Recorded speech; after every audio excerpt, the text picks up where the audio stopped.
Welcome, everyone. So we've turned the Melbourne weather on for you. But I do want to first of all acknowledge the land on which we stand and the meeting place that we're here, and acknowledge our elders past and present, and thank the people of the Cowan Nation for having us on their land. So my name is Kirsten Pilati and I am the very proud CEO of BCNA, but this is like spectacular to have so many of you here in the room on what is going to be a very special weekend for Breast Cancer Network Australia and all of our members.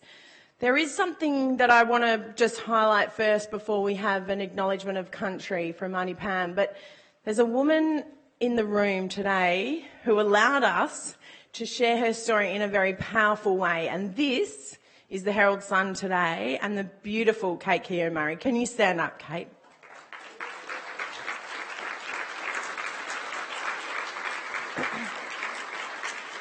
The most important thing we can do is to share our story to make sure others don't feel alone, and this is a very powerful story, incredibly written, so make sure you get a chance to read that today, and I'm sure many of the things that Kate talks about will resonate with so many. So it is my great pleasure now to welcome Auntie Pam, who will do an acknowledgement to country.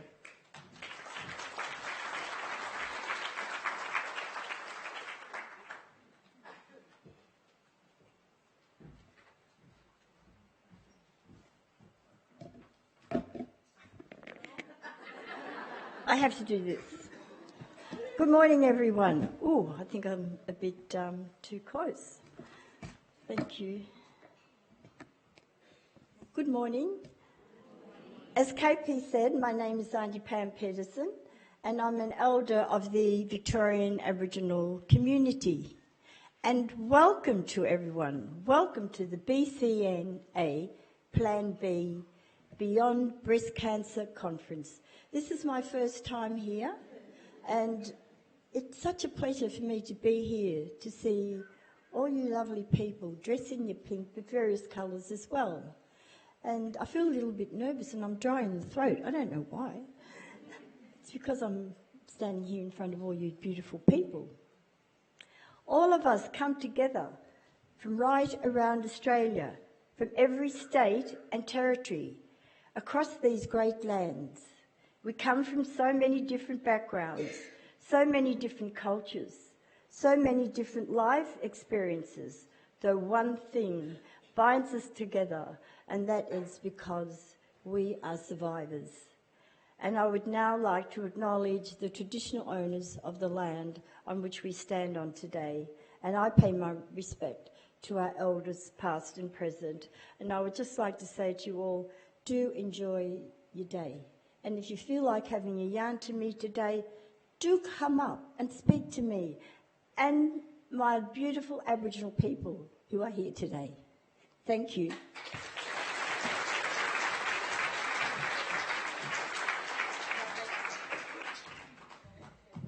Thank you, Auntie Pam, and to all of our Aboriginal and Torres Strait Islanders that are here today. It's so great to have you, and we spent some great time yesterday together as well. I first of all want to welcome the people who are watching us online. This is the very first time, thanks to Cancer Australia, that we are being able to be beamed around the country. So we have over 380 people online. So let's say hi to them. So we hope that you enjoy this section today. So it is great to have so many of us here and so many organisations and groups that make breast cancer and the support network so important.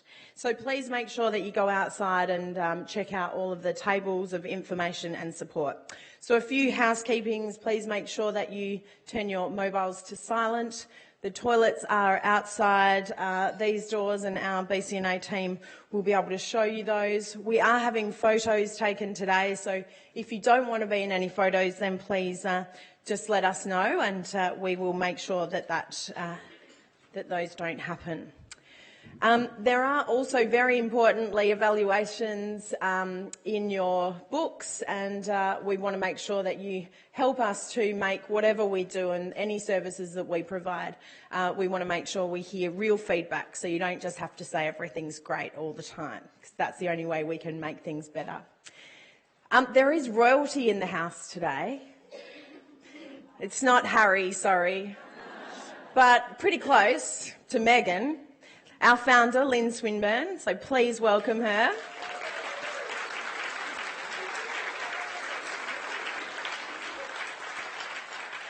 She's definitely one of my mentors, and it's so great to have you here today, Lynn. And I'm hoping at the end of the day we might, I don't know, let's put her to work, because she thinks she's just here not to do too much. So, Lynn, if you can give us some reflections after the day, because obviously you are 25-year survivor now. We celebrated that this year. So it'd be great at the end of the day to get your reflections. And so there are many people that are here that have come so far. I think we've got the Kimberleys covered. I know that. Where else? Where are the other longest parts? Darwin, of course. Far North Queensland.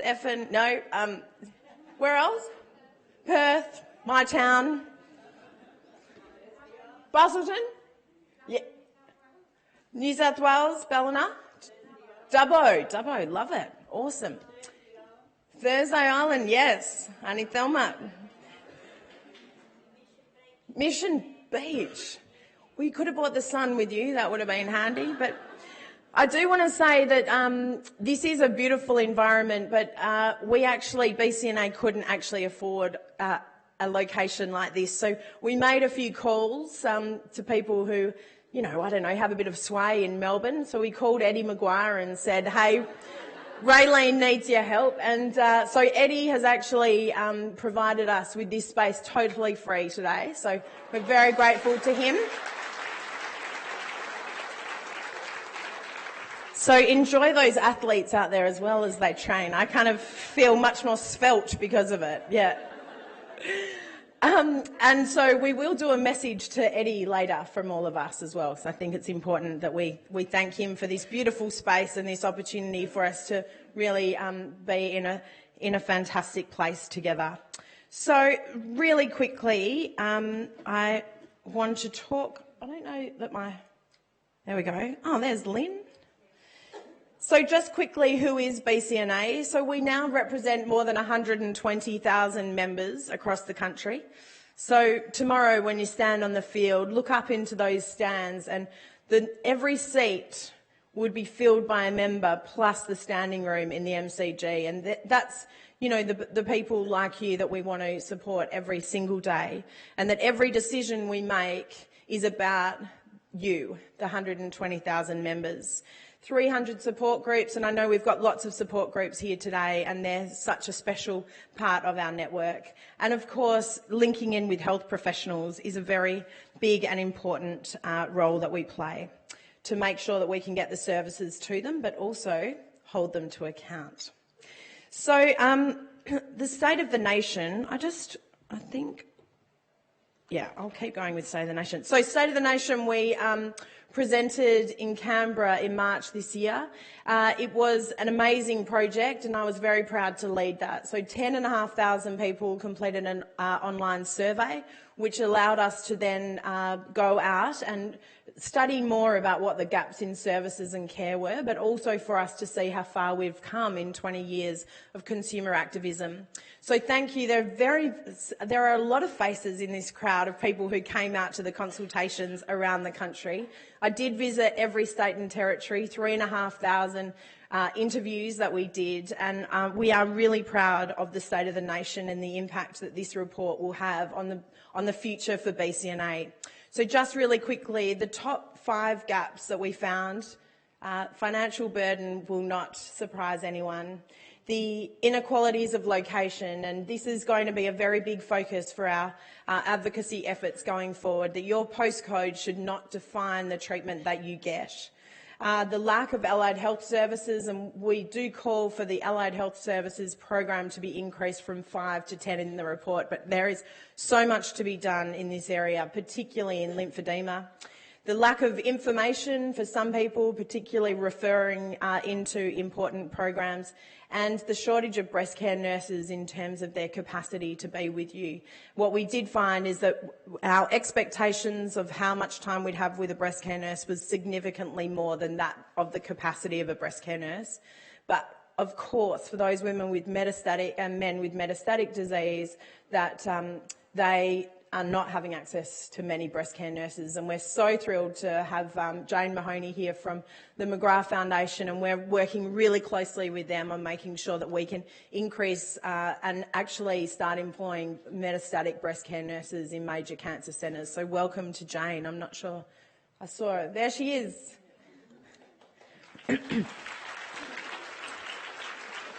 So if you haven't read the report, I want you to, but there is so much in there about survivorship, and we know that really there is a very big role that BCNA needs to play in the area of survivorship. So when we look at that, the lymphedema is the highest unmet need and continues to be, and I think that for me was probably the most shocking thing to come out of the report. Because when you look at 1998, when we had the Making a Difference conference, and then again in 2004, lymphedema was an unmet need then, and we really have not achieved enough in this area. And we need to work really closely with state and federal government to really look at addressing this unmet need. We've talked about allied healthcare, the inconsistency of follow-up care. I loved every consultation. I said, people, do you have a follow-up care plan? Yep. What's in it? Oh, well, I see my surgeon every year. Okay, what about your mental well-being? What about your diet? What about your physical activity program? And that is not included in many people's follow-up care plan. And sex and relationships, I just love it that no one ever brought it up, and when I did, it was like an onslaught. It's a nightmare. So we've got a lot to do to really lift the doona off sex and relationships, but also to make sure that we can actually provide you with practical support in being able to return to the new you. And reconstruction access, particularly for the people in far north Queensland, we need to do a lot more around reconstruction, but reconstruction rates in Australia are much lower than other developed countries, so we've got a lot of work to do in that area as well. I do want to acknowledge our BCNA partners and sponsors. Of course, Baker's Delight, $1.5 million this year for the Pink Bun campaign. Amazing. Burley, who have now distributed more than 130,000 My Care kits to people, to women all around the world, all around Australia post breast cancer diagnosis. And I can tell you, you need to keep an eye out in September for our very new look mastectomy bra, and I think you'll be pretty surprised about who might be helping us support that campaign this year. Suzanne's have been with us since 2005. Their staff stood on the field in 2005 and it made their connection very real, and we're so proud to have them continue with us today. Focus on Furniture, Red Energy and Reflex, who have actually been providing the Beacon magazine since 2005 free of charge to us. So we're thrilled that they are now a major partner. And of course, Cancer Australia. So it is, Cancer Australia have funded this project today for us to come together. They have provided the bursaries for so many of you to be able to travel from around Australia, to be here, to be provided with quality information, but also to be able to stand with us tomorrow on the G is really important. So it is my great pleasure now to welcome Dr. Vivienne Milch, who's the Director of Cancer Care Australia, who's going to welcome you all here.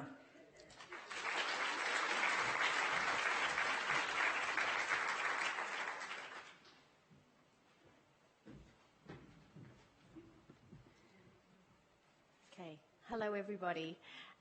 Thank you so much, Kirsten, for that welcome, and Auntie Pam for your lovely acknowledgement and welcome, distinguished guests.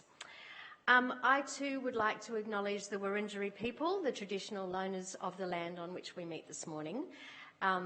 And I'd like to pay my respects to elders past, present and emerging, and those Aboriginal and Torres Strait Islander people who are with us today. So on behalf of Cancer Australia, I'd like to say I'm delighted to be here at Breast Cancer Network Australia's Plan B Beyond Breast Cancer conference. It's an absolute privilege and an honour to be with you all today, particularly those people, for those women and men with breast cancer and your partners and families who are in the audience today, and those also on our webcast. So it's a very special welcome to all those people as well. So congratulations to BCNA for organising this very important event. I'm just going to talk to you a little bit now about our work at Cancer Australia and this, what's going to happen, I guess, today. So Cancer Australia is the Australian Government's cancer control agency. Our purpose is to minimise the impact of cancer, to address disparities, to improve the health outcomes of people affected by cancer in Australia, and to provide national leadership in cancer control. We're very proud to be working with BCNA. We're very proud to be working with them to ensure that all Australians affected by breast cancer can receive the very best information, support, treatment and care that's appropriate to their individual needs. So, in Australia, 1 in 8 women will be diagnosed with breast cancer in their lifetime. That's 1 woman every 29 minutes, every day. And the projections are that the people with breast cancer, the number of people with breast cancer, will continue to rise. But the good news is that with an effective screening program, earlier detection, better diagnostic methods and advances in treatment, survival rates are improving year on year. And you can see this in that second slide on the right side of the, on the screen at the moment. More people are surviving breast cancer than ever before. So this means that interactions with doctors will continue well beyond the end of breast cancer treatment, as people diagnosed with and treated for breast cancer often require long-term, if not lifelong, follow-up. And that's something that Kirsten referred to in her opening. To monitor for cancer recurrence, to look for the impacts of treatment, such as premature menopause, infertility, lymphedema, osteoporosis, and many more. So today's conference is an opportunity to learn more about living well beyond breast cancer. Emerging successfully from treatment can sometimes be the closure of just the first chapter of a person's breast cancer journey. It marks the beginning of a transition from an often very intense treatment time and monitoring and a return to a normality. But it's often a very different and new normal. After treatment for breast cancer, a focus on health and well-being is important, and supporting both the physical and the psychological wellness for patients is a key aspect for health professionals in providing optimal cancer care. So, to support the health and well-being of people living with and beyond cancer, Cancer Australia has developed the Principles of Cancer Survivorship, and they provide a national framework to guide policy, planning and health services to respond appropriately to the needs of cancer survivorship. So there are 5 principles of cancer survivorship. They are to achieve personalised care, opportunities for self-management, an emphasis on recognising the importance of patients' experiences, and a focus on the ongoing management, recovery, health and well-being during and after cancer treatment. The principles also recognise that family members and caregivers are an important part of survivorship experience. So, in 2016, Cancer Australia launched the Cancer Australia Statement on Influencing Best Practice in Breast Cancer. There's a lot more information about this on our website. The statement represents 12 appropriate and inappropriate practices which represent agreed priority areas in breast cancer treatment and care. They're really important because they support people with breast cancer to have conversations with their health professionals to make informed, evidence-based decisions about the treatment and the delivery of treatment that is most appropriate for them. The statement identifies that it's appropriate to offer patients with early breast cancer the opportunity for their follow-up to be shared between a primary care physician and a specialist to provide more accessible whole-person care. So follow-up care for women with early breast cancer in Australia is currently predominantly provided in hospital settings led by a specialist clinician. These specialists also provide care for people newly diagnosed with cancer and those with recurrence or more complex or advanced breast cancer. Cancer specialists have a central role in providing cancer care, but meeting the demand for providing holistic, continuing follow-up and survivorship care is increasingly difficult. GPs and general practice can have a central role in providing continuing, coordinated and best practice care. So Cancer Australia has over a number of years undertaken a program of work to develop and test an alternate model to specialist-led follow-up care known as shared follow-up and survivorship care for early breast cancer. In this model, survivorship and follow-up care needs are shared between a person's GP and their specialist, with an agreed plan, an agreed care plan, recommended schedule of appointments, agreed roles and responsibilities, and also the option of being rapidly referred back to the specialist if any concerns arise. So looking forward, we anticipate ever-increasing numbers of people diagnosed with cancer and living longer.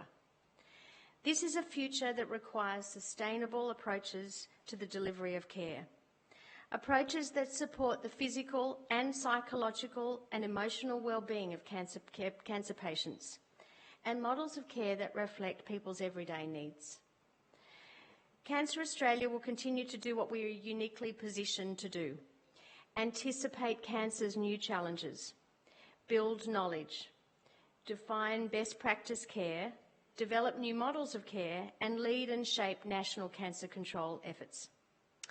We wish you a very informative and inspiring event today, hearing about exercise and nutrition and psychological well-being as key aspects of survivorship. And I also look forward to joining you all tomorrow in demonstrating support for those affected by breast cancer at BCNA's Field of Women. Thanks. Thank you.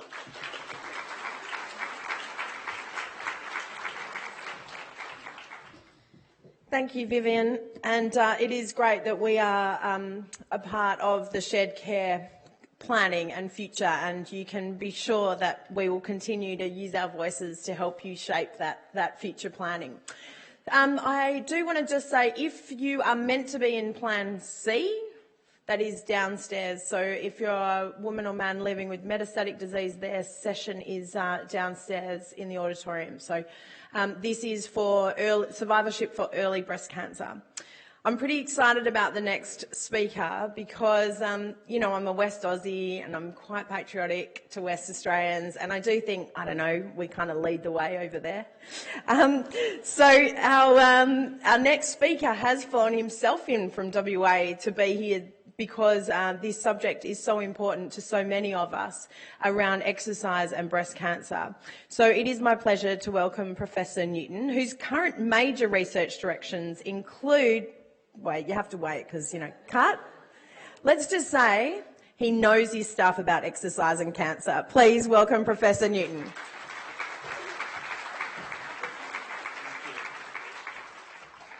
Good morning, everyone. It's an absolute pleasure to be here. People ask for a short bio and you send it across, and they start to read it out and you go, oh, please, can we just get on with the important part of today?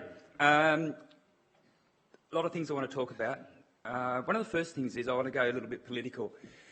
We need to get more support for allied health, and it was previously mentioned the push to take allied health support by Medicare up to 10 visits per calendar year. This is not a lot of money for us, the taxpayer, to invest, but it would have an enormous benefit right across all cancers and all patients if they could have better access to dietitians, quality exercise physiology, physiotherapy, and clinical psychology and other allied health. So this is something that we're pushing really hard with the breast cancer, but also with the PCFA and others to try and get this in front of the government.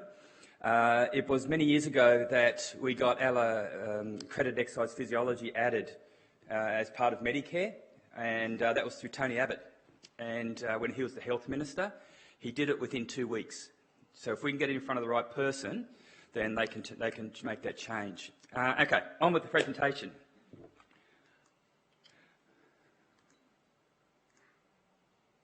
Sorry, skip through these. I've done the introduction, so I'm going to move on. Where we're at the moment in terms of research and clinical practice around exercise is no one's going to doubt that exercise is going to make you feel better. All right, that's a no-brainer. Exercise makes everyone feel better. But where we're at is really getting some evidence around cancer, and in particular, whether we can actually improve survival with exercise and cancer. This is important because we have a very large number of what are called prospective studies. So they're studies that actually follow people over many, many years, even decades, who have had a cancer diagnosis, and they see how well they actually survive. And the evidence is overwhelming. If you do a little bit of physical activity on a regular basis, you will probably reduce your risk of mortality and even cancer-specific mortality by 50%. So you will halve. That's a huge benefit. And in fact, it's similar to what we achieve with some chemotherapy treatments. We know that. The problem is we don't know whether it's what's called reverse causality. We don't know that people that are feeling better do more activity, so they live longer simply because they're feeling better. So there are two major studies running in the world now. One is in colon cancer and the other is in prostate cancer. We're leading the prostate cancer study. These are international studies, and the primary outcome is survival. We're using a very sophisticated exercise intervention to see in a well-controlled, randomised controlled study if it will actually improve survival. For our study, it's been funded by Movember, and it is looking at men with advanced metastatic prostate cancer. We're looking to see if we can extend their survival by 4 months. Now, that is a great improvement because that's similar to what's provided by the latest super drugs which are available for these patients. But once these studies come out, we would hope that this would give the evidence, particularly to government, to support exercise medicine more effectively within the Australian health system. My colleague talked about some of the difficulties and barriers that we currently see. One of them is financial. One of the greatest barriers to people adopting a regular physical activity and exercise program is that it costs money. And there's just no support. Our federal government is quite prepared to pay for more hospital visits and more doctor visits, which is fine, and they're prepared to pay for some very good drugs, which is great, but they're not prepared to pay for some support around an exercise program. A lot of groups have done the analysis. It would cost somewhere between $860 and $1,000 per year per patient to get someone into a quality exercise program delivered in a good facility by a qualified exercise professional. So I'll get off my soapbox and let's keep moving. So we know that exercise is extremely important. The problem is people aren't doing it. And Jingos, I have to get my glasses out for this one. I can see it. I looked at that and I thought, is that a television? I thought, yeah, it is. And it's got my slides on it. So this is a study which we did recently. Look, it is in prostate cancer. We do a lot of work in breast cancer, but this particular study is in prostate cancer. So given the overwhelming evidence around the importance of being physically active, this particular study, we found that 40% were insufficiently active, and in fact almost 50% were totally inactive. Totally inactive. Being sedentary greatly reduces your quality of life, but also it makes the whole experience more difficult, and ultimately it will reduce your chances of getting over this, being sedentary. So the first message is, and everyone looks at me and goes, oh, bloody exercise guy again, telling me I've got to get out and run or lift weights or something like that. No, that's not the message. And I was asked to speak specifically to this. The key message is some is better than none. Okay? What we need you to do is just avoid being sedentary. Okay? Not train for marathons. Okay? Not become a martial arts fighter or something, as some people do. You can if you want, if that's what your thing is and you want to, that's fine, but we just need you to do a minimum amount of physical activity and it will improve your outcomes substantially. We don't want to see this anymore, where half of this particular cancer population is totally sedentary. It's really compromising your ability to beat this thing. Here's another study here. This is based on a range of different cancers, but again, if we have a look at the percentage of cancer survivors meeting the recommendations for physical activity, in breast cancer it's only 37%. So we've still got a long way to go to meet what are fairly modest recommendations there. Why? Well, the associations here we can see between how much aerobic exercise, that's like your huffy-puffy exercise like jogging and swimming and things like that. And physical and mental health outcomes, this is in metastatic prostate cancer here, again from our team here. But what we're seeing there is that only 30% met these particular guidelines. And those that did meet the guidelines, very important benefits in terms of quality of life. So the main benefit that we see from people who are reasonably physically active is that it actually improves their quality of life. Quality of life is probably the most important thing to you, even above survival. Medical science is very, very good at keeping us all alive, but at what cost, at what quality of life? We have to get back and focus very thoroughly on that. That's why it's pleasing to see some of the priorities that were listed earlier. You know, aspects around quality of life, including sexual health and function. You know, it's interesting. I was presenting at a study at a conference, and I was presenting our studies. And you know, presenting all stuff about cardiovascular disease and the impact of cancer and this and diabetes, etc. And a whole lot of patients and their partners came up to us and said, "Look, this is all fine, Prof. It's, you know, relatively interesting, but you're not actually researching the things that are important to us." I'm going, "Oh, geez, early deaths from heart attack, stroke. I thought it was important." You know, this was internal thinking. Didn't, you know, I'm not at that stage where these things just come out. As happens with many of my colleagues in the academic sector. And so I thought, oh, okay, well, yeah, what are these key things? There's two of them: incontinence and sexual health. That's the main things that are important to us. These are really, really important things because they impact quality of life. So we did, in fact, launch on a whole series of studies then to see how exercise might facilitate that. And we do see now some very good evidence around targeted exercise, improving incontinence. Also, some nice results here also in terms of improving sexual health.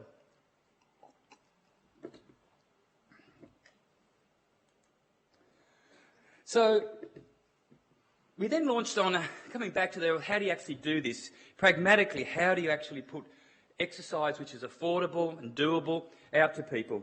And so the Cancer Council WA actually approached us and said, look, can you develop an exercise program for us? And we wrote a guidelines. Do you know, I don't think these are my slides, I think it's the wrong presentation.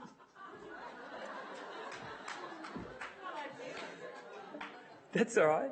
I don't know how that's happened.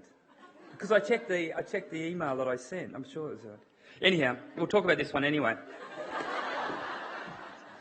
You were expecting a scientist, didn't you? I'm actually the comedian act. The prof's coming later. I don't know where the hell he is. He didn't turn up. Please don't tell my university, will you? I can ad-lib, it's all right. So, with the Cancer Council, what we did was, it comes back to this affordability. And so what we did was we developed some exercise guidelines. We wrote this book, and then what they did is we designed up an exercise program which could be delivered in Western Australia, again, one of the better states. And so it's a 3-month exercise program, free of charge to anyone within 2 years of a cancer diagnosis. And it's available to carers so they could bring their friends and mates along as well. And it was 2 60-minute sessions per week with an exercise physiologist and run 2 terms per year. We'll skip over all this. But what was interesting was that the outcomes for this were very significant. Great improvements in quality of life, increased muscle mass, reduced body fat, and improved fitness, of course. Obviously, you're going to get that. And improved muscle strength and physical function, which is important as well. Look, I'm going to leave all that. Okay, we'll get to the questions part. I think in terms of applying exercise, I'm going to remove the guilt aspect, which is something I was asked to talk about. Again, coming back to the fact that you just have to do a little bit to get going. But where could we go from there? It is suboptimal. We have to think about physical activity is fine, but then we have to think about exercise as a medicine. Exercise is a medicine. Exercise actually produces endogenous medicine within your body. So when you exercise, your whole system changes chemically. And we now know that those chemicals have a strong anti-tumour effect. So we're starting to understand why cancer patients survive longer if they do a certain amount of physical activity or exercise. When we exercise, our muscles produce hormones, other molecules called cytokines. I won't get too sciencey. But these chemicals actually suppress the development of tumours. The other important aspect is, probably the most useful, I think, is in treatment. When you are in treatment, it's important that you try to do some amount of physical activity. The reason why is the evidence is quite strong that it actually reduces the side effects of treatment. Now, that includes chemotherapy. We know that those patients that are more physically active, they have less chemotherapy toxicities. So, as many of you will have already experienced, the chemotherapy can make you quite ill. In particular, this overwhelming fatigue. Now, it might seem counterintuitive that, oh, I have fatigue, so I should do activity, I should exercise. That doesn't seem right. You think, if I'm fatigued, I should rest. And up until 10 years ago, that was the recommendation. Clinicians would advise the patient to rest. We now know that that only makes the fatigue worse, much worse, because the body deconditions. You lose strength, you lose aerobic capacity, and so tasks of daily living become more difficult, not easier. And so when you try to do your normal things, looking after the house or looking after the grandkids, whatever, you do have more fatigue, simply because your capacity is lower, so you are working at a higher level of your capacity. And exercise really helps with that. That's probably one of the main benefits, I think. We've been studying exercise in cancer for 15 years now, range of different cancers, and we see this consistently, that in treatment, the exercise really reduces this fatigue, cancer-related fatigue. But it also reduces a lot of the other side effects of chemo, the peripheral neuropathy, which is very problematic. Exercise seems to reduce that. The nausea as well, a whole range. Even the chemo brain, the cognitive impact that quite often goes with chemotherapy. We're seeing some early research showing that exercise actually reduces that. How? I mean, how does this work? It appears that the muscle system, so most of your body is muscle, makes up in a normal body weight person, it's about 40 to 47% of your total body weight is actually muscle. This is very, very important, because what it seems is that the muscle actually takes up the toxic compounds and actually metabolises them in some way. Is probably the likely pathway. It doesn't matter, but having a reasonable level of muscle mass and activating it regularly seems to be the mechanism that reduces these treatment side effects. To the extent that one study, which I'll show you a slide if I had the right presentation, one study actually showed, for example, in a group of breast cancer patients who just had normal care, didn't do a physical activity program, their dose reduction of chemotherapy was 25%. And that's usual, because they develop these side effects, and the oncologist has to take the dosage back a little bit until the side effects, so to reduce these side effects, which can be quite debilitating and unpleasant. They then compared this to two groups which did a fairly modest amount of activity. The average dose reduction was only 10%, because they experienced less treatment side effects. So just think about it. A 25% dose reduction of chemo versus a 10%. That alone may explain the better survival in terms of those particular patients, because they're delivering more chemotherapy to these patients because they can tolerate it. How strong is this? Well, what we're seeing here is that several very large studies in breast cancer, the first few were in metastatic breast cancer. A very recent one came out in May in earlier stage breast cancer. But what they showed was a very strong relationship between the amount of muscle mass in the woman and their actual length of survival. So if you look at the survival curves, and from memory, I think it was around 43% better survival in those women who were not sarcopenic, in other words, women that were not of low muscle mass. In that same study, they also looked at the effects of being overweight, and there was around a 35% worse outcome in terms of survival for those women that were at the highest level of body fat. The key take-home messages from this are that body composition appears to be extremely predictive of how well you're going to go through this journey. And muscle mass is more important in terms of maintaining it or increasing it than is reducing body fat in terms of survival. So we've also got to be a little bit careful about pushing this message of reducing body fat. Yes, it is important. It will affect your survival if you can get back to a more healthy body fat level. Yes, it will. That's definite. But we have to be careful, because if it compromises muscle and bone content, all right, it will actually create a detrimental effect. All right? When you try to lose weight, when your doctor puts you on a diet, or you may even have bariatric surgery, okay? Weight loss by dieting alone or through surgery or through pills, okay, is not just a fat loss program, it is also a muscle and bone loss program. And if you reduce your muscle, you are compromising your survival. Okay, that is why exercise must be prescribed for anyone with cancer who is trying to lose weight, trying to lose fat mass. Okay, so that's an important message. From there, that means in terms pragmatically in what you do, how would you actually exercise? We're moving away from a generic recommendation. So earlier this year, a month or so ago, there was a statement came out from the Clinical Oncology Society of Australia, which basically stated that all cancer patients should try to complete 75 to 150 minutes per week of aerobic exercise. Remember, that's your cycling, jogging, swimming, line dancing. No, line dancing is good. Anything that gets your heart rate up for an extended period of time, your huffy-puffy type exercises. And you must do 2 resistance training sessions per week or more. So that's lifting weights, guys, lifting weights. There's a few problems with that, okay? For most of the patients that I work with, they would never be able to achieve that. Okay, they are too unwell. They are too deconditioned, all right? They don't have the bloody time or the finances to do it. So it does create unreasonable expectations on the patient, but also on the clinician, because the clinician's saying, wow, the national body's telling us this, we should be getting a patient to... How? Who do I send them to? You know, who's going to help them? You know, do I have to write a program? I don't know anything about exercise.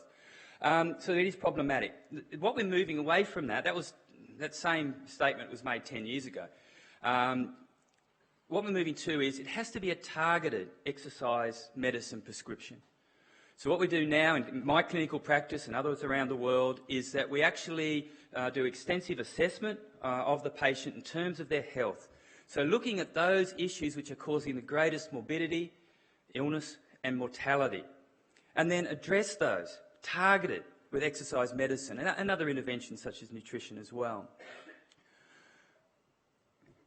The analogy is that you bring your car into the mechanic, okay, and it's running really rough and the transmission's about to fall out, okay, and he recommends that you get some seat covers.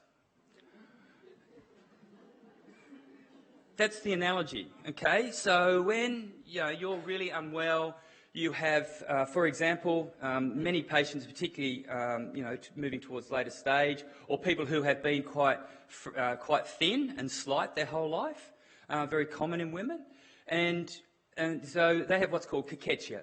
All right, so declining body weight, muscle and bone is declining, and they're very low fat mass as well. This is problematic. These patients do not do well. Probably the worst thing you can recommend to them is for them to tell them to try and walk 30 minutes a day. All that will do is make the energy imbalance worse, and they'll lose weight faster. And we found that we've recently run a study in mesothelioma, which is a very aggressive cancer. It absorbs a lot of glucose out of the blood, takes a lot of energy, this particular tumour. Okay, these patients lose body weight very rapidly. And, you know, for that recommendation, you know, to do 150 minutes per week, all right, even of low-level activity is crazy. It's contraindicated. Our recommendation would be to do a very small amount of resistance training only to try and hold muscle and bone on the patient. Another example, if someone, we've done several research studies in looking at bone. Osteoporosis was mentioned as a priority earlier. It is a problem, major problem, particularly with those on hormone therapies. Also with some of the those that are moving on to other treatments, corticosteroids, for example, are very, very hard on the skeleton as well as the muscular system.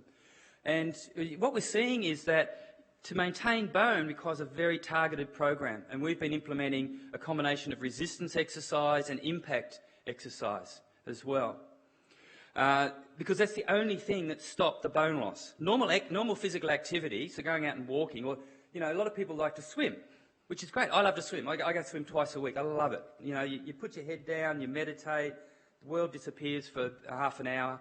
I only do half an hour. Great exercise. Not for someone who has declining bone mass, bone density. Okay, it's probably the worst thing they can do, to be unweighted for an extra half hour a day. So we need to move towards targeted exercise, but so it's not expensive. As I said, it's probably less than $1,000 a year, but that's where we need to go. We need to move towards an optimal exercise medicine prescription for our patients. I'll give you an example. If you we published a letter to the editor of Journal of Clinical Oncology earlier this year. So JCO is one of the top cancer journals in the world, at least in the top 3.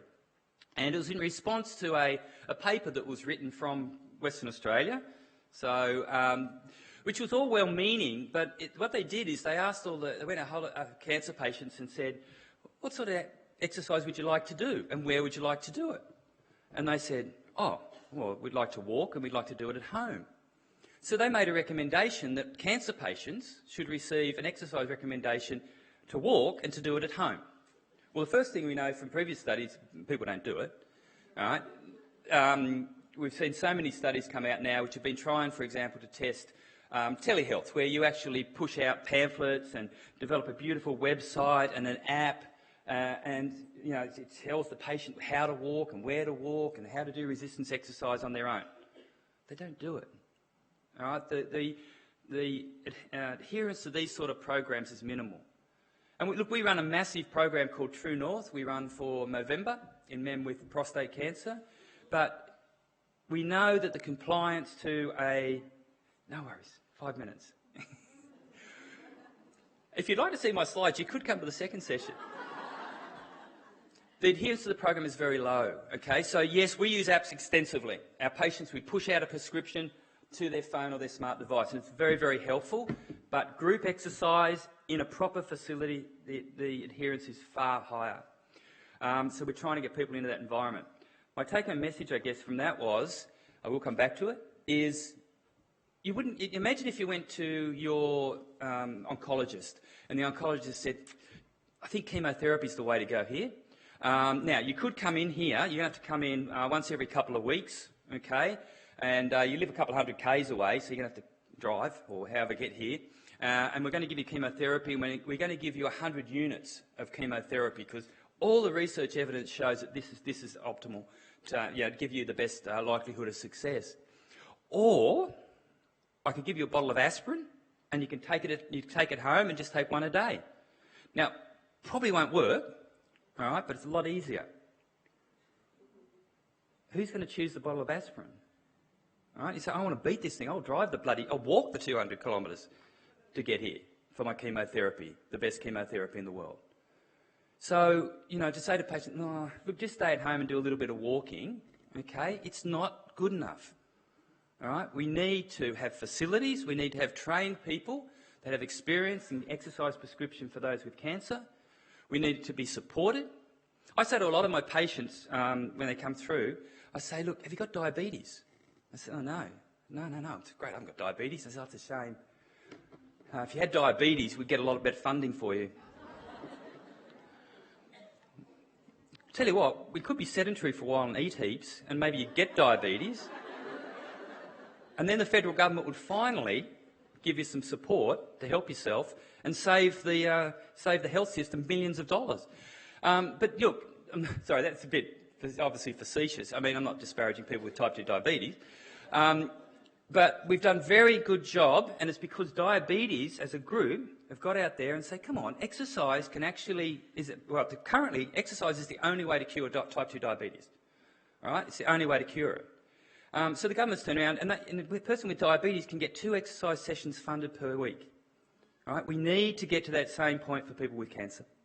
So don't be hard on yourself, all right? A little is better than none, all right? So please try not to be sedentary. I think we've got 5 minutes for questions, or maybe 10 minutes. Thanks very much, and I'm sorry I stuffed up my slides.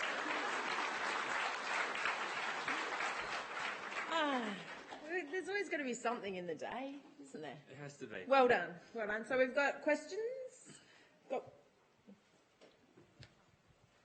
Hello, I'm from WA as well, and yeah, we're great over there. Best survivorship data of the country. But yeah, the thing I'd like to ask is, you've talked about the comparison between exercise, and you used a sort of metric against drugs and said, you know, the outcomes are as good as against certain drugs.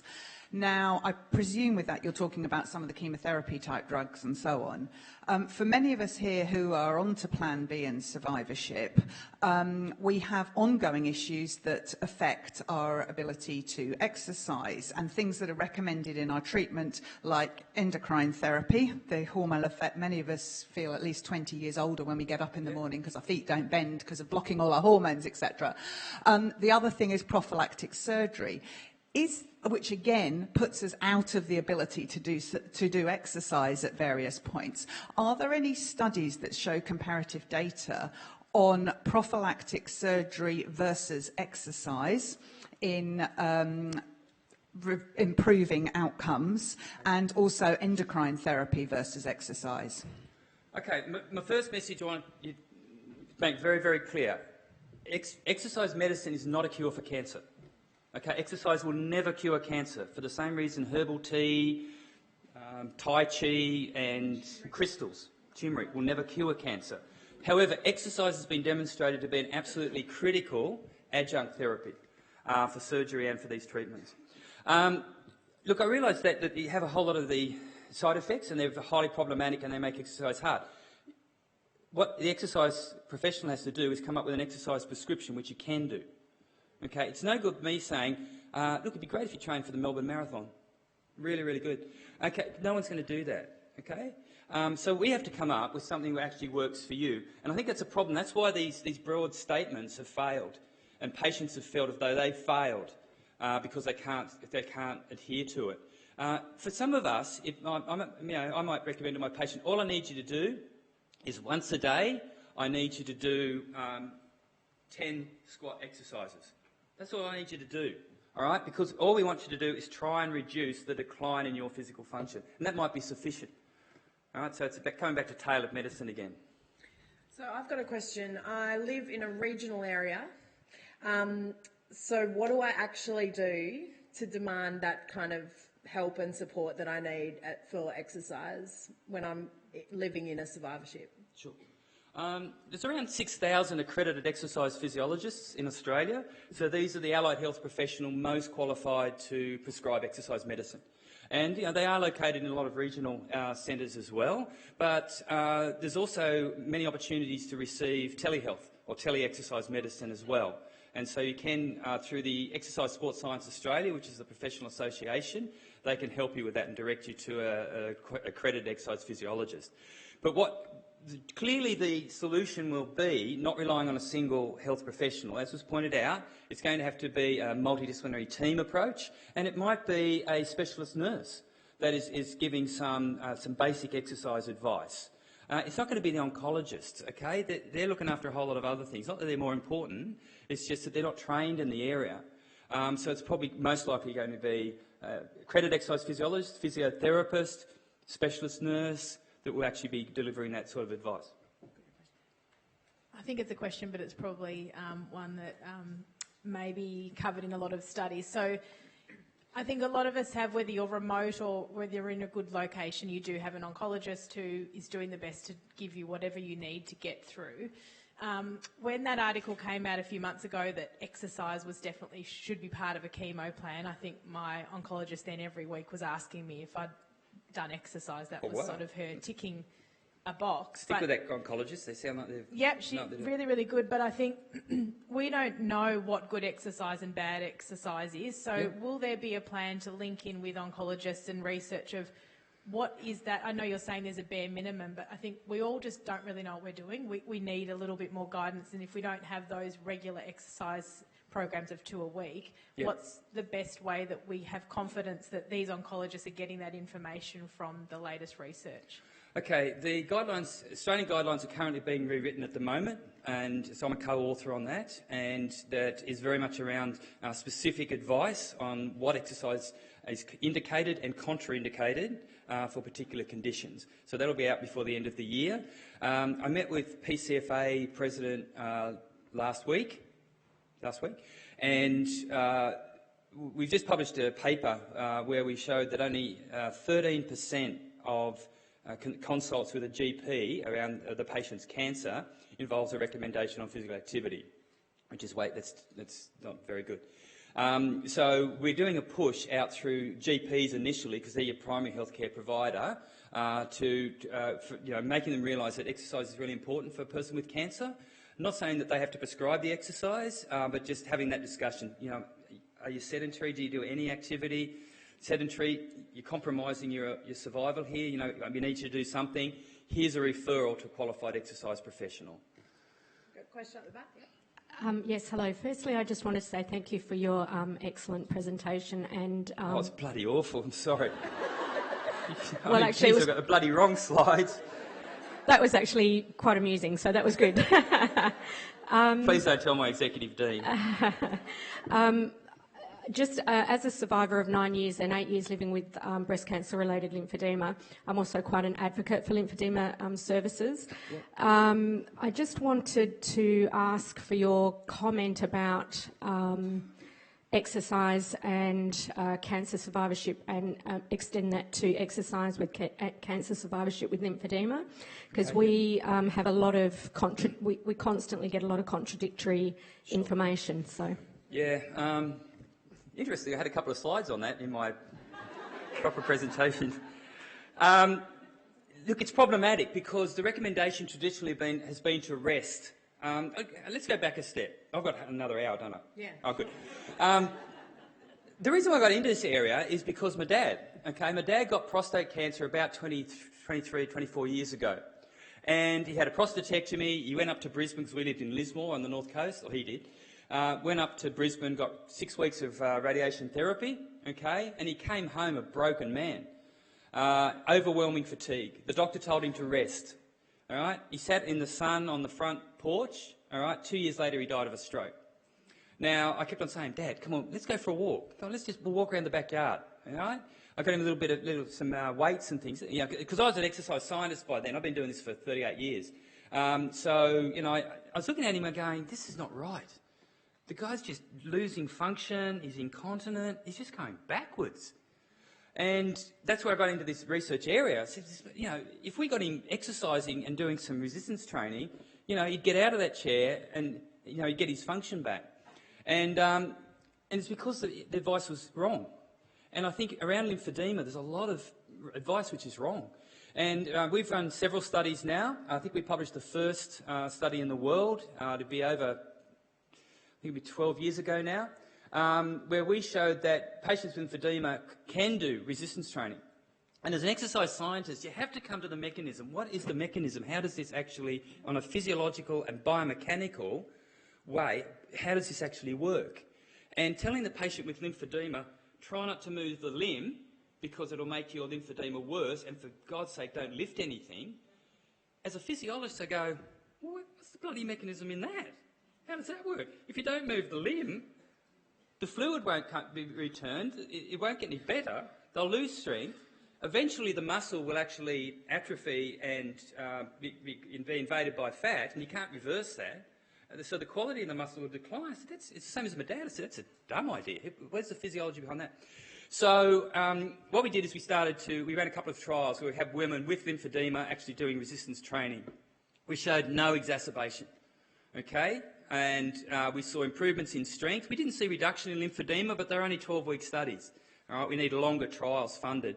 But the message now is that if you try some resistance training, if it doesn't exacerbate your lymphedema, keep going, because you have to move the limb. It also has to be heavy weights. The reason why is that the main way, the only way in which lymph is returned, so lymph is a fluid that leaks out of your capillaries. It continually, as you're sitting there, it's all the time, it's leaking out. And then you have another circulatory system called the lymphatic system, which actually drains that lymph, all right, and then returns it back to the heart. The way in which it returns to the heart is either through gravity, or the main way is muscle contraction. When the muscles contract, they squeeze the vessels. The lymph can only go one way because it's got little valves in it, one-way valves, and that actually pushes the lymph back towards the central system and returns it to the blood system. So you have to do contractions, but those contractions only have to be around 60% of maximum or higher. That's the mechanism. So our recommendation is try weight training. If it doesn't exacerbate, all right, keep going. But that's it's flipping the whole thinking of what therapists have been recommending. Hi, thank you. I want to say that I found your presentation really refreshing. Very ad-libbing, but very refreshing. Hope I got a job when I get back. I'm 2 years out of having active treatment, and I got peripheral neuropathy and proximal myopathy in both legs and my left arm. Mm-hmm. So I had to learn how to walk again with a Zimmer frame and crutches. So when people were talking to me about doing exercise, it's like, well, I've got one arm that I can actually do exercise with, but the rest of my body I can't. And it was so frustrating because nobody seemed to get it. It's like, it's no point saying, go for a walk around the block and you'll feel better, when, you know, I'm having to walk with a crutch. So that was really frustrating that nobody was actually getting that. 4 months ago, I was unable to walk 100 metres without being incapacitated. I tried to push it, and it's like, I'm going to do what everyone's saying, stop feeling sorry for myself. Yeah. And I walked a kilometre. I ended up being laid up for a week in severe pain, not being able to do anything. I then started doing reformer Pilates 3 times a week with someone who was pretty nervous about working with me. And the difference is that I've been able to walk from Richmond Station this morning, which I was questioning whether it was outside my range. I've been able to do it. I'll be able to do it getting back. And the reformer Pilates is within my range. It's what I can do. It's gentle. And it has made such a difference to the core strength. And just you mentioning the lymph, it's interesting, I hadn't connected this. I find as soon as I've done an hour of Pilates, very gentle stretching work, within an hour of doing it, I'm racing to the toilet and I'm doing the biggest wee that you can imagine, which is obviously I'm moving the fluid. I've not connected with that. So to me, what I'm taking away from this, you've inspired me to push and to try and do some more different things. But I think it's about finding somebody that can work individually with you with what you're capable of doing, which it's not a one-size-fits-all. So. Do you know what? A lot of people think, they sort of ask, oh, well, exercise medicine's interesting, it's really new. It's not. We've been studying human performance for millennia, okay? Exercise and sports science is a highly developed field. It's been driven by war, okay? We did a lot of really nasty research during different wars on how we make humans better, and the space race, okay? We know an enormous amount. Now, of course, we have elite sport, okay? It's one of the largest industries on the planet, and the amount of research that we're doing to make an athlete better, right? All we're doing is taking that knowledge and applying it to patients. But unfortunately, a lot of therapies, when we're looking at this, we're applying exercise interventions which we were doing 30 years ago. They're not modern. I am getting back to your point, okay? If one of these guys, okay, this afternoon playing, blows a knee, all right, doesn't come in, the coach goes, oh, that's bad luck, mate. Tell you what, go home, sit on the couch for 6 weeks. That doesn't happen, all right? Tomorrow, that athlete will be down in the gym. Okay, you've got blown your knee. We'll exercise every other part of your body. So that's what we do with our patients. So, for example, patient with metastatic bone cancer, if it's affecting their left arm, we just train all the other parts. So you're applying that. Okay, I can't walk very far. That's fine. Do something you can, okay? and exercise the bits that do work. Because what happens is, what we're trying to do is activate the muscle, because when you activate the muscle, it pours out this medicine that treats every single system in the body. So you've got to activate something. Okay, so I think your approach is ideal. I think it's excellent, and I agree with you. We do need health professionals like that. I think the fitness industry, massive industry. Okay, there's a 24-hour gym on every flipping corner. They're like McDonald's. The problem is more people go to McDonald's than go to the fitness centre, and that's why 70% of Australia's overweight or obese. I'm not being facetious, but we need to change that. And we don't use these facilities because in many ways they're just not geared for a person with cancer. They're not a good environment. But somehow we need to change that. I don't know whether they don't see the massive market and opportunity. You know, if they were to change their branding and the environment they had and say, we welcome cancer patients and we've got specialist help here, I think that would be a huge capability which we could activate. So I'm very conscious of time. We've got 2 more people with mics. I'm sorry. What we might do is get people to write their questions down and then we can address some of those questions with you later, Rob. But up the back first and then down here. So if you can just keep your questions short and your answers shorter. Okay. I'm trying to make up for my bloody awful presentation. Hi, I'm a lucky person. I'm from Sale, which is in Gippsland, 210 kilometres to our east. It's not a question, it's okay. We're very fortunate. Our local hospital has a rehabilitation wing, and I've found out now our physios there and exercise physiologists are running 10-week oncology rehab sessions once a week, and then our gymnasium in the town have been funded through McGrath Foundation, and they run pink ribbon exercise classes for $5. And you can go up to 4 times a week. So perhaps if you ask your doctor if there's a rehab centre attached to your hospital, you might be able to see a physiologist, an exercise physiologist through the hospital at a much lower cost than going to a gym and get something personal for yourself. Yeah, brilliant. That's Thank great. you. Yeah, thank you. I went through a rehabilitation. I had metastatic bone cancer. Sorry. And I did 10 weeks. And when I started, I was on a walking stick. 4 weeks later, I wasn't. And all the markers of the cancer and bone cancer had come down, and the lymphedema. Yep. Exercise works. Yeah. So thank you, Rob. Please thank Rob for his wonderful presentation. And I know you're going into Plan C now as well, but you'll be around for lunch so people can come and ask some questions. Yeah. So thank you so much.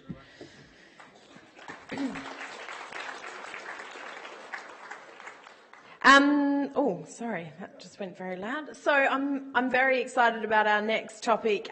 It's because it came out of State of the Nation, and as I said to you, we want to.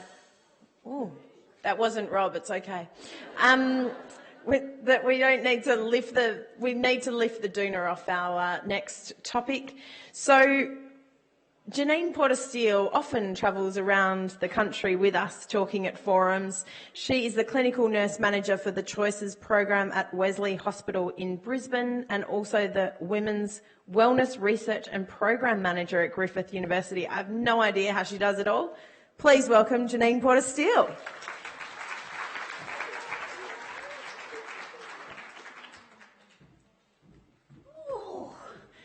This talk about exercise and sex, I'm exhausted. Oh, hang on, I have to put my bits somewhere. We'll need all of those. How are you all? Yeah, we should do some stretches, shouldn't we? Good. First of all, I've got to apologise to the men in the audience. You might want to cover your ears at some point, so I'll try and give you fair warning. So big apologies. I also want to say sexuality is a really difficult topic, as some of you may have found out when you've tried to bring the topic up with your oncologist. So I find it difficult to talk about and bring the subject up, though some people wouldn't believe that. But I just want to say I hope that I don't cause anybody any offence at all. The only way I can do this talk is with a little bit of humour, and I really hope you get something out of it, and I'll be around, so if you wanted to ask any questions in a more private way, go for your lives, feel free. So we're going to talk about sexuality, intimacy and cancer, but I'm also going to talk a little bit about some of the menopausal symptoms that people suffer that actually impact on sexuality. So just want to check something first. Is anybody sort of feeling generally weak or tired today? Yeah? What about loss of vision? Anyone suffering? I do. I've got to. Oh, yeah, over there. I get it. I do get it. Loss of memory. Yeah, I do too. I went over 2 wrong bridges this morning, and I know somebody told me the right way to go, so that's not good. Just have a look at the person next to you, see if they've got a bit pale, pallid skin. Anybody flaky skin? Yellow or brown spots? It's that blurred vision bit. If you've got funny vision, is it sort of a bit of a problem that happening? Well, look, to be perfectly honest, you're all okay. You're all suffering from symptoms of overindulgence. So those of you who put your hands up, you could go for coffee. You could, because you're all right, so it's good. Now, my next thing as well is anybody in the audience with a bun? I did see a couple of people with their hair tightly tied up. Oh, yes, Lexi Warren. Don't want to point you out or anything, but thing about that is, did you know things like, and if you're feeling a bit frisky, undo your waistband, all right? Because constricting corsets in days gone by was thought to sort of cause this blood rush, and that was a bit of a thing for nymphomania. As were hair tied up in a bun. So, as I say, not pointing the finger or anything, but you know who you are. Yeah, good. Okay, so sort of, I better not lower the tone too much, better get back to it, really. So the thing about cancer is there's so many things that happen. For both men with breast cancer and women with breast cancer, it's an enormous burden, isn't it? There are the financial issues, there's that fear of recurrence, awareness of your mortality, feeling a bit isolated. That's quite a common thing, particularly for younger women, to feel isolated in the context of having breast cancer, isolated from their peers.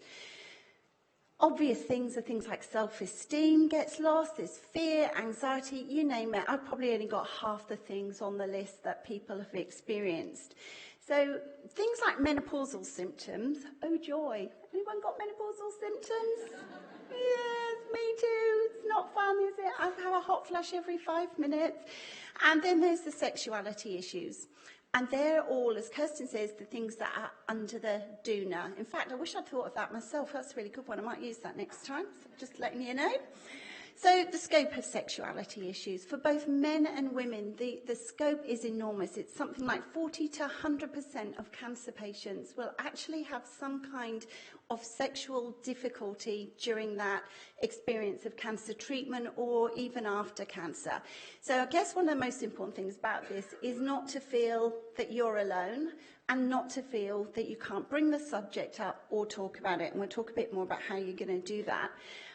Various studies have shown differing numbers. So that says 40 to 100%. You know why that is? That's like a really weird thing to say. Well, it might be 40%, it might be 100%. But it's because people don't want to talk about it because they're embarrassed and they're shy. So we all know the side effects of treatment: insomnia, eroded self-image, fatigue, interestingly elevated cholesterol levels, issues around heart, bone and muscle health, which we've already talked about this morning, cognitive function and panic attacks and anxiety. Panic attacks aren't funny, are they? They're unpredictable and they're a horrible thing to happen. So living with cancer affects sexual functioning in lots of different ways. So for some people, it's about their sense of self. For other people, it's about their sexual function. And what we do know is that people have questions right from the very start of their diagnosis all the way through. So one of the big problems is when people finish treatment and they want to get back to normal, who's there to help them do that? And that's what this conference is about. And that's why this is so important, because these are the issues around survivorship. Some of the issues that people deal with around sexual function are relatively simple and they're quite easy to sort out most of the time. So I'm hoping that we'll have time for me to do that with you. just to talk about those things. But one of the biggest things is that sexuality is the elephant in the room. Wouldn't you agree? That's one mighty big elephant. So I know for some people that I see at Choices how difficult this topic is. People often say they think because they've had cancer that sex isn't an issue for discussion. Well, sexuality is all of us, isn't it? It's who we are. But it's that thing about survivorship. So people don't like to bring the topic up, and health professionals don't bring the topic up because it's like, hang on a minute, you don't want your oncologist to say, oh, hey, look, sorry, you got breast cancer, but you know what, let's talk about sex instead. You'd clog in one, wouldn't you? Because your main thing is about survivorship and getting through this. So it kind of gets buried and a bit ignored. What I want to do before we really talk about the sexuality stuff is talk a little bit about the menopausal symptoms, because as a picture of me, actually, do you know, when I was about 15, I woke up, I lived in England and we were really poor, and we had frost on the inside of our windows because we were that poor. And I remember waking up one morning at about 3 in the morning, and there was my mother in her nightie out in the garden in the frost up to her knees. I thought, that woman is completely balmy. That's what you do when you're 15. But you know, the sad thing is that we follow our mothers a bit with the menopausal symptoms. Very distressing for me. I do wish I'd been nicer, but most of my slides have this ice theme in it. So who's had a hot flash this morning? Ah, just about everybody. No wonder the temperature's up in this room. It's boiling, isn't it? So for some people, it will just be a little glow. Just a little warm. For other people, it starts at their toes, works its way up, and absolutely has them pouring sweat and getting anxious. So hot flushes are not this simple little, oh, it's just a warm. It can be really quite distressing, and it can be accompanied by rapid heartbeat, dizziness, all those sorts of things. So let's think about, oh, sorry, I've got the same problem as the previous speaker with the slides. I don't think I put get a tattoo. Buy a personal card. Who's messed with my slides, I say? Get a toy boy or girl. Well, I don't know. Anyway, let's see. Oh, yeah, sudden menopause. So, what do you do when the change happens before you're ready for it? Well, yeah, no, you're never ready for it, are you? So, coping with menopausal symptoms, really treatment recommendations offer, they're huge. So you go for the really simple things, which are good to try, to the bigger guns, which might be medication and is a little bit more complex, in the, particularly when people have breast cancer. So you can beat the heat naturally, and there's obvious things. Avoid the triggers. So stress is a trigger. So I'm up here, I've had 26 hot flushes while I've been standing here because I'm a wee bit stressed at talking to so many people. So I'll go to my next one, alcohol, which would be very nice, but it's 10 o'clock in the morning, so I can't do that. And actually, nor should you. We know really that alcohol, there's no safe limit, particularly with people with cancer. So keep it down. However, I would tell you, Dan Murphy's do a nice little organic wine that's low in its sulfates, which is what causes the hot flushes. So if you're drinking red wine and you're red from head to toe, it's your sulfates. So, all joking aside, minimise alcohol. Absolutely minimise it, because it increases your risk of recurrence, we think, and we don't know what the safe limits are for women with cancer. The limits that are put out there are for the general population. Caffeine's our other issue. Had a very large cup of coffee over there. Really enjoyed it too. So no more than 3 caffeine drinks a day if you can avoid it. That will help reduce your hot flushes. Obvious things, hot and spicy foods, avoiding smoky rooms and avoiding hot rooms. So, dress in layers, don't wear wool or synthetics. Aloe vera, bamboo, really good, especially bamboo sheets, because they're really absorbent if you're a hot flush at night person, and sometimes putting a cotton towel on the bed. Have you heard of chilly towels? Yes. This is very useful at night because it's really difficult if you're at night, you wake up and you fall back to sleep. This is what's called a chilly towel. You can buy them in lots and lots of places, pharmacies. This one is a lady sort of makes these and donates her money to different charities. But this is a chilly towel. So you run it under the water and you better not wring it out on the stage. You wring it out and then you flick it and it stays really cold, really good at night if you're feeling really hot, because you can just put it over you. And it actually stays really cold. I've had this in this pot for weeks, which I don't recommend, but it will keep you cool at night. So that's a chilly towel. You can buy them in pharmacies. Your other trick is water bottle in the freezer. Hot flushes often start from here. Cool down. You've got your water bottle. Should be drinking 2 litres of water a day. Often when it's cold, it will offset a hot flush. Breathing techniques. Breathe in through your nose slowly and hold for a few seconds and breathe out. Now, the good thing about doing that is not only will it stop your hot flushes, it will also help with panic attacks and anxiety, which is a feature of menopausal symptoms for people sometimes. Medication, that's the other thing. Some of you will be on Effexor, which is an antidepressant drug, but when they were doing the trials, what they found was this really reduced hot flushes.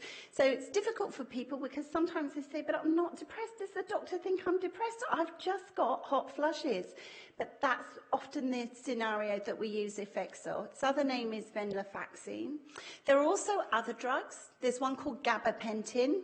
Gabapentin is an anti-epileptic drug and one we often use for peripheral neuropathy. And gabapentin also reduces hot flushes significantly, as does blood pressure medication. Now, a word of warning. Oftentimes what happens is people will go out to the health food shop, see that there's Femula or red clover or some of those, Remifemin.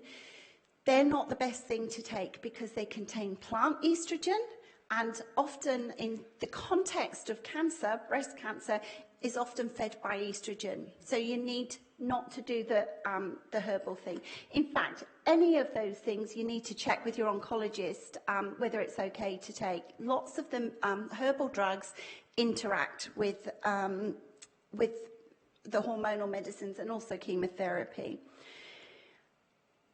Back to the exercise.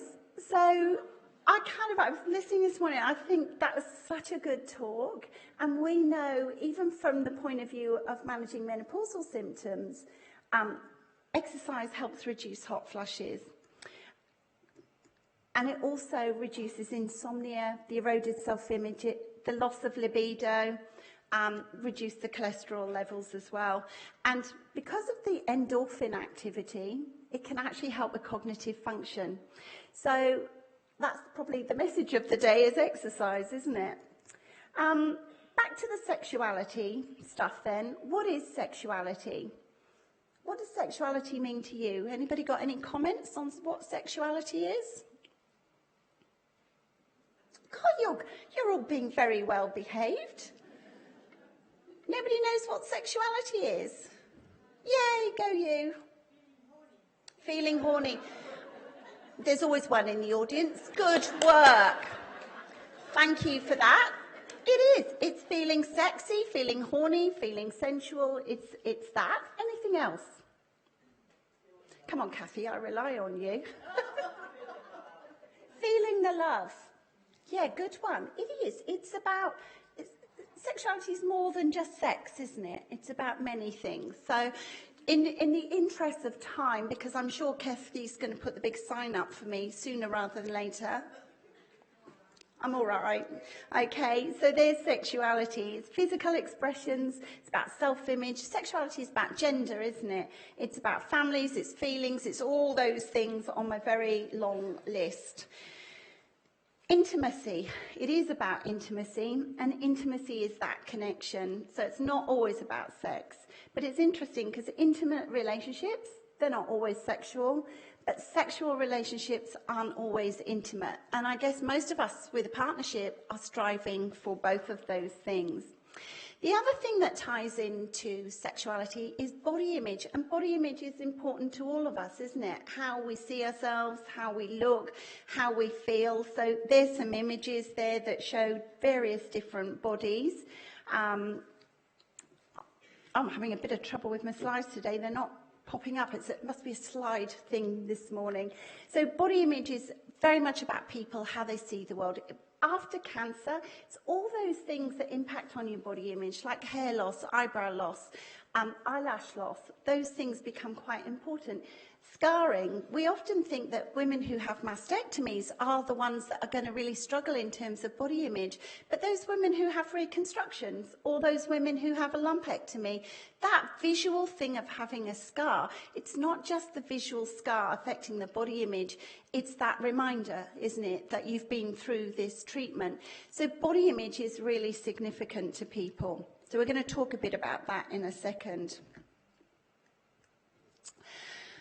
The other thing I mentioned was gender issue. So this is where the men need to just cover their ears, because, look, I'm right, aren't I, ladies? This is, for the women, this is how the brain works. Look, I got this out of one of those very reputable medical journals. It's Marie Claire or Cosmo or something like that. So I know this is right. So there's the female brain and then there's the male brain. So we can clearly see a demonstrated difference. So for us girls, it's all about, a bit of hearts and flowers. And if he does the vacuuming and he sorts the kids out and he cooks the dinner and does the shopping, mows the lawn, well, he might be all right for the night. But like for me, I have quite a list of things that are really significant here. For men, it's a bit different, isn't it, really?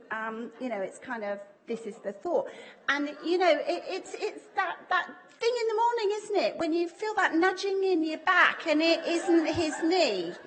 Yeah, so actually I have to tell you that is really important that men do that thing, the nudging thing, especially in the morning, because if they do that normally and then suddenly it stops, it might mean they're a bit depressed. Or they could have something like diabetes. We talked about diabetes this morning, or something else going on. So these things are important for men and for women, but fundamental differences. I'm going to be lynched by all the men in the audience at lunchtime. Can I have a protection ring or something around me, just in case?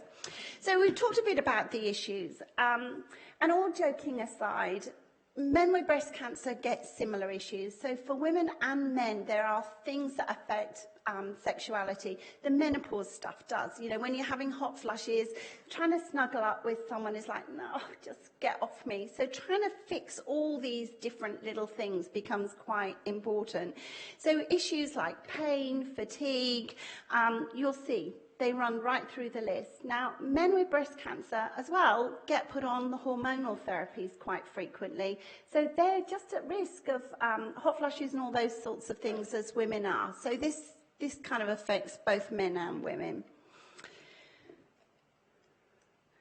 Issues for partners. So we kind of assume that it's the women or the person with the cancer that's affected, but quite often women will come and say, my husband doesn't want to get close to me anymore. I think he's gone off me. I'm not sure what's going on. He doesn't, since I've had this mastectomy or this reconstruction, I don't think he fancies me anymore. But if you ask partners, they go, that's not right. That's not right at all. I just didn't want it to feel that I was banging on about sex all the time, and I just didn't want it to hurt her, and I don't know quite the right way to go about this. So partners have many issues too, and it's important to consider that. So the message in this talk actually is going to be about communication and about talking to each other and talking about feelings, because men often don't want to admit to those feelings because they don't want to worry you and all the rest of it. Men are also, in the context, or partners are often find it difficult to seek help. And certainly, you know, when you think the majority of majority of breast cancer diagnoses are going to be amongst women, women generally support one another, don't they, and sort of get with their friends and all the rest of it. So men can sometimes feel quite isolated. And certainly men with breast cancer say they feel very isolated because essentially it's a female disease. So I think all patients should receive information about the possible side effects of the disease and the treatment on sexuality and fertility. I think it should be brought up not just once of like how you're going, how's your sex life going type thing.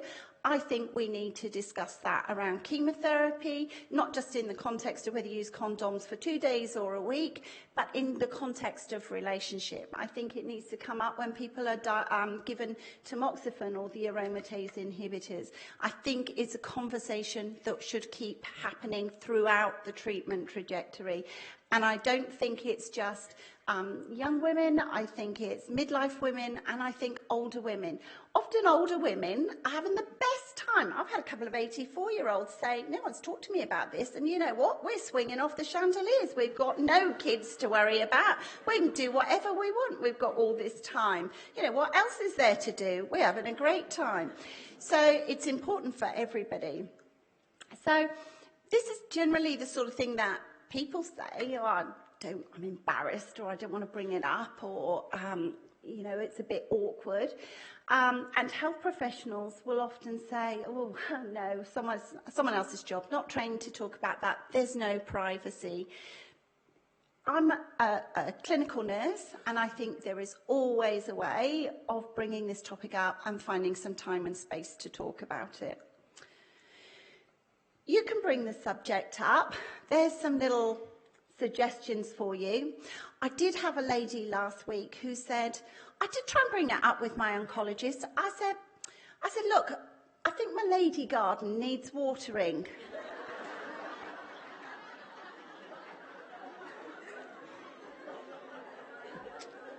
Awkward. And he didn't have a clue what she was talking about. So we went through a few other strategies. Some of these might help.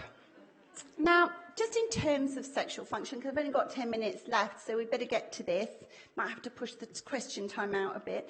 There are some solutions. So we'll look at what those solutions might be and whip through some of them quickly. So first thing is changed appearance. I talked about body image at all earlier, and I think there are simple things to do, like a colleague of mine, she's had a mastectomy. So her thing is, I wear my contact adhesive in bed when I think I'm going to have sex because it makes me feel better. It stays on my chest wall. I can wear a bra. You don't have to be naked to have sex, do you? You can have quite good fun sex if you dress up, dress down, whichever you want to do. So for her, wearing the contact adhesive breast form made her feel more whole, made her feel better. Simple things like that. Focus on your good points. Look at how lovely you all are. Dress up, dress down. So these images, for me, just portray that learning to love you different and why it's okay. Changed appearance, change focus. Find a new sensate focus. Now, sensate focus is the bit that makes you feel good. So makes you feel sexy, turns you on, whatever expression you want to use. Now, some women say, I like the sensate focus I had before, and that was my breasts, and now I've lost my breasts or I've got a reconstruction. It's interesting, but some of the research shows us, and some of the focus groups that we've run and the workshops, women have said, you know what? That feeling was in my head, that sensate focus, and that's why wearing a contact adhesive, or for those women who've had reconstruction, they often feel, well, you know, I can get that feeling back again. And such good surgery now with reconstruction that can often improve things for people. Experiment with lingerie and clothing. You've got some brilliant shops around here with beautiful negligees, nighties, even t-shirts, camis, that sort of thing, so that you feel sexy and more attractive. Think about making it fun, sensual, sights, taste, sounds, that sort of thing. We'll talk about date nights in a minute with this bit. One of the big things is loss of libido. And when I did my PhD study, loss of libido and loss of desire was one of the biggest things. And there's no really quick fix for that. I was looking at one of the slides that were up, and it was talking about testosterone.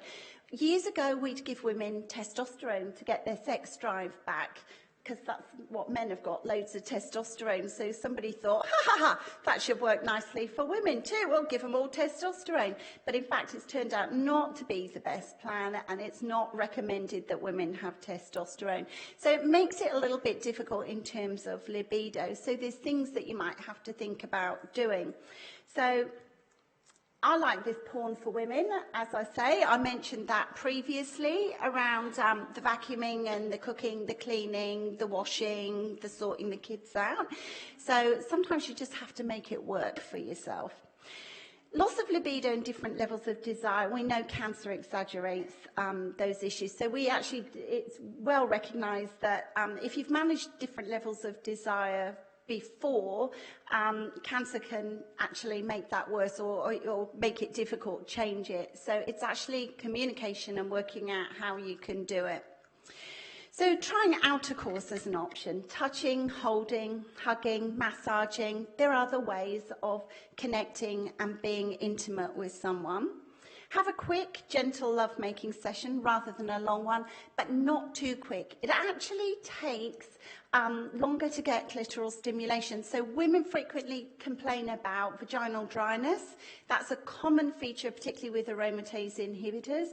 We've whipped all the estrogen away and said, right, no more estrogen for you. Well, that estrogen works on various different parts of your body, the vaginal walls particularly, but also around clitoral stimulation. So it takes longer to get lubrication. So that means the men have got to work harder. More foreplay. You might have to read your book while they're doing it if you've lost the desire, but it should work in the end. I did mention rediscovering sensate focus and also mutual masturbation, making each other feel good. That's really important. For those of you who want to, look at sex toys and DVDs. That's not for everybody, but sometimes that works really well. There's variety out there in the shops. You just got to be brave enough to go in and find them. The other thing is schedule a regular day for lovemaking. Sounds very clinical and cold. I need the men to cover their ears up now, because otherwise they'll know what you're up to, and you kind of don't want to know that. So you've got to pick a night, any night, because what happens is women will go, I suppose I should do it tonight, but Downton Abbey's on. Maybe tomorrow's a better option. Or the next day you get to it and go, oh, God, I just want to finish the chapter in my book. Oh, he'll be all right till the morning, he'll be all right. But if you schedule a regular day, how good is that? You can, do it the night before you change the sheets or something. So, you make it work. And if you do that night, any night, you know what it does? Cuts down on all that awful guilt and thinking, I'll have to do it tonight. So, Melbourne could be, I won't say Saturday night, she'll all be exhausted and the footy's on and everything. So maybe you could all have Monday night for your date night and stick with it. And you know what? It works because everybody's happy. And you've got a whole week off afterwards. It's very good. Okay. The other thing about sex toys and stuff like that is, when is something erotic and when is it pornographic? So Rosie King, she's a sex therapist, and she says erotic is being tickled gently by the feather as you massage the oils in softly. And the feather tickles up and down in all those special places. Pornographic is when you use the whole chicken, so avoid it. Okay, I have got less than 1 minute, but I need to get this bit out. So I'm just going to talk about creams and gels very quickly. Kathy will probably strangle me in the meantime, but anyway, we might better get this out. So creams and gels, really important if you're going through chemo. There's different things you need to do and after chemo. So because you've had breast cancer, often the doctors don't want you to have estrogen creams because we're pulling all your estrogen out and then we're going, we'll chuck a bit back into the vagina. Now, there is a trick with this. Some of the oncologists will say, yeah, okay, you can use an estrogen cream for a couple of weeks, but you've got to have intercourse during that time, because otherwise, I had someone who said, I used that blasted estrogen cream, it didn't work. And I said, oh, really? We should have tried some other things. She goes, I said, did you have intercourse while you were using the cream? She said, no, I didn't.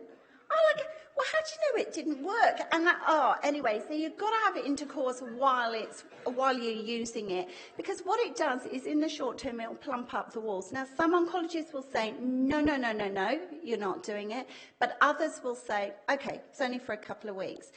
Now, that's moisturising the vaginal walls, okay? And it's also putting a bit of estrogen back in to plump the vaginal walls up. Thing is, if your oncologist doesn't want you to do that, what do? So you use a vaginal moisturiser like Replens or Refresh. Refresh is spelled R-E-P-H-R-E-S-H, is pH neutral, often used for something like bacterial vaginosis, but actually it moisturises the vaginal walls. So that's a vaginal moisturiser.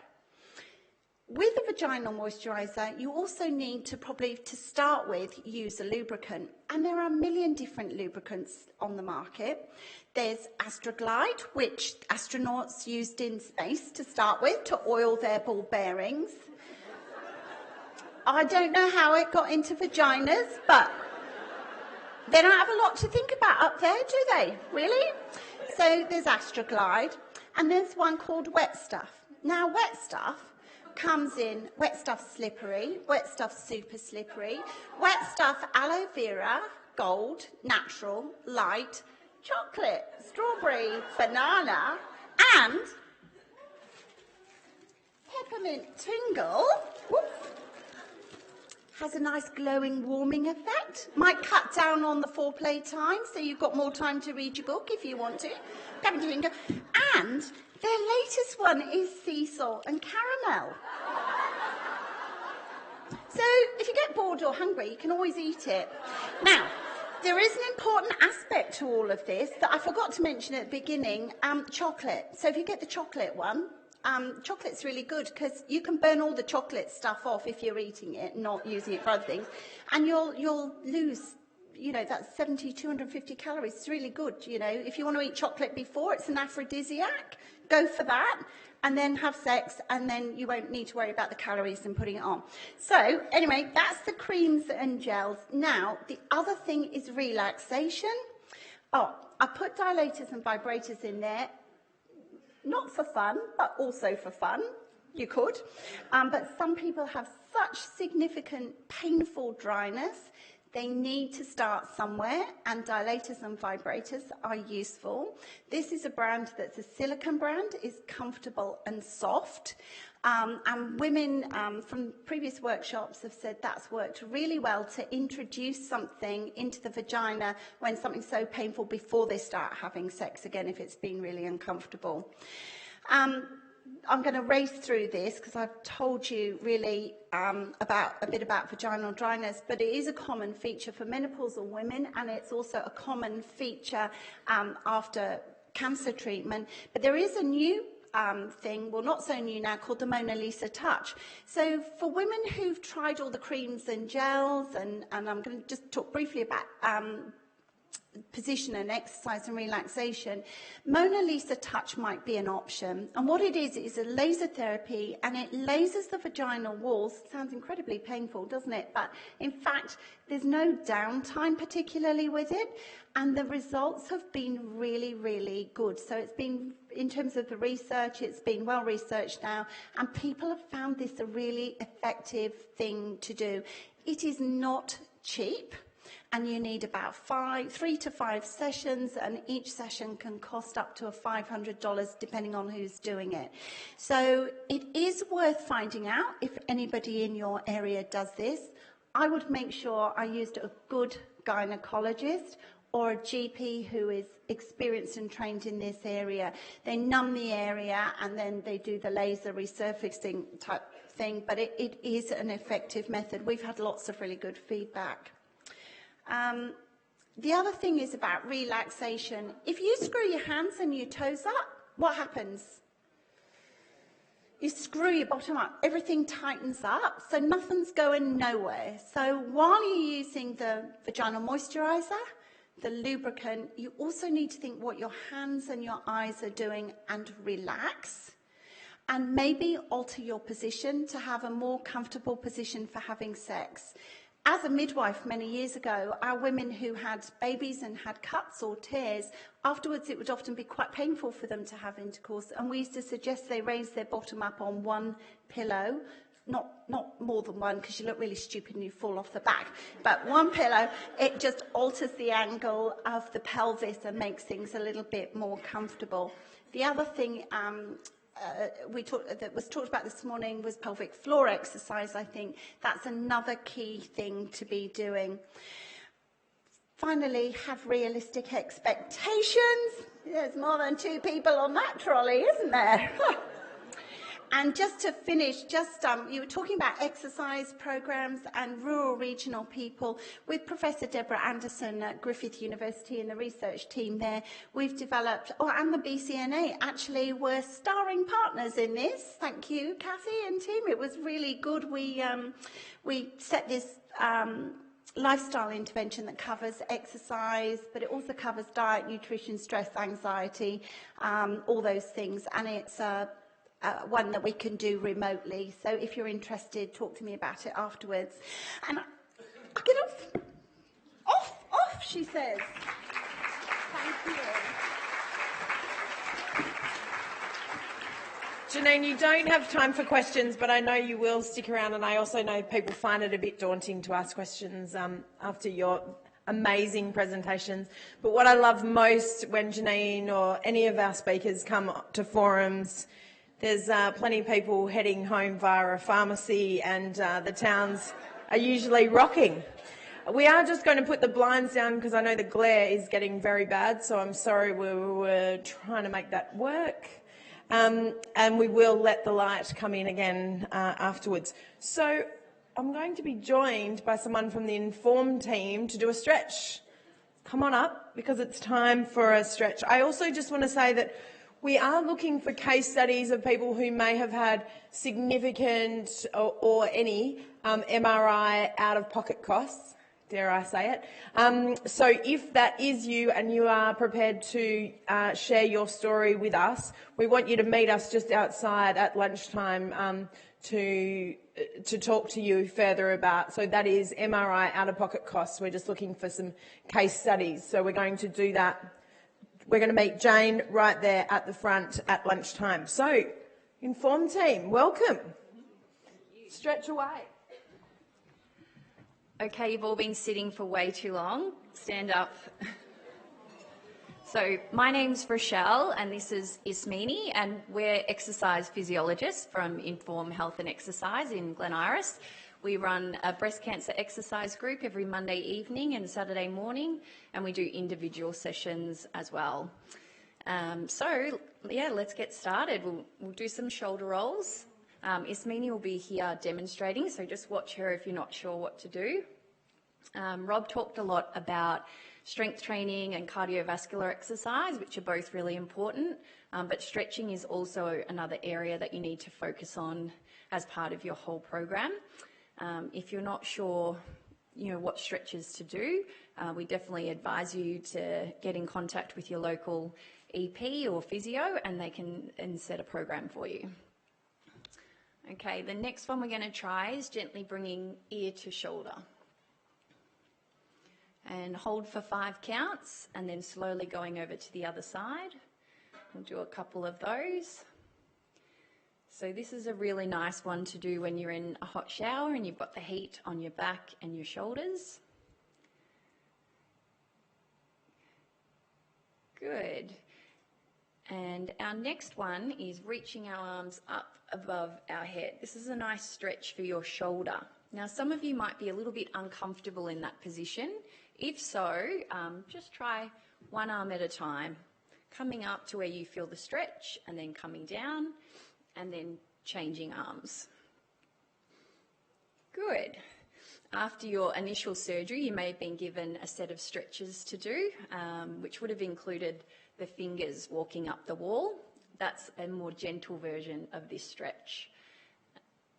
Good. All right, arms across the chest now. We're going to try some thoracic rotation, so just gently rotating around to the side and hold for 3 counts. And then slowly going to the other side. So it's really important with your stretching that you're listening to your body and noticing any differences. So comparing your left side to your right side. If you find that you are a little bit tighter on one side than the other, you might like to hold that side a little bit longer.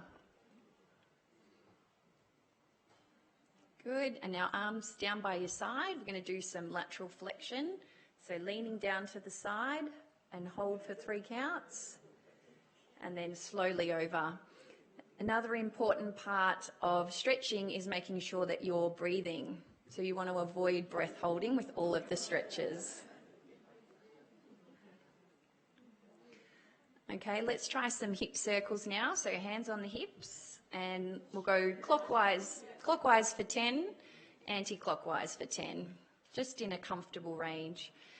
So it's important with all of your stretches that you're staying within a comfortable range. We're looking for stretch pain, not sore pain.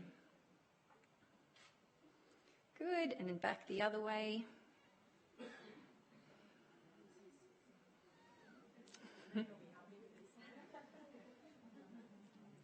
All right, and then we'll try the calf stretch. So 1 foot in front of the other. If you're feeling a little bit unbalanced, you might like to hold the chair in front of you. We're going to bend through the front leg, but keep the back leg straight. Make sure you keep your heel down on that back leg. You should feel a bit of a stretch through your calf muscle. If you've been doing a lot of walking, you might notice that your leg muscles are getting tight, so it's a good idea to add some leg stretches either before or after your walk, and swap sides.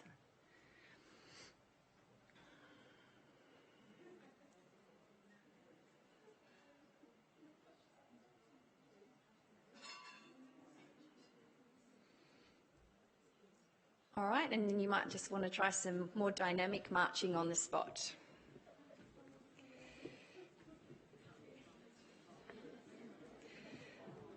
So if you're having trouble implementing a regular stretch routine, it's good if you link it to a normal everyday behaviour. So say when you're cleaning your teeth every day, you might like to try your calf stretch. So then it becomes part of your normal routine. If you're not exercising at the moment and you're not stretching and you've got no idea where to start, come and see Ismini and I out during the lunch break, and we can sort of point you in the right direction of a physio or exercise physiologist in your local area. But thanks for having us.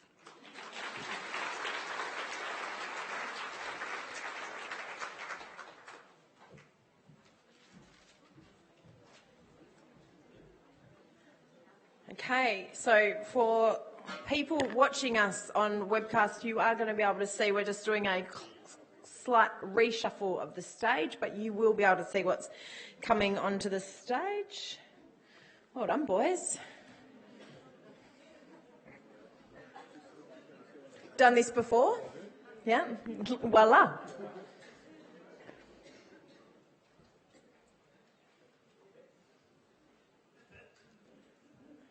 I'm going to be able to get off stage, right?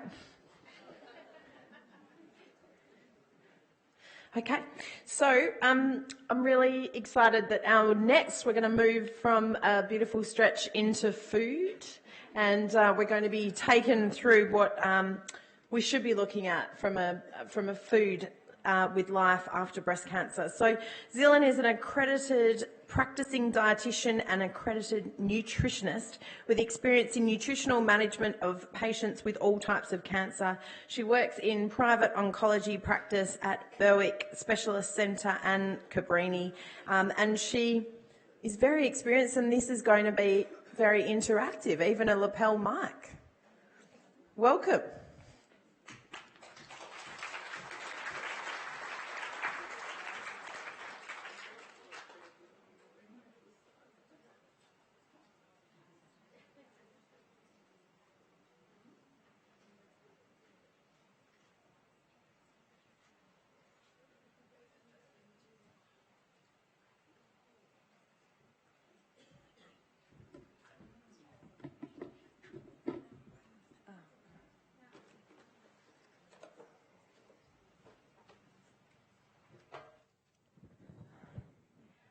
Good morning, everyone. Thanks for having me today. I've got my tissues and my tissue bin here because I've got a bit of a cold. So my name is Zillan. I'm a dietitian. Thanks, Kirsten, for introducing me. So I'm going to talk to you about food. Is it your friend or is it your foe? So I just want to start off with acknowledging that there's a lot of conflicting messages regarding food and diet. We get information from absolutely everywhere. I'm sure you can agree. You get it from your family, your friends, the media. You also get it from even specialists. And sometimes you think, oh, is this right? Is this not right? It can become really difficult deciding what to eat, especially after you've had a cancer diagnosis and you've heard that some foods are related to increasing your risk or related to causing certain cancers. And this might not be true. But I'm here today to tell you that food is definitely your friend. There are some things you need to be mindful of, but 100% you should enjoy it, all right? It's food.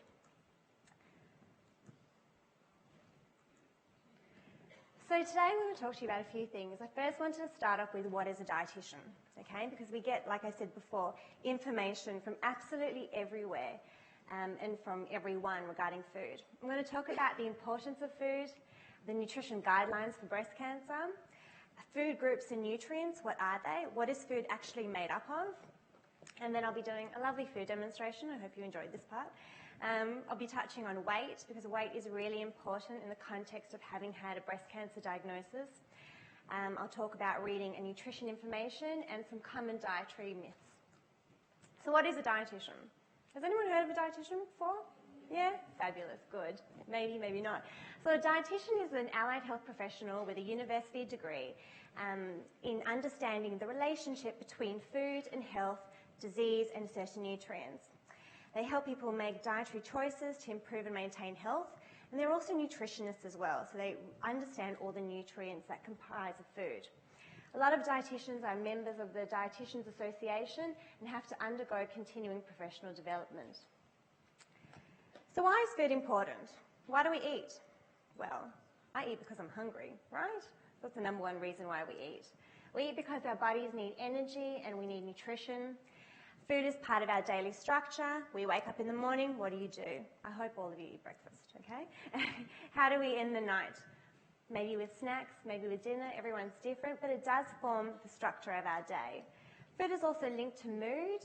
You know, if you haven't eaten for a few hours, you might feel a bit irritable, a bit hungry. I'm sure a lot of you are feeling a little bit like that. Lucky there's lunch coming up after me. Food is also linked to diseases. It's linked to sleep. And it's also social. When we go to a wedding, we eat at a wedding. And of course we judge the food, right? Yeah, very important. We go to a christening, we eat at a christening. So it's really important and it is part of our everyday. So the American Cancer Society have come out with nutrition guidelines for breast cancer and survivorship care. The number one recommendation is to consume a diet that's high in vegetables, fruits, whole grains and legumes. So why? Because these are the foods that have shown to reduce the risk of breast cancer as well as other cancers, as well as developing chronic diseases.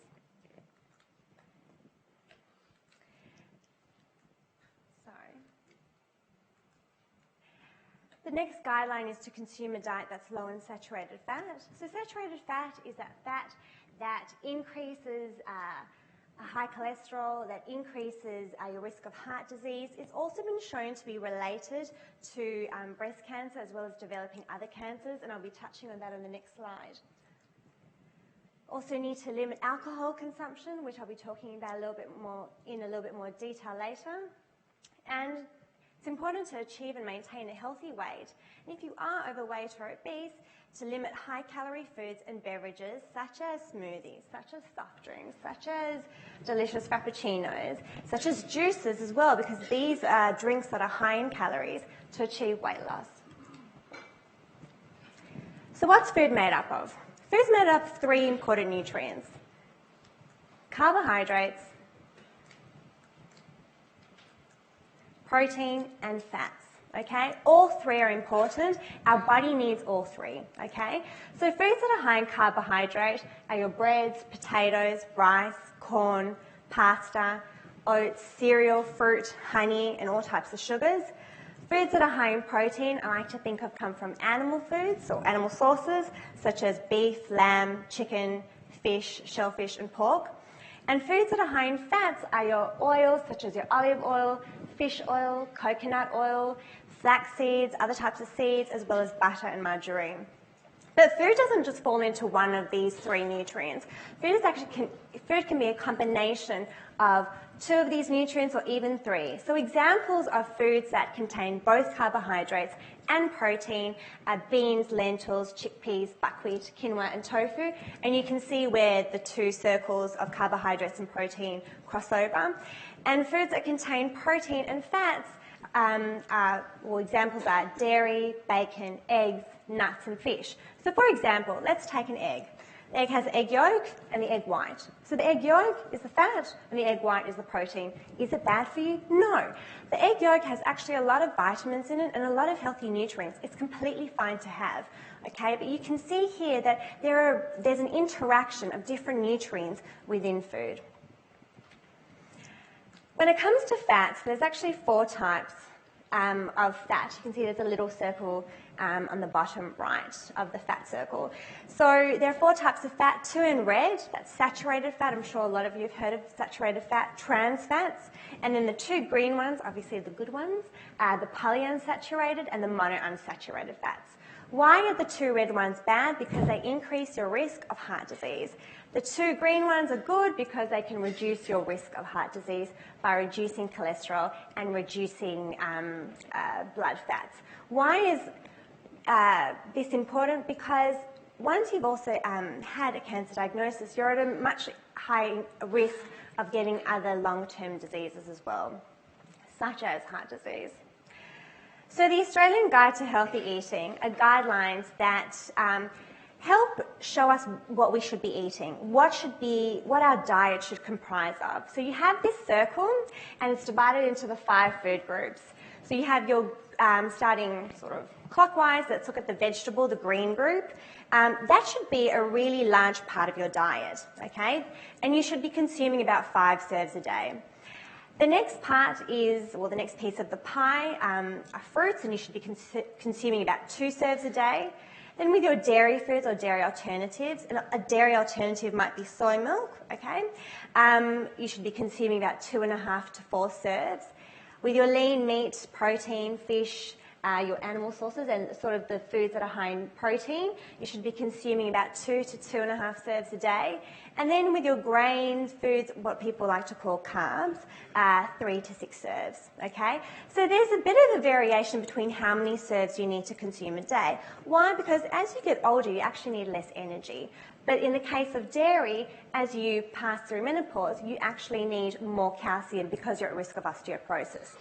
All right, so I've gone through the Australian Guide to Healthy Eating, which is in line with the American Cancer Society recommendation of having a diet that is high in whole grains, legumes, vegetables and fruit. But what on earth is a serve, right? How does this actually make sense in our diet? We will be talking about this now. So, great, thanks. Great, I'm just having a look what you can see. All right, so we're going to start off with vegetables. All right, so with vegetables, I said you need about 5 serves a day.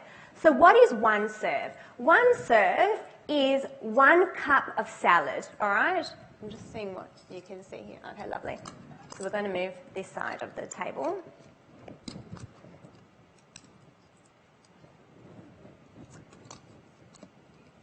All right. Okay, so here's our salad. This is 1 cup, all right? Oh, I'm making a mess, I'm very sorry.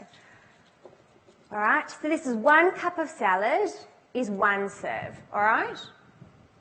1 serve, okay? Now, can you see the plate? Lovely. Is something in the way?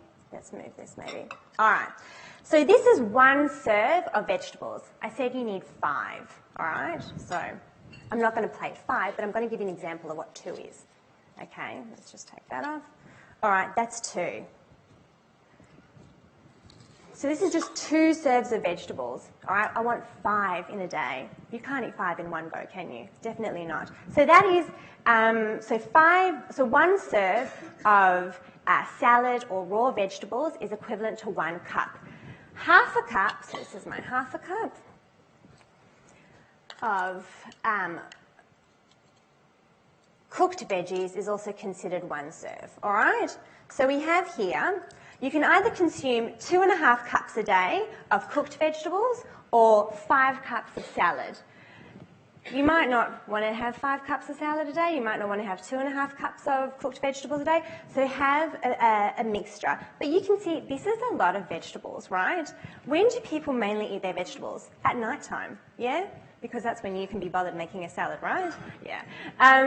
But it's important to spread the 5 serves throughout the day. So I'll be going through food swaps a little bit later on, but it is really important to start eating your vegetables earlier on in the day. Some people like to have some veggies for breakfast. So for example, if you want to have some sauteed spinach, you want to have a bit of tomato, you want to have, I like to have a bit of a chopped salad in the morning if I'm going to have eggs with it. But start off in the morning so you can have your veggies throughout the day. This is really important. If there's one thing I want you to take home today, it's your 5 serves of vegetables. All right? So that is a serve of vegetables. Now, a serve of, let's talk about fruit next. A serve of fruit is 1 medium size of fruit. It can be an apple, a medium pear, a medium banana, the massive bananas at the moment, or 2 small pieces of fruit. So that's a serve. So you need about 2 serves of fruit a day. So that is your 2 serves, all right? Then when it comes to, let's say, dairy foods, 1 serve of dairy is 1 glass of milk, a slice of cheese, or 200 grams of yogurt, all right? So if you need, let's say, 3 serves a day, so most women between the ages of 19 to 50 need about 2 to 3 serves of dairy a day. Why? Because dairy has the highest source of calcium. 1, 2, 3, okay? Who drinks the milk at, these days during the day? No, you don't, right? But you'll have a latte, correct? There's your latte. With coffee in, of course. So I consider a latte a serve of dairy. The next one is protein food. So how much protein should we eat? Because we all know protein is great for us. It has amino acids in it, so it's really important to... Amino acids are the building blocks of each cell in your body. So everyone seems to think that they need a lot of protein foods, but you actually don't, okay? So 65 grams of red meat is considered a serve. When you go to a restaurant and you order a steak, do you know how much it is? It's about 200 plus. If you're my husband, you might try and get 300, yeah? So a serve of red meat is 65 grams. That's palm size. If you all look at your palm, that is how much red meat, okay? So no more than that. How much chicken? 80 grams of chicken. That's half a chicken breast. A lot of people eat the whole chicken breast. So half a chicken breast is a serve of chicken, and then when it comes to fish, it is about 100 grams of fish. So a small tin of tuna or a small can of salmon is 100 grams of fish. All right. Then when it comes to grain and cereal foods, it depends on your age how many serves you should need. So for example, if you're a woman and you're over 71 years, we're looking at 3 serves a day.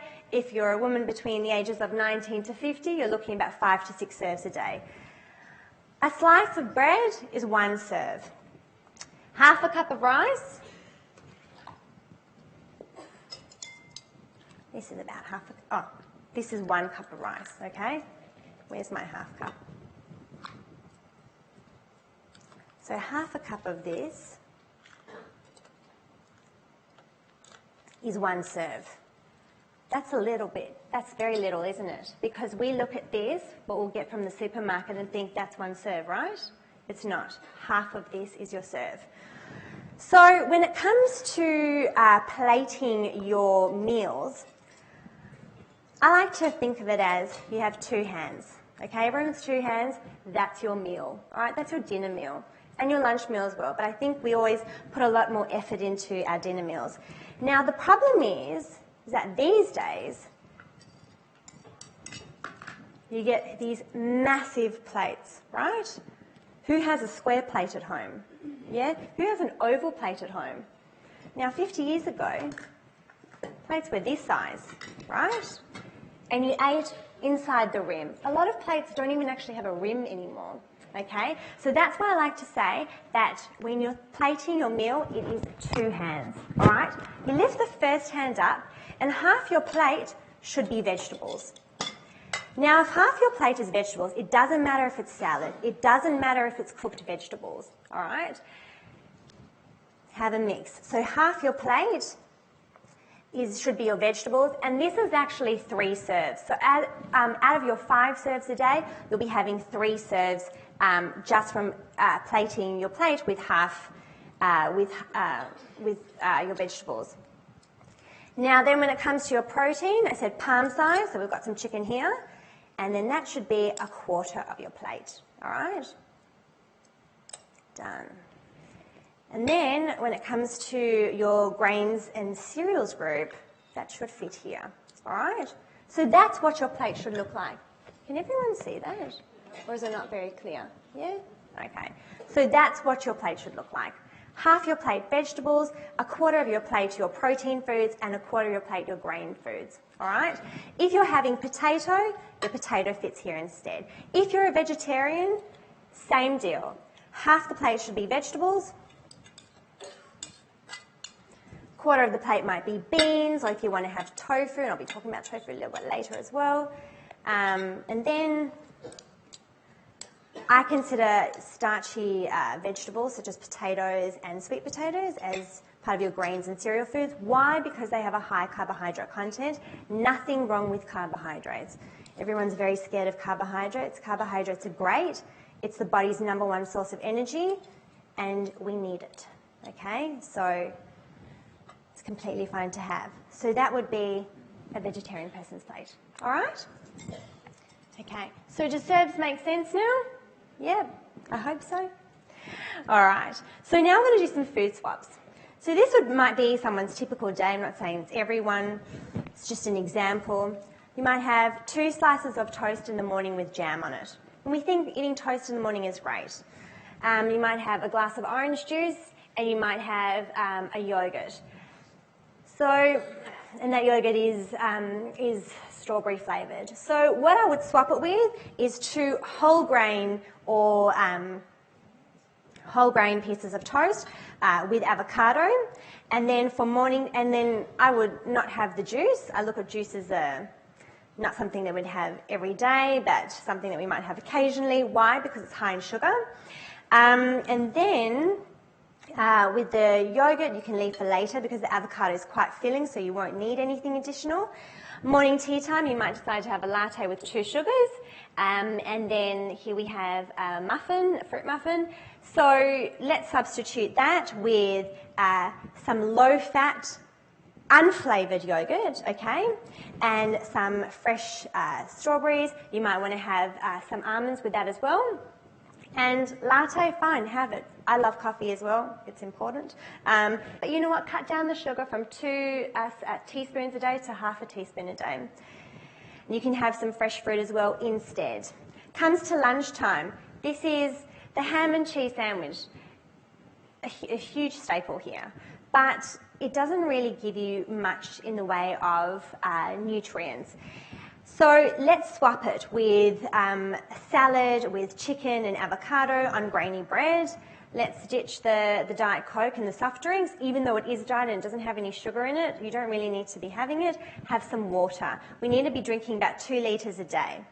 Then it comes to the afternoon tea. Everyone loves a good muesli bar, right? It's easy, it's accessible. You can leave it in your drawer at work, or you can eat it on the run, leave it in your handbag. Have some cut up vegetables because we want to be getting in those 5 serves of veggies a day. So you need to be spacing it out throughout the day. And you can team it up with some hummus. And then it comes to dinner time and, you know, who doesn't love pasta? Pasta with, this has got tuna in and some, I'll just take this up, tuna and some cheese. So this does not resemble what I've done over here, right? So let's change it and let's have, you can still have a salad, you can still have pasta, okay? But let's put some veggies in there, all right? Let's get in those serves of veggies. Then here we have, someone ate the other Tim Tam, so we put a muffin here before. They obviously didn't talk to me before, right? So we've got a Tim Tam here and a little muffin. Let's swap that. And you know what? I completely understand with wanting to end the night, you know, with something nice, something delicious. That's fine. I'm all for having chocolate at the end of the night, okay? Or having something a little bit small. If you want to have, you know, these low sugar sort of diet sweets, that's fine, okay? You know, if you're going to have that and then not have a lot of sugar later on, then fine. But if you're just going to have something that's, you know, a diet sweet, and then later on going to eat something that's like chocolatey afterwards, just eat the chocolate, yeah? Enjoy it. That's completely fine because you've eaten a lovely 5 serves of veggies throughout the day. So this is just an example. I do not work for this company. I have nothing to do with them, right? This is called Table of Plenty, and each rice cake, I don't know, a lot of women know about calories, has 16 calories, okay? The chocolate is actually really nice. And yeah, if you want to have that. But if you want to have a few squares of chocolate, fine. I'm all for it. But a lot of people find that they do struggle with managing that chocolate intake. All right. Oh, I forgot. The wine, yeah?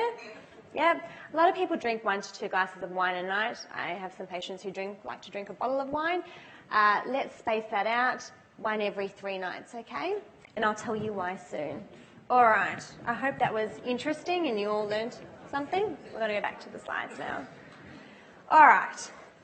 Okay, so actually I just wanted to point out at the bottom of the Australian Guide to Healthy Eating, there's a section of all the delicious foods, what people like to call junk food, the foods that are high in salt, sugar and fat, so your sweets, salamis, pies, chips, chocolate, burgers, alcohol and sports drinks. Let's try and limit them. They do not fit in that circle, okay? That's not the foundation of our diet. All right. So weight. Why do we talk about weight in terms of breast cancer? It's really important.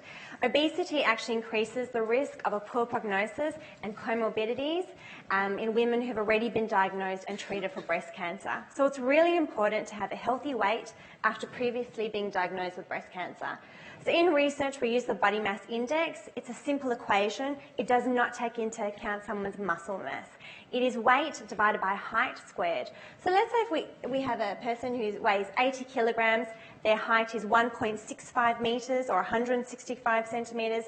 We'll take 80 divided by 1.65 and it gives this number of 29.4. So looking at the body mass index, a normal BMI is considered between 18.5 to 25.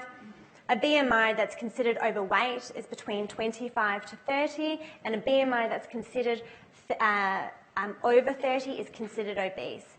The key message here is that losing 5 to 10% of your body weight, if overweight or obese, can significantly improve your health and future cancer risk. So in terms of this person who weighs 80 kilograms, that's 4 kilos, okay, and might be far more manageable and realistic for a lot of people than getting to this, you know, ideal body weight that maybe someone has never ever attained, all right?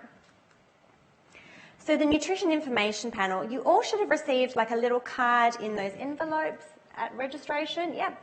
So those little cards will help you when you go food shopping, and a guide to how to read the nutrition information panel, which is found at the back of packaged foods, because the reality is, we eat packaged foods. We eat processed food.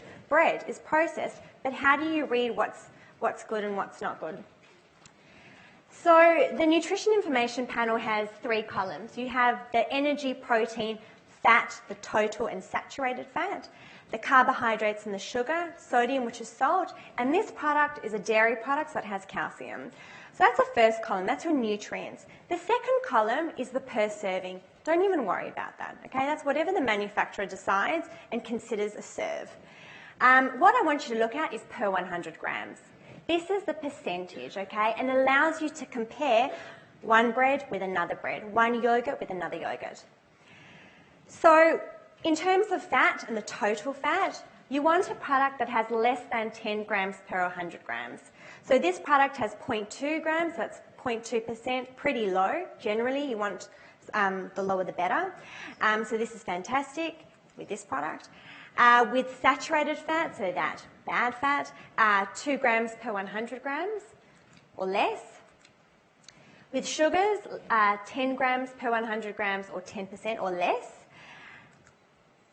This product actually has 10.7 grams. Am I going to worry about the 0.7? Definitely not, okay?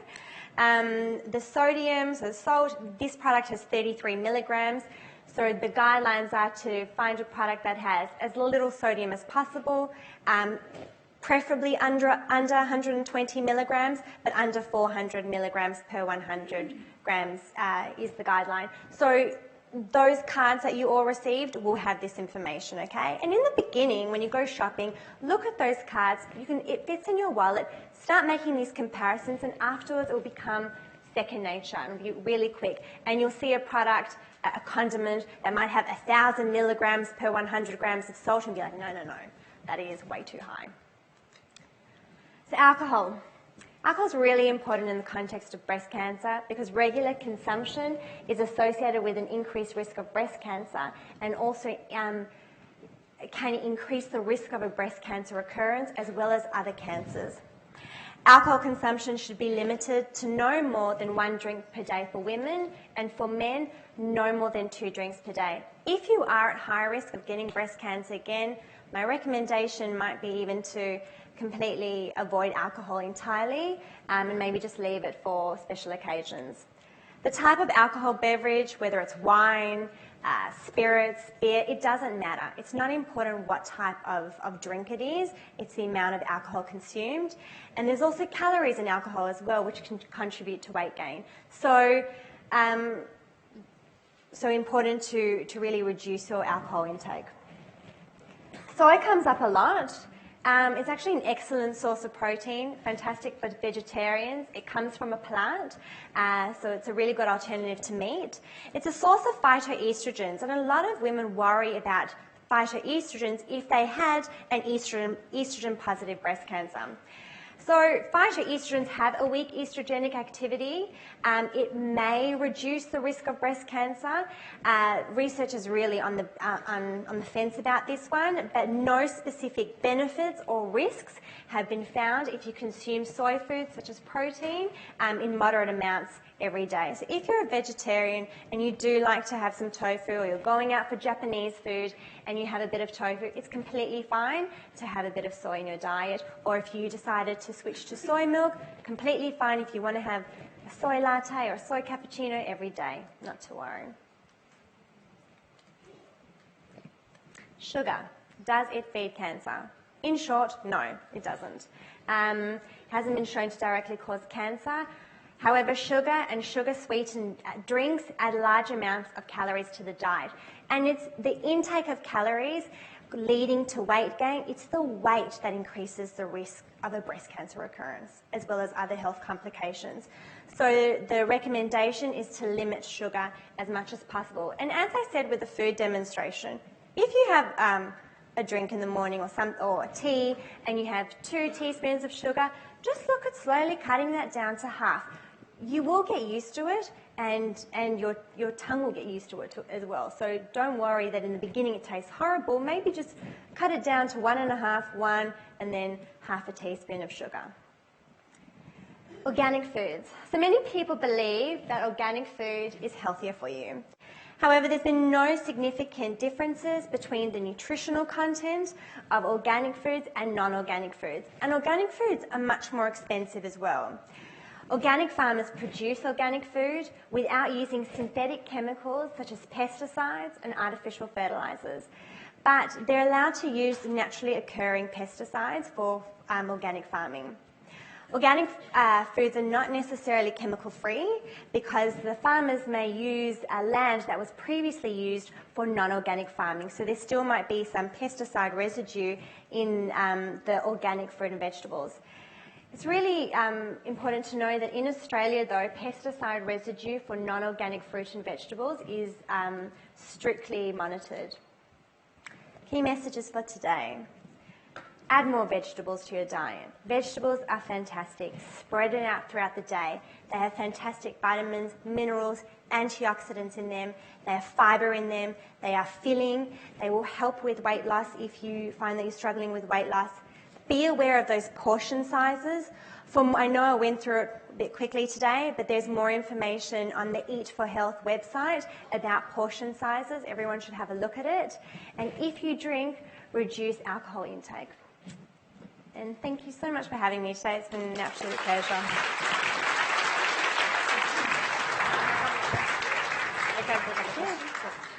So we've got time for just a couple of questions, and I want to recap on a couple of things. One at the back, Rosie, thank you. Hi. I'm just wondering, do you have any resources that you recommend for meal planning for people like me who are a complete numpty when it comes to figuring out what food to eat? And there's only so much iceberg lettuce and tomato salads I can have, so Yeah. I have no imagination when it comes to food, so I really struggle with how to plan my meals and move forward. Yep. Okay. Fantastic question. A few parts to it. Everyone is different. Everyone has different food preferences. There is no meal plan that's one size fits all.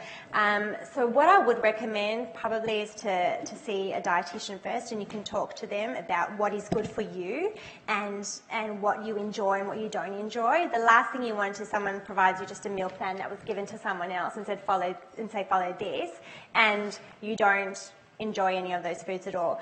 I think it's really important.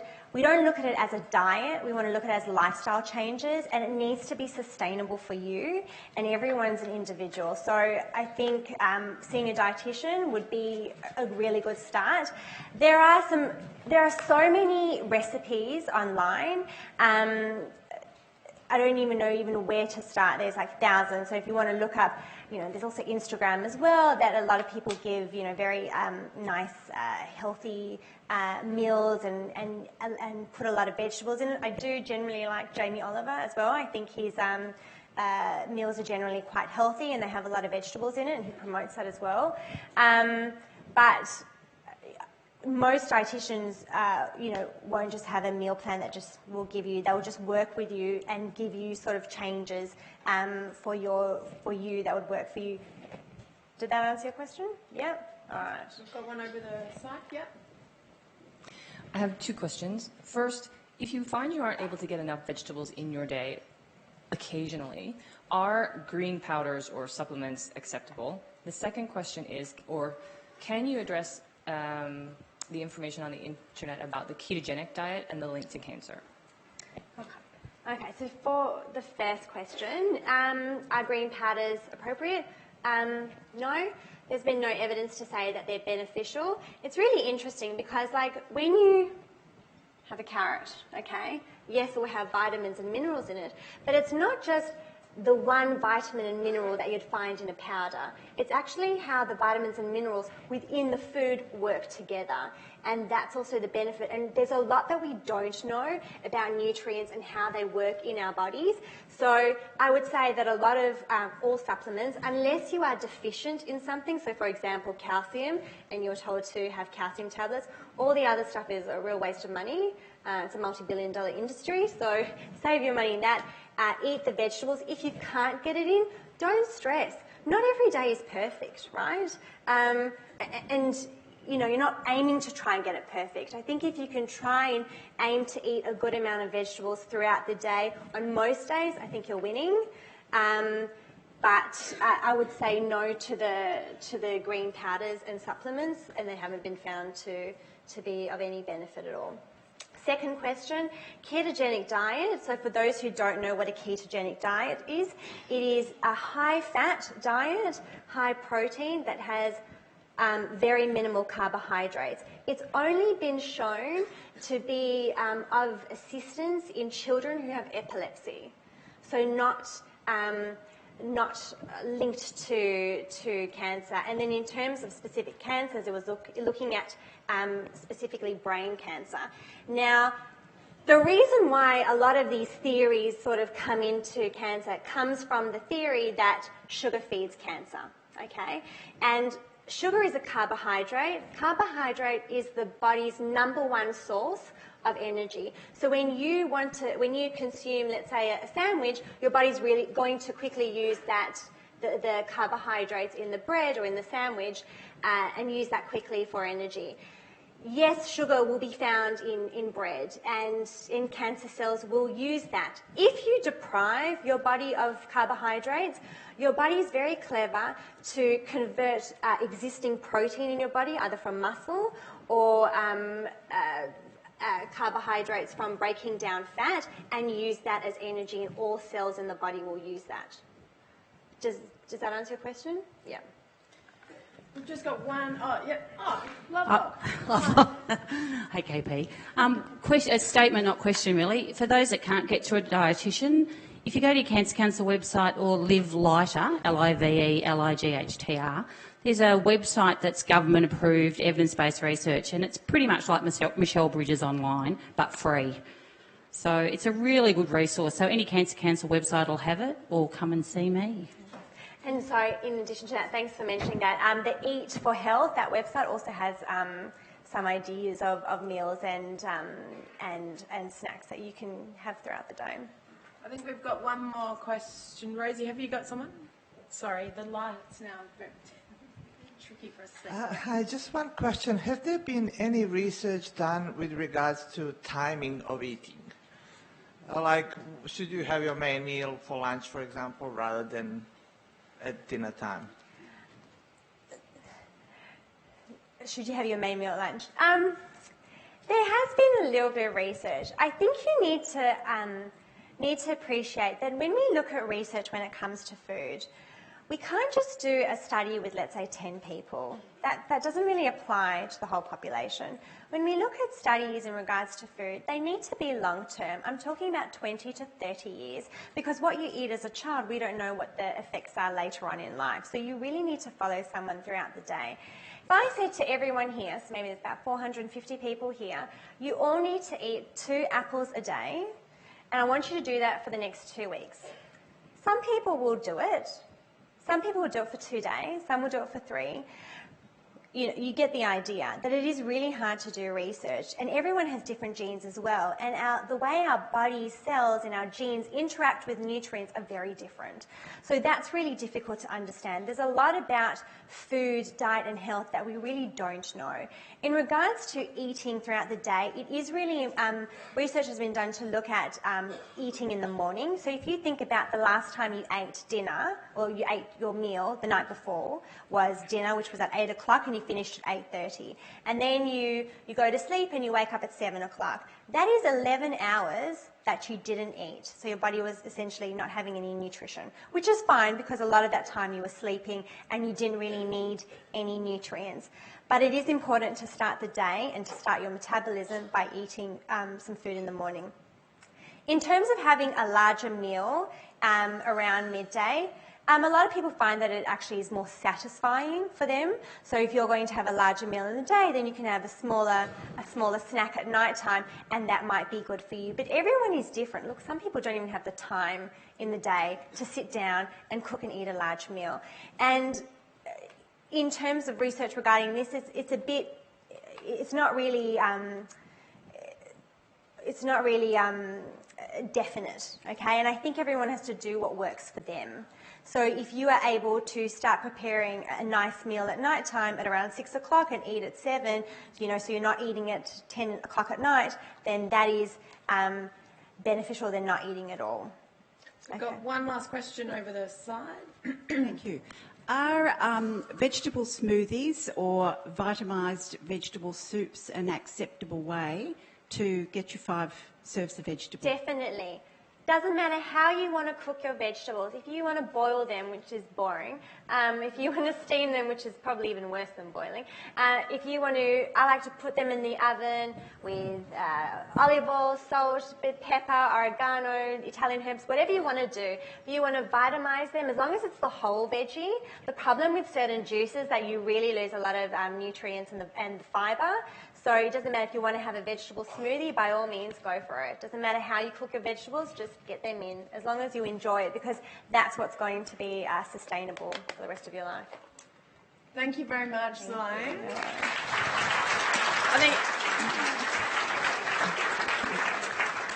I think it's really important, we were talking before, that there is a lot, and you started your presentation, a lot of discussion around food and diet. The research is still very much happening, and I think what the most important thing is that we all try and do some of these swaps and start living a healthier life in terms of our food, but not making sure that we don't feel guilty about it, and staying in touch with BCNA, because we will provide you with the evidence as it comes to hand, but there is still a long way to go in the area of diet and nutrition. The other thing I just want to say is that it's really important to speak to your GP and a dietitian about your diet and accessing that's right for you. And just like Rob Newton was saying before, that what we need to do is make sure that we're providing much more tailored information, and the best sources of information for that is GP and a dietitian. And of course, you can see your dietitian through the Allied Health Plan that you would also receive through your GP, which we know is only 5 services outside of your clinical treating team. So it is almost lunchtime, so God, I hope the meal's all right out there. Otherwise, my team may be going and picking some avocados and some legumes. But I'm feeling a bit nervous about it. But anyway, we can have a little treat, can't we? Didn't she say 2? Of course we can. So I just want to remind people we are looking for case studies of people who may have had out-of-pocket MRI costs, and for those of you, we want you to stay here. There are 2 places that you can find lunch, outside here, but also down in the cafe. So we always find that people flock to the first table, so make sure you spread yourselves out. Try and meet someone you've never met before over lunch. I think that's what today is all about, as well as helping us to connect.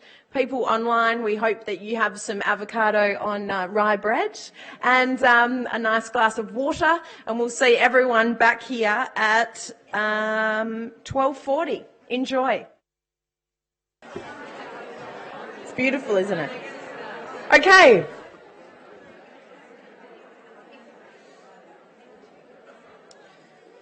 Hands up who made a new friend. Oh, I made about 10. Yeah, I know. Now, there was someone that I was talking to in the break that I need to reconnect with about their work.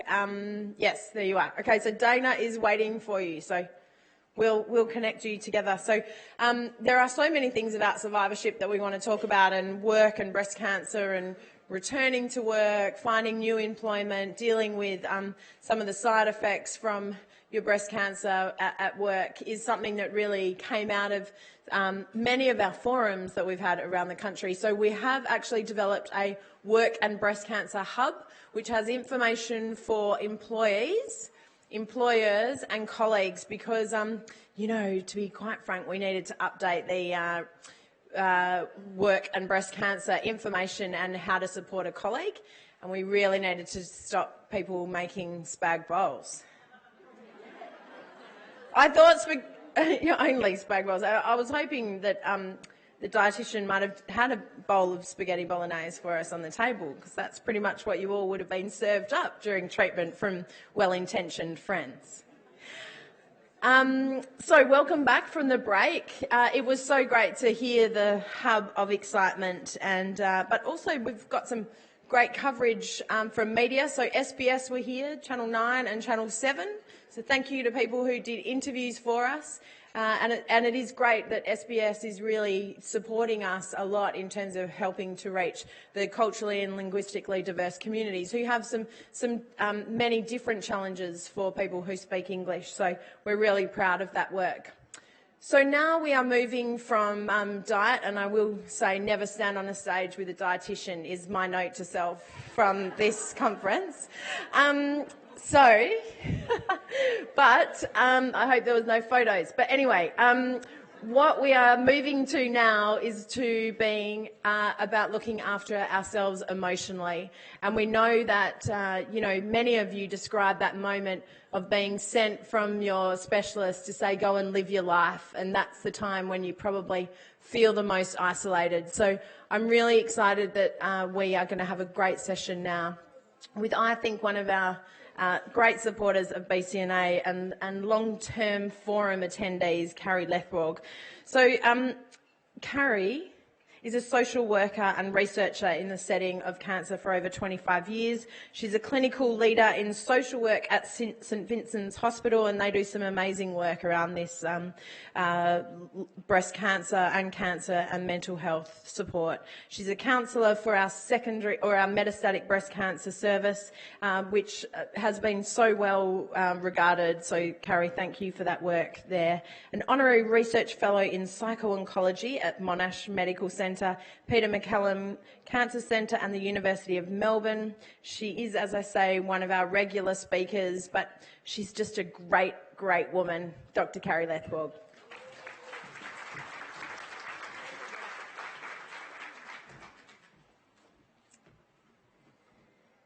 Thank you, KP, and for all BCNA, it's been an honour to be part of this journey and so cool to be here at the 20th year and seeing all of you and knowing that the reach is just growing, and that's what it's all about.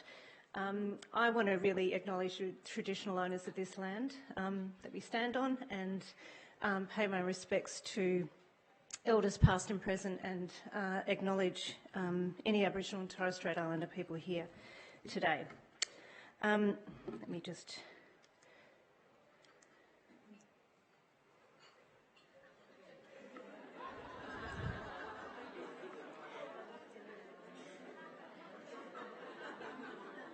That's it, pretty much. No, it's not. If you look at this website, emilymcdowell.com, she's making all these really cool cards that kind of just say it. And she makes cards she's an American woman, but you can order them online. But even just to go and look at it and go, yep, absolutely. I'm really here to talk about how do we manage anything when we get handed really hard things in life, because that's the only choice that we have.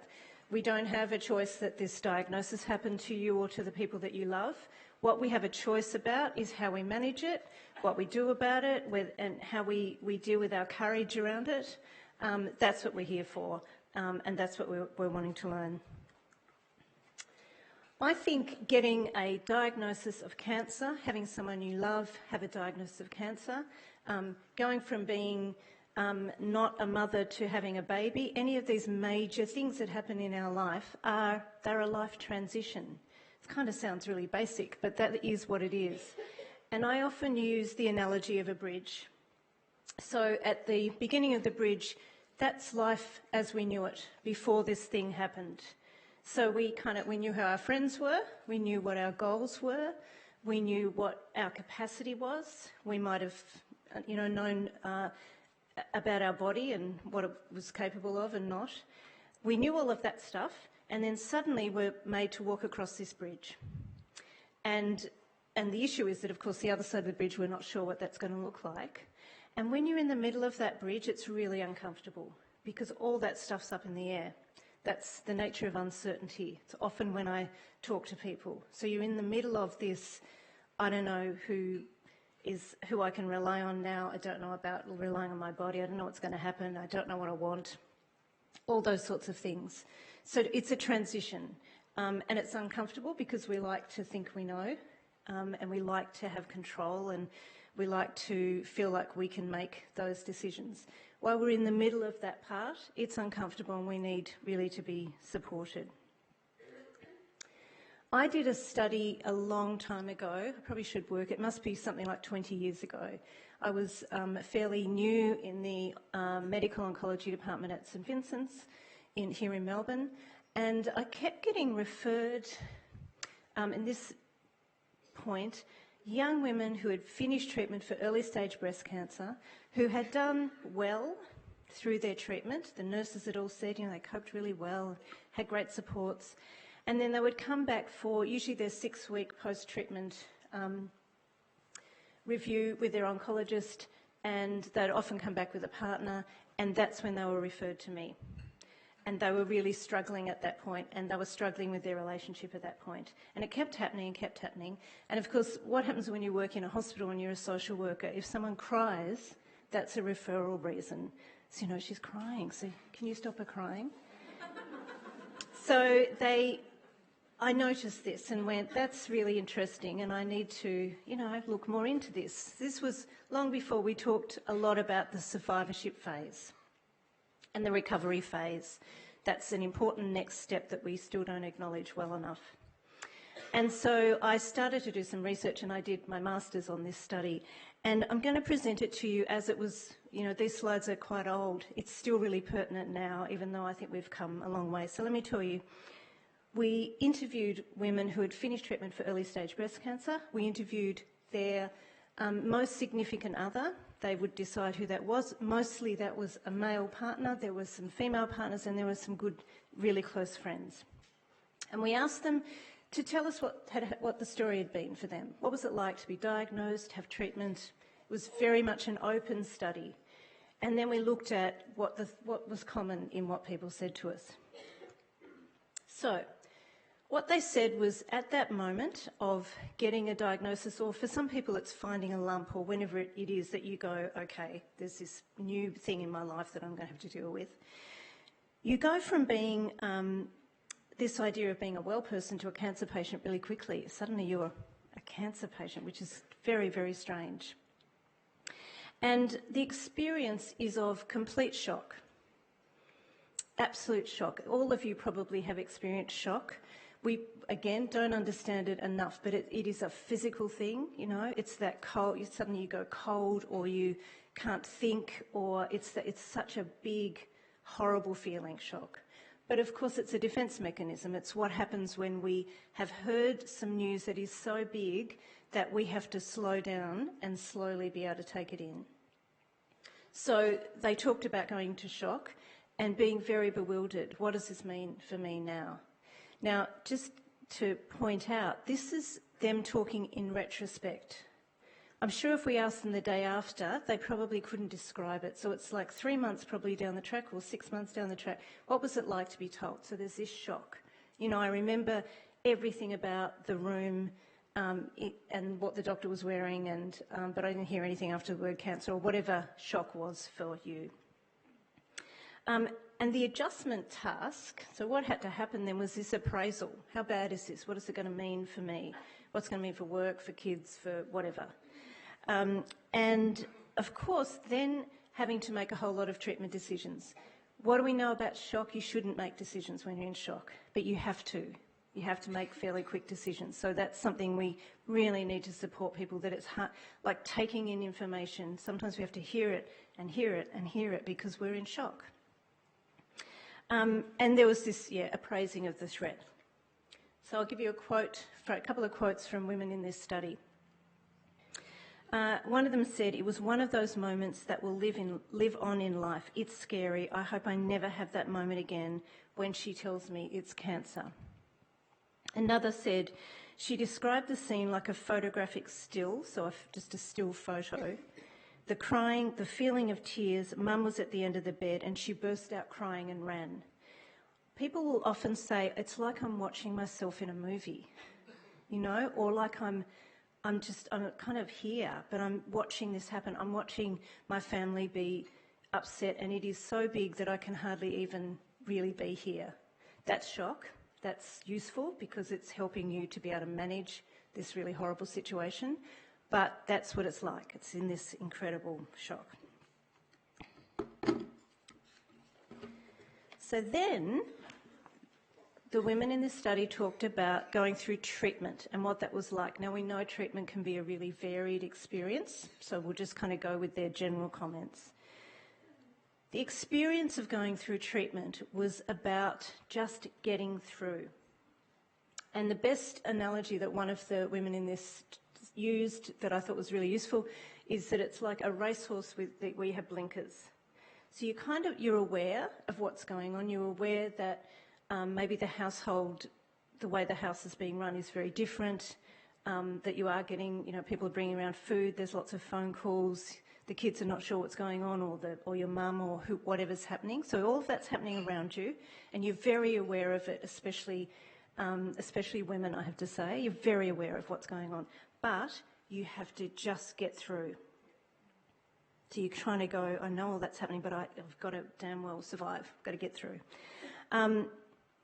But there's also this psychological and physical trauma, and I've done lots of sitting with people who have really developed a needle phobia and just trying to help them get through having another needle put in their arm. And, some of that it's torturous, and you go back and you have treatment that makes you feel terrible, but you go back and you go, give it to me again. There's a psychological trauma that goes on with the part of you that's going, what the hell are you doing? So you're having all these things going on. So the adjustment task during that time was about managing this really disrupted reality. Everything's up in the air. Someone said to me it was like I walked out of the doctor's room and the sky was green and the grass was blue. It was like, and I'm walking around going, doesn't everyone else realise?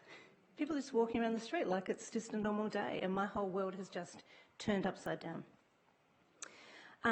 You're learning to live with uncertainty, and you are coping with the impact on everyone else around you. So the coping strategy, which I think it was a real key for me to learn this, was avoidance, not thinking about treatments, trying to focus on some of that positive thinking, and everyone telling you that that's what you have to do. You have to think positively. You're in a state of trauma, you're in shock, you're not sure what's going to happen to your life, but you've got to think positively, because if you don't, then you're going to, increase your chance of not doing well.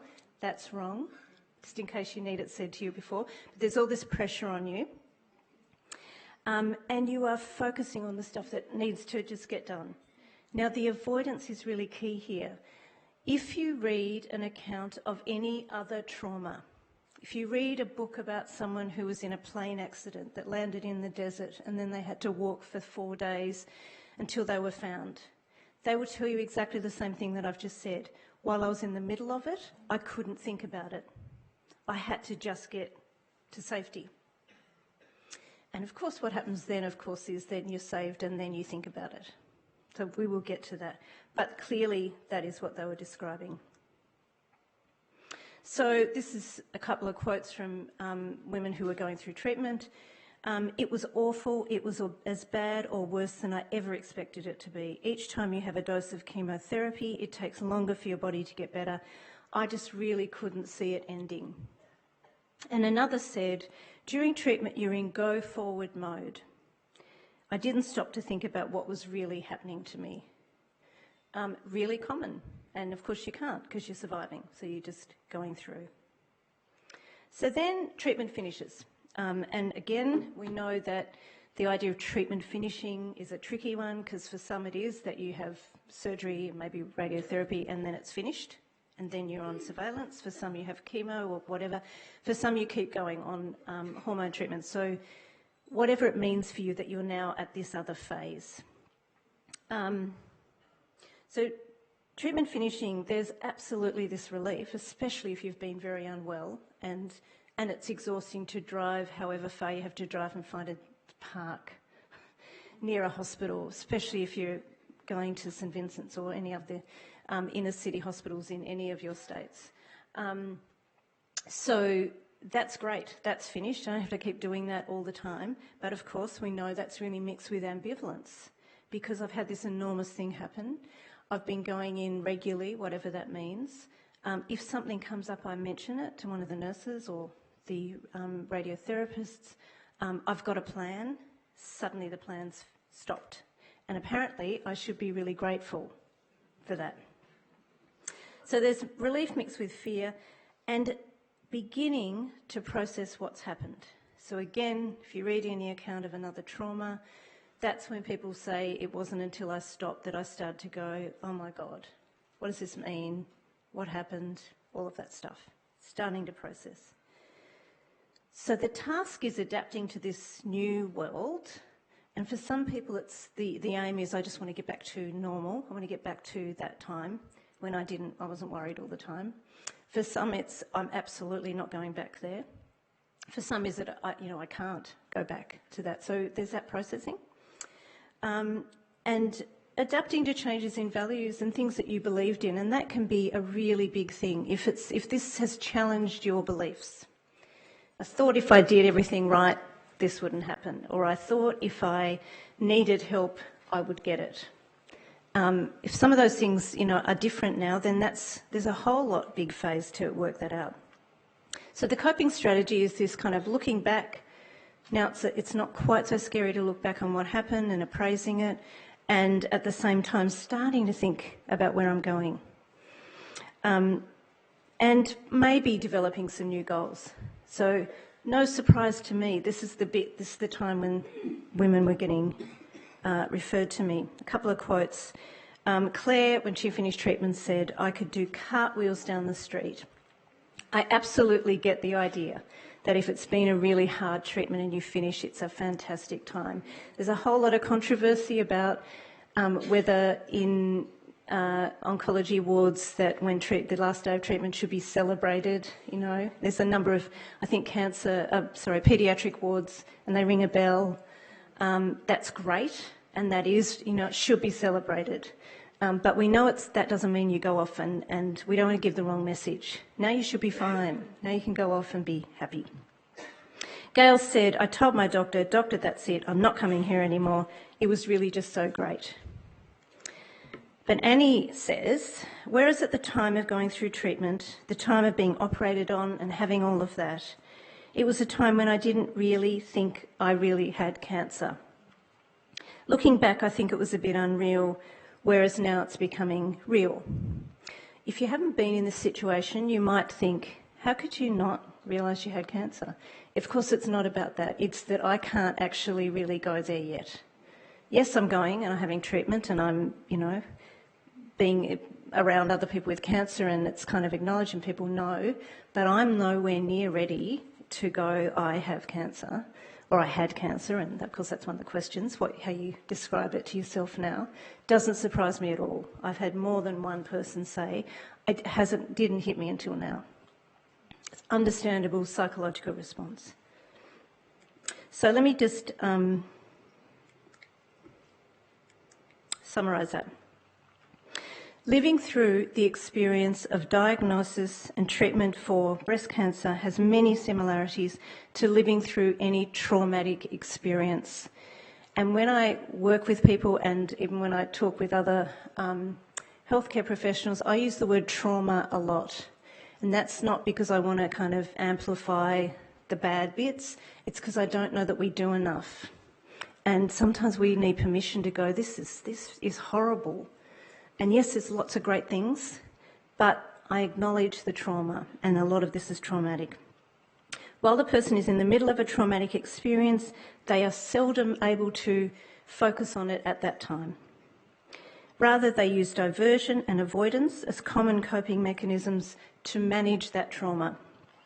A major aspect of survivorship, the survivorship experience following trauma, relates to the residual impact, that's stuff that you now have to deal with, of the experience that was avoided. But you're kind of in a bit of a better place to be able to start to deal with it. So I think avoidance and being kind of diversion, it's a really useful thing to do. It still is. So if there are days when it's like, this is actually really too hard, or I'm getting anxious, or I've got a scan tomorrow coming up, and what you do is you go, I am going to not focus on it. I'm going to watch A Place to Call Home, possibly, or the old one, so you're back up to where it started, or whatever it is. I'm going to watch something that I have to think about. Or I'm going to go for a walk, or I'm going to go and do something. That is not that you're in denial. It's not any of that. It's that sometimes there's nothing you can do about this thing that is heavy for you. And so actively avoiding, and use that term when people are going, gosh, does she actually really know how big this actually is? Yes, I'm actively avoiding at the moment to maintain my energy for when I have to deal with something. So please use that in abundance, really, for whatever it is for you. Of course, the big thing about crossing the bridge is the not knowing what's on the other side. And the reality is that I don't know what's going to happen tonight to me. But I can still kid myself that I kind of do. When you've had an experience where the rug was pulled out from under you, you thought you had this great plan, and suddenly this thing came along and went, actually, no, you're going to have to deal with this right now. You are less able to do the kidding ourselves that us human beings do, that we're going to live forever, we have control, we can plan everything. So this uncertainty of the bridge is actually the reality for everyone, but it's a scary place to be when you're actually walking in the shoes of someone who's, you've finished treatment and then you're told you might look at statistics and you're not sure what that means for you.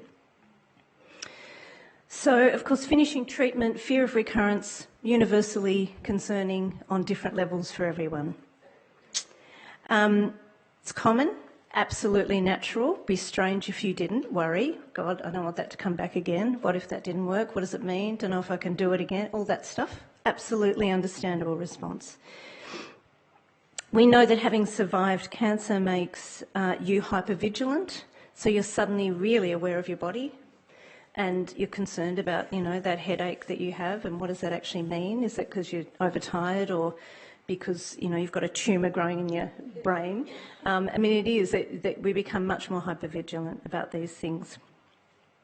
And we can really find ourselves second-guessing and overthinking, which is, what most of us do a lot, I think. This is really normal, and for most people, it diminishes over time. I'm going to talk about maybe a way of dealing with some of those issues in a sec, though. I'm going to put up these two strange questions. I don't want an answer at the moment. I want you to ponder them. The first one is, where would you put cancer in your life right now? And where would you like it? So if I had a big telephone book here, if we remember what they used to be like, and I said, this is your cancer, here it is it something that's on your shoulders? Is it just next to you? Is it out the door? Is it not here anymore? And where would you rather it was at the moment in terms of how much it's taking up of your life? We're going to hopefully have some time afterwards to hear your thoughts on that. There's a reason why I'm asking it. And then the other question is, how would you describe yourself in relation to cancer? Are you someone who had cancer? Are you someone who has cancer? Are you a cancer survivor? This is important, and of course it changes. So the day you're diagnosed, you're suddenly someone who has cancer, whatever. We know we have people here that were diagnosed many years ago and have probably been well for a long time, but it's still part of their life in some way. And so it changes how we define ourselves. But we don't often stop and go, where am I at now? How would I describe myself? So we will come back to that. So I want to talk about this, the impact, the residual stuff that happens afterwards. So the first thing that I want to mention is emotional distress. And, excuse me, the vast majority of people who are diagnosed with cancer are psychologically healthy, strong people who are faced with an extraordinary life situation. If you're someone who never has had anxiety or depression and you now have been diagnosed with that and you're being treated for it, that doesn't mean that you are a psychologically weak person. It means that you are a normal person who's been handed an extraordinarily difficult thing. And it's the most normal thing in the world, that there are times when that's really hard and you need some assistance. And I make pains to say that because I hear still constantly this idea that I should be okay, I should be happy, I should be grateful, other people got worse than me, I don't know why I can't stop crying, or I find it hard to go into crowds. I do. You know, you've been handed this extraordinarily difficult thing, and most of you have got yourself up and you've got here today. That's enormous. So, emotional distress is a really normal thing. Acknowledging it can be really difficult, especially if we've prided ourselves on someone who copes with everything and we look after everyone else and we're strong. But it doesn't mean that you are weak psychologically. It means you're just responding, you're adapting, you're adjusting, you're learning how to manage this latest new thing. And we know that we can help with all of that. And so what needs to happen is you put aside any idea of how you should look to everyone else and you go, doing pretty well, but actually I'm getting quite panicked at different times. So let's look at what we can do about that. So what can help? First one that's really important is about perspective. And it's about kind of dealing with what's in front of you at a particular time. So I often use this analogy, which is of a microscope. So you know with a microscope, you can look into it, and if you wind it back, it gives you a bigger picture, and then if you wind it in, it brings it right down to a closer picture.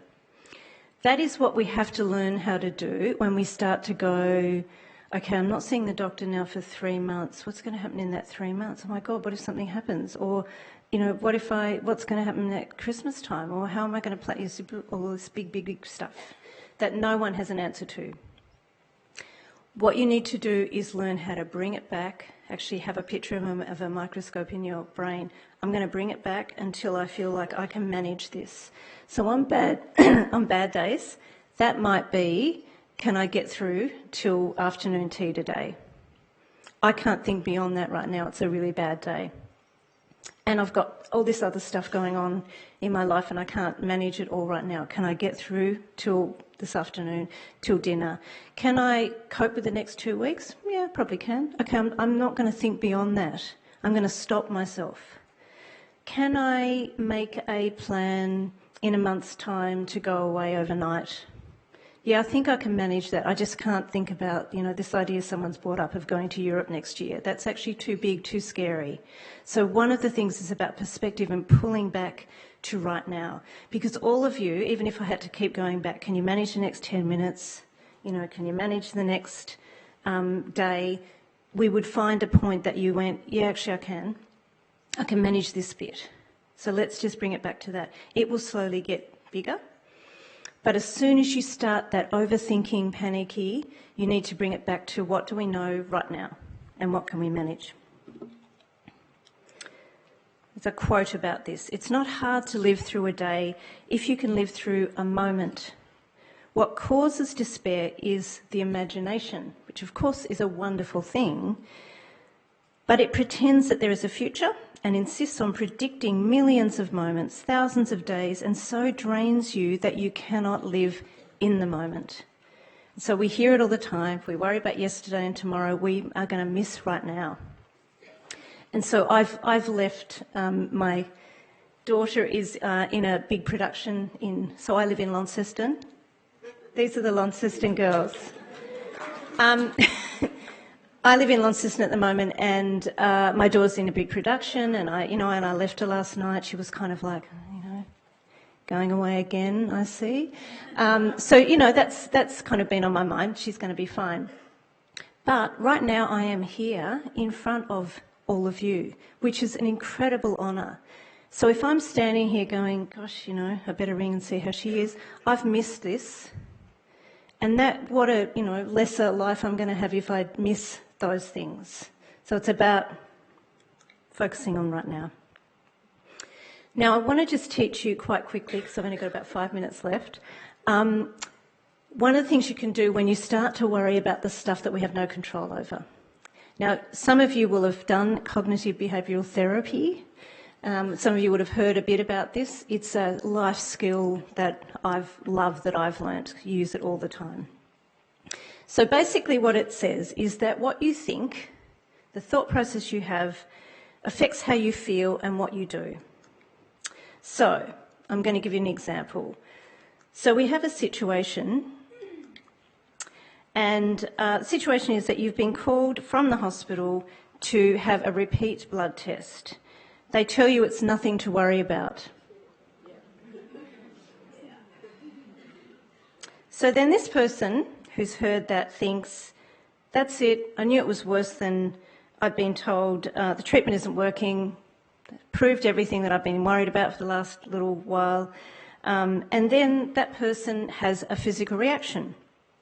So their heart begins to race, they get a tension headache possibly, their shoulders feel tense, suddenly they feel terrible and they're really on edge. And so that person cancels coffee with their friend, calls someone to pick up the kids and goes to bed. Okay, let's look at the scenario again. Same thing, phone call from the hospital. This person thinks, I'm so grateful that the hospital is so thorough and they double-check my test results. There's nothing to worry about and they feel great. They're happy that they're in good care. They go and pick up the kids from school, have coffee with their friend, everything's wonderful. Okay, so that's the other extreme. That's ridiculous, of course. What I want to suggest, though, is that we have what's called automatic negative thoughts. So we immediately have these thoughts that jump into our head about how terrible everything is. They're usually exaggerated and they aren't based on reality, but they're normal for us to get. So we get the phone call. You think, oh my gosh, that's terrible. You know, that they don't need to repeat it for any other reason than it looks bad. It's the worst blood test they've ever seen, and I need to come in. Their heart begins to race, they have tension, but they've been taught how to do a body scan. They've been taught to acknowledge what bits of them do they know when they're getting anxious. So for some people with anxiety, they get really testy and angry, and you go, okay, why am I suddenly feeling angry? Or they get a headache or their shoulders, so you're going, okay, what's going on right now? I am suddenly feeling really tense. What's happened? It was that phone call. Okay, I need to stop. I need to go, what's going on here? We need to learn how to take charge. So we stop at that moment. We've recognised that we're feeling this way. Same thing happens when, you know, the friend you thought would say hello crosses the street and doesn't acknowledge you. Suddenly you're feeling like this. What is it about? Okay, so we stop. We take a breath, because that's what we've been taught to do.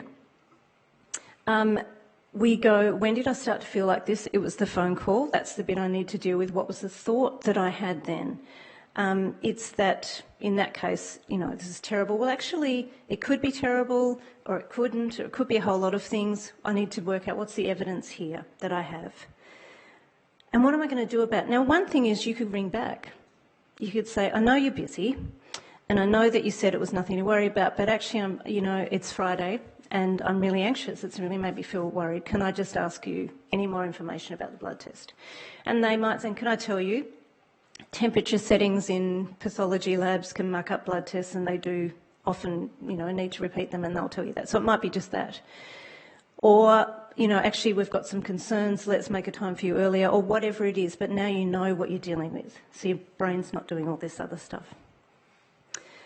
Or you could go, okay, I need to relax. There's nothing I can do about this right now. I'm going to do some relaxation strategies.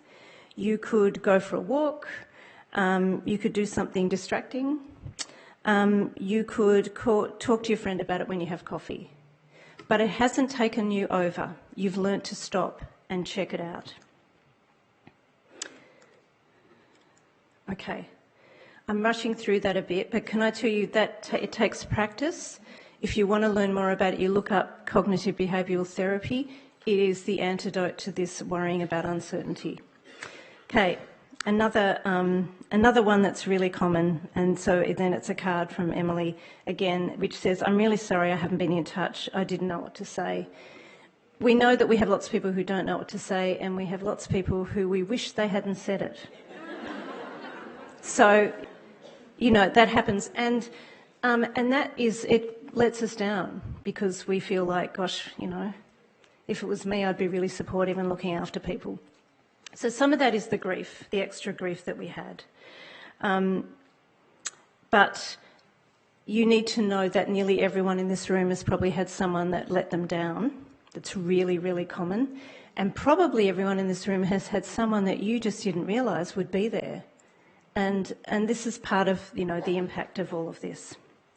I'm going to skip a couple of things and come back to it if I need to. I really believe that cancer comes into a family, and I use the term family quite loosely, that your tribe, whoever that is, people that you're close to, it comes in and it impacts on everyone. And so I often use this picture of a mobile because it's like if the person that's represented by the blue piece here, someone comes along and flicks it, goes, you've got cancer, what's going to happen to the rest? Everything's going to move. Some are going to spin like crazy, some are going to just move a little bit, some are going to get tangled up, but it's going to impact on that entire unit. And I really think we need to be going, okay, this is your diagnosis, this is the treatment, what do you need for support, what does your family need, what does your partner need, what do your kids need? That's where I'd love to see us get to. I'm going to share with you a letter that was written by a little girl when I was working at the Alfred. I was a very young green social worker and I was in the bone marrow transplant unit at the Alfred, and I was looking after a single mum. She had one daughter and she'd been in hospital for weeks and her daughter was staying with her grandparents, and I kept saying, how's Rachel? And she kept saying, yeah, she's amazing, she's fine, I haven't told her why I'm here, haven't told her what's going on, and she's incredible. And I go, really? And so then I eventually met Rachel on a school holidays, and I met her and she was very lovely, precocious, gorgeous child, but was, fine. And as I was leaving, she slipped a letter into my hand. Now I have to admit that Rachel's probably about 30 now, and she still gives me permission to use this letter because it taught me most of the things I think I needed to know about kids. So the letter said, to the owner of the Alfred Hospital, my name is Rachel and I'm 10. I've had a few miserable months starting from January. It's hard for me because my mum has leukemia, spelt properly, and is in the Alfred Hospital. She's felt miserable too, thinking, I think she's not fun anymore. She needs some cheering up. Now, no one had told her. She'd overheard her grandmother on the phone. This was pre-internet. She'd gone to school and looked it up in the library. And the thing that we need to know about kids is that they are cognitively built to be the centre of the universe. That is how they view the world. It's not because they're selfish. They actually view everything in relation to, what does this mean for me? And invariably, if we don't fill in the gaps, they will blame themselves. Happens over and over again. So this little one has worked it out, and she is already feeling like it's her fault that her mum's sad, and she is taken on the burden of, I need some help to fix this. Now, luckily, she gave us this letter and we were able to work with her and her mum for quite some time afterwards. But the lessons are all there. Kids need to know what's going on.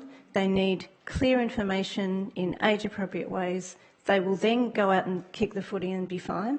And then hopefully if the door's open, they can come back and go, so, what does this bit mean?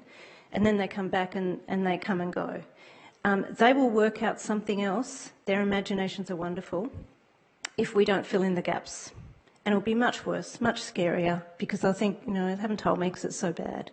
So Rachel gave me a great lesson, really.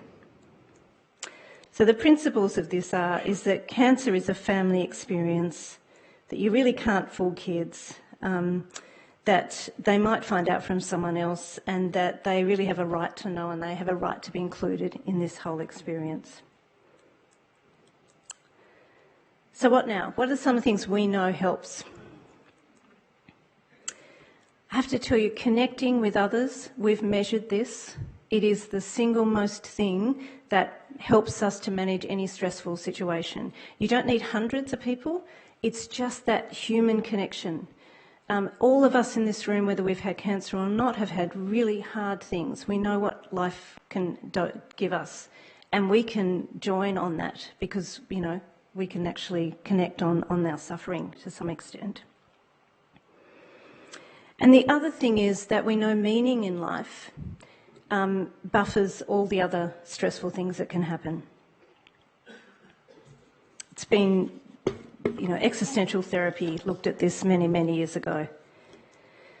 When I talk about meaning in life, I'm not talking about the big things. What's my purpose in life? Why was I here? What does the world mean? All those sorts of big questions. It's actually about the pursuit of little meanings. It's the fact that the blossoms have just started to come out in Launceston and noticing that and driving along going, gosh, that's beautiful. It's a nice thing. I'm actually noticing the world. It's a fascination with nature, all these amazing big moons we've had lately, for example. It's doing what you love. Now, it might not be stage diving. Might be stage diving? I don't know. But it's how this guy's feeling because he is in that moment of stuff that he loves. Now, that might be, I am immersed in the garden and I've got a whole afternoon and it's sunny and I'm weeding and I feel good. It might be I'm sitting with my kids or my grandkids, or I'm reading a book, or I'm at the beach, which is mine because I grew up on the coast. The thing is, we don't tend to do it very much. We can have a sit now and go, let's think about the things that really give me joy. How much am I doing of that? You need to do more of it because that meaning is actually incredibly important. The wonder of play. No surprise to me that colouring in books became very popular again recently. Play is about just doing something that's nice, that takes time, you lose time in, and there doesn't have to be an outcome. Kindness. We really, really feel kindness when we're in our moment of greatest trauma, I think. Someone brings you a cuppa, or they remember your name when you go back to the clinic, or whatever it is. That kindness is incredibly important. Noticing the simple beauty in the world. This might sound little, it's not. This is what gets us through. Connection with other people, so doing that kindness back, continuing those connections. Thinking about what are you bringing to this experience for you, and what can you do to assist that? What are you doing to take care of yourself? Don't just hear that statement and go, yeah, it's an interesting question. What exactly are you doing to take care of yourself? You hear, that's a good thing, but on a daily basis, what are you doing? Are you getting the best medical care? Are you seeking and finding support and encouragement and love from those around you? If you're not getting that from those around you, you need to work out other people to be around you. Whatever pain or discomfort that you're feeling, do you have a sense that there is meaning and purpose in your life? Is there something more from among all the possibilities open to you right now in this moment that you can get more of to enrich your life? I'm going to come back to this question when we have question time.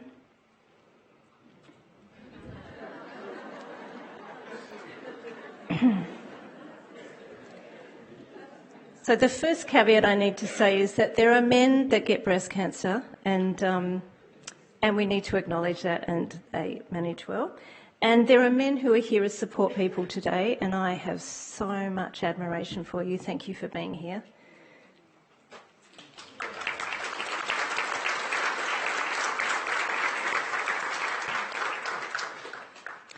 But I have looked after women who come in for chemo with a pram and a little one, and go back home. I've looked after women who go home feeling terrible and get a dinner on and try and hold it together for everyone. And I am in so much awe of women who just somehow manage to just keep going. I'm in so much awe. And I think what this is about, obviously, is courage. Courage does not always roar. Sometimes it's the quiet voice at the end of the day saying, I will try again tomorrow, and then saying it again, then going, okay, I'm going to try again tomorrow. And of course, courage is about feeling the fear, feeling all of the reality and doing it anyway. And I just have so much admiration, and I really just want to honour you for your courage, and stop there so that we can actually talk about your own stuff if we have time. Thank you.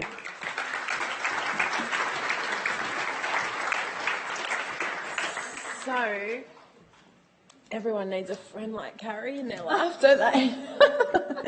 You always make me just slow down my breathing the moment you even enter the stage. Do we have any burning questions? Because we are running tight on time. Where are my... Rosie, just down here? The front row. Rosie's running. So we'll just do 2 questions if that's okay, and then, yep. Where is my... Hello. Interesting, one of your slides there you discussed about the things that usually go away. Stress, reactions to stress, anxiety, these things generally fade with time. One of the things I think that is becoming increasingly common talking to a lot of people who have breast cancer is the wondering where that time is. And at what point do we get to the point where we go, this is not right anymore? Yes. You know, I've had breast cancer twice, and I can see real correlations between my behaviour now, a couple of years later, and people who have a really bad stress disorder. Yes. So where is that point where you go? Yeah, that's a great question. I mean, what we know if you are going to be given a diagnosis of anxiety disorder or depression that needs quite serious support, we would say that if the symptoms of that are holding you back and affecting your life for more than 3 weeks straight, you would absolutely be concerned about that. I actually think it's about the level of how much it's affecting your life rather than a time. So there are some people who say, I'm fine, you know, right up until the week before my latest, I have to go to the oncologist. Or when I'm told that I'm going to see someone in 3 months, I can usually plan up until the 3 months and I can't think beyond that. So it's quite individual. I think if it is distressing you a lot, it doesn't matter. I know what it's like to have anxiety, and give me 2 days of that and I want someone to fix it because it's horrible. So we know that the first year after treatment finishing is a year that you would just expect that things are still going to be hard. We know that the fatigue is still going to be there. We know all of that stuff. But I would say, I'd be concerned if you really are having distressing psychological effects for longer than a couple of weeks. That doesn't mean that I think you've suddenly got a disorder, but it means that I think just like if you had pain, you need some support in that. We have, I've certainly met women who finished their treatment 5 years ago and it's just coming an issue now. And so they have actually been fine, whatever that means. Now they're going, I'm worried and I'm starting to get anxious. And so then let's deal with that now. So it's hard to say. I think it's a really good question because you kind of go, okay, what's normal? Am I not, where am I not coping? I just think it's a very personal thing. I don't think anyone, suffering's really overrated in terms of being a useful thing to do for a long time. So I just think if you're finding this is just really hard, I'm finding it, I can't drive past the hospital without feeling nauseous, someone needs to give you some support in that. I hope that's an okay answer. So Laura's just down, walk straight down here. I know exactly who you're going to, so come straight. Yeah. Perfect. Mine's not just a question, it's a story. I was diagnosed with breast cancer 17 years this month, which is amazing. And my 2 sons were 10 and 13, and talking about a 10-year-old, I remember my son was playing basketball and he knew something was wrong, and Wayne took him to basketball and he said, I don't want to know until after the game because it was an important finals game. Yep. So Wayne had that job of telling our eldest son, and I was at home way back in the Friday nights when they used to have those soppy Hallmark movies. And I told my son, and the next morning he comes running down the corridor, jumps on the bed and says, Mummy, you're still here. My heart just broke. I looked at my husband and said, I can't do this. What am I doing to my kids? So this is an important thing because my GP was fabulous, my surgeon was fabulous, my oncologist was fabulous. Matthew came and sat with me while I had chemo a couple of times. The GP and the surgeon saw my 2 sons on their own, away from me and my husband. And they also came down when I was having radiotherapy because they thought I was going to come home and glow in the dark or something, I'm not sure. Yeah. But like you said, they know what they know, and so they make up the bits that they don't. And so when I was diagnosed with bowel cancer a couple of years ago, I felt my kids were in a better place because they knew I was going to be honest with them. They knew that they could ask me questions. We gave both of our sons another adult apart from us, so one of Wayne's cousins and Wayne's brother became mentors for them so that they could talk to them and ask questions without having the fear of upsetting either my husband or myself. So, yeah. Yeah, thank you very much for that. One of the things that reminds me, I mean, well done, reminds me to say is that we are not... When we have children or we have grandchildren, we have little people in our lives, the way that we're wired is to not hurt them and not have them worry and want to make everything all right. That is our absolute instinct. And so for me to say, not only do you need to be courageous about your own stuff, you need to find it somewhere in here. You need to trust me that I'm telling you they will do better if they know, but you're going to tell them something they're going to worry about. And I'm going to say to you that's the best thing you can do as a mother or a father or a grandmother or whoever. Boy, that's asking a lot. It might be the hardest thing. I can tell you it's one of the big gifts that you can give your kids when they're having to experience it, but I'm not at all saying that's an easy thing to do, because everything in us says we want to make kids have a really happy, lovely childhood, don't we? Yeah. So thank you for sharing that. And yes, it's heartbreaking, but good on you for being so strong. Okay, thank you. And interestingly, when we did the State of the Nation, many examples of kids came up, not at the time of diagnosis, but in these years that you are all dealing with now, where particularly daughters started to worry about their risk of breast cancer. And I think that from BCNA's perspective, we've still got a lot of work to do in helping you to support your adult kids and in terms of being aware of their risks and what they can do as well. So I can assure you that that is on the work plans as well for us. So should we just do a quick stand, and I won't be... Just a quick shake-up, because we are running behind schedule. What a surprise. Okay, that's enough. So our next... Our next speaker is something that we talked about in the beginning of the session today, where we really feel like lymphedema is an area where we have not achieved enough in the last 20 years of consumer activism and better treatment and care. It's still a very big unmet need, and there continues to be people who are having full auxiliary clearance, so therefore it will continue to be a real challenge. So Anya, are you okay for you to do a quick intro on you, because it's probably more efficient, but I'm so happy you're here, and I know there are many people who've come from around Australia today just to hear stuff on lymphedema. So thank you so much. Welcome. Hello everybody. I'm sure I'm going to get some curly questions at the end of the day, but I will try to answer them as best I can. So my name's Anya. I'm a physiotherapist at Peter MacCallum Cancer Centre. I've had 20 plus years of experience in cancer services and about, almost 15 years working with lymphedema patients. So hopefully I'm qualified to answer your questions today. So I thought I would go through some of the basics. I couldn't do a talk about lymphedema without actually touching base on what lymphedema is.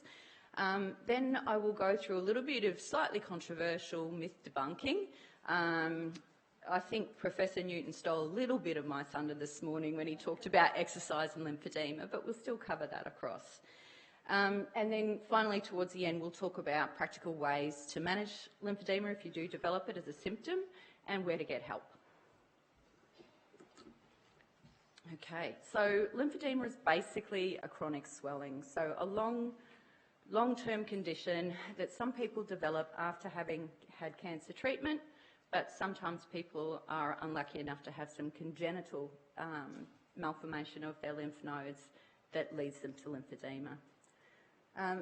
For most of the people in this room, any lymphedema that gets developed will be directly related to some of the treatment procedures that you've had to remove cancer or treat the risk of recurrent cancer. So I just wanted to draw the contrast between the two types of lymphedema. What most people have in their mind when someone says lymphedema is the primary lymphedema, so the very, very misshapen swollen limbs. And not to detract from secondary lymphedema potentially becoming like that, but these days with secondary lymphedema, we are managing to do a lot more early intervention, and it doesn't really tend to get to that really severe, very swollen stage. It's a lot more subtle, and I think there's a lot of fear associated with development of lymphedema because it does change the way you look at yourself. I mean, you've got enough changes happening with scars and, you know, removal of breasts and things like that. So I think it is really important to recognise that it is not as severe as some people have in their minds. Okay, so why do people actually develop swelling?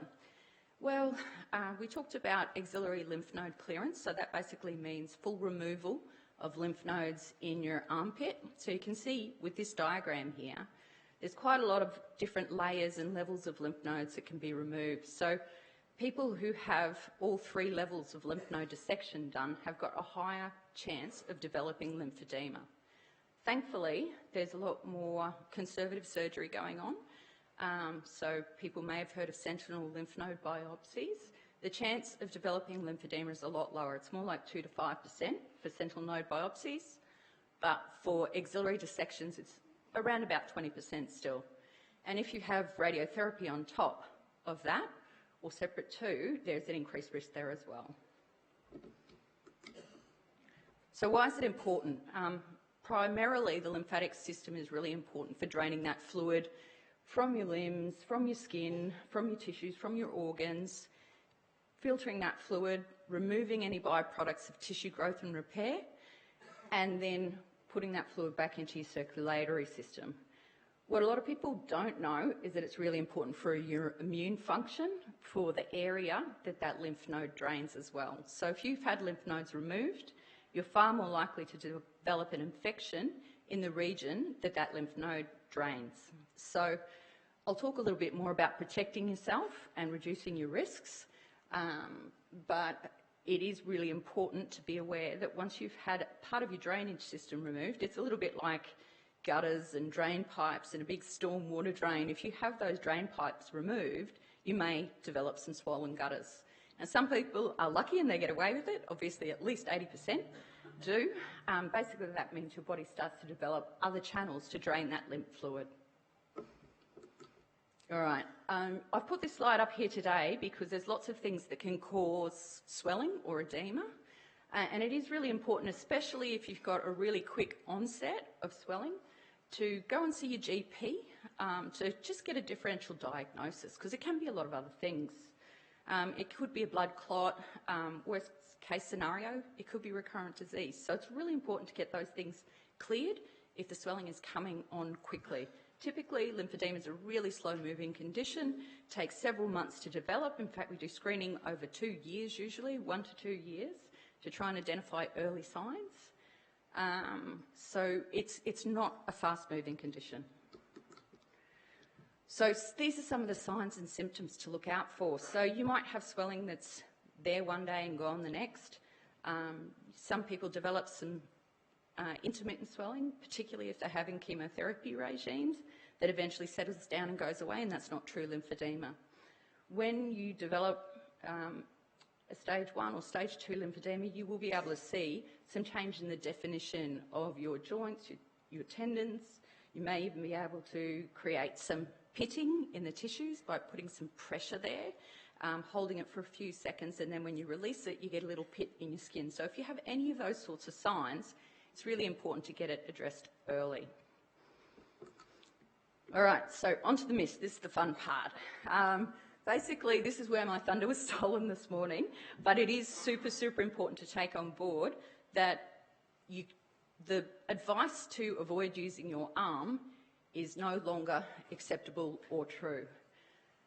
You should be exercising, with the caveat that in the early period post-operatively, so usually the first 4 to 6 weeks, depending on your procedure, you will be taking a very graduated return to exercise. So you won't be lifting heavy weights when you've just had major surgery. You don't want to risk the wound or the surgical bed.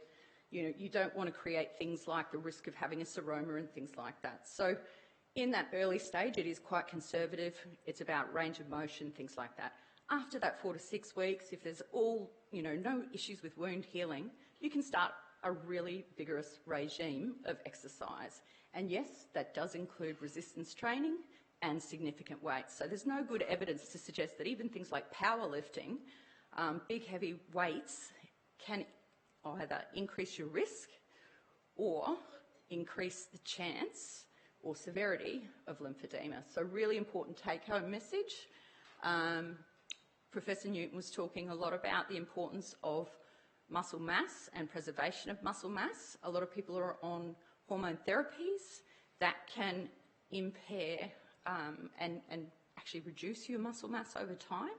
So resistance training is absolutely essential for people who are on some of those preventative measures long term. I have got a caveat there about really vigorous activity like kickboxing or boxing or anything that you're really likely to injure yourself. That caveat is just there because if you break an arm or you create massive tissue damage, you are going to get an influx of fluid into that area. So it really is about weighing up your risks. I've had quite a lot of people who want to continue with kickboxing and triathlons and things like that, and they've been able to manage their risk really well, that they could actually participate in those riskier activities. And it's just important to gradually progress, introduce things into your lifestyle so that you can see how your body responds to that exercise. So if you haven't been on a 100k bike ride in 20 years and you go and do it tomorrow, you may develop some swelling. It's about gradually increasing your exercise so that you can actually become fit, so you're less likely to have issues down the track. So that's a big one. Exercising with a garment makes no difference. Look, for people who don't have that risk and that sluggish lymphatic drainage, it probably doesn't make a difference. The evidence out there doesn't come one way or the other, say that it doesn't make a difference or it makes things worse. But for people who do have swelling or have a little bit of fluctuating swelling when they're exercising, we do advise people to wear a garment during exercise and for that cool down period afterwards, just to help the body to return any extra fluid that the muscles are. Basically, when you get blood to that area, you can get a little bit of that lymph leakage out into the peripheral tissues. So wearing a garment can help to contain that and improve it afterwards.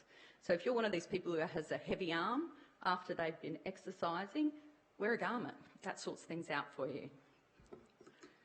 All right, flying causes lymphedema. Well, nobody's going to do a prospective randomised controlled trial to see how many people develop lymphedema. But what they do think, the theory is that the cabin pressure is a bit lower and so you have a tendency to swell. And then if you get some swelling, you might end up with some lymphedema that your body can't get rid of down the track.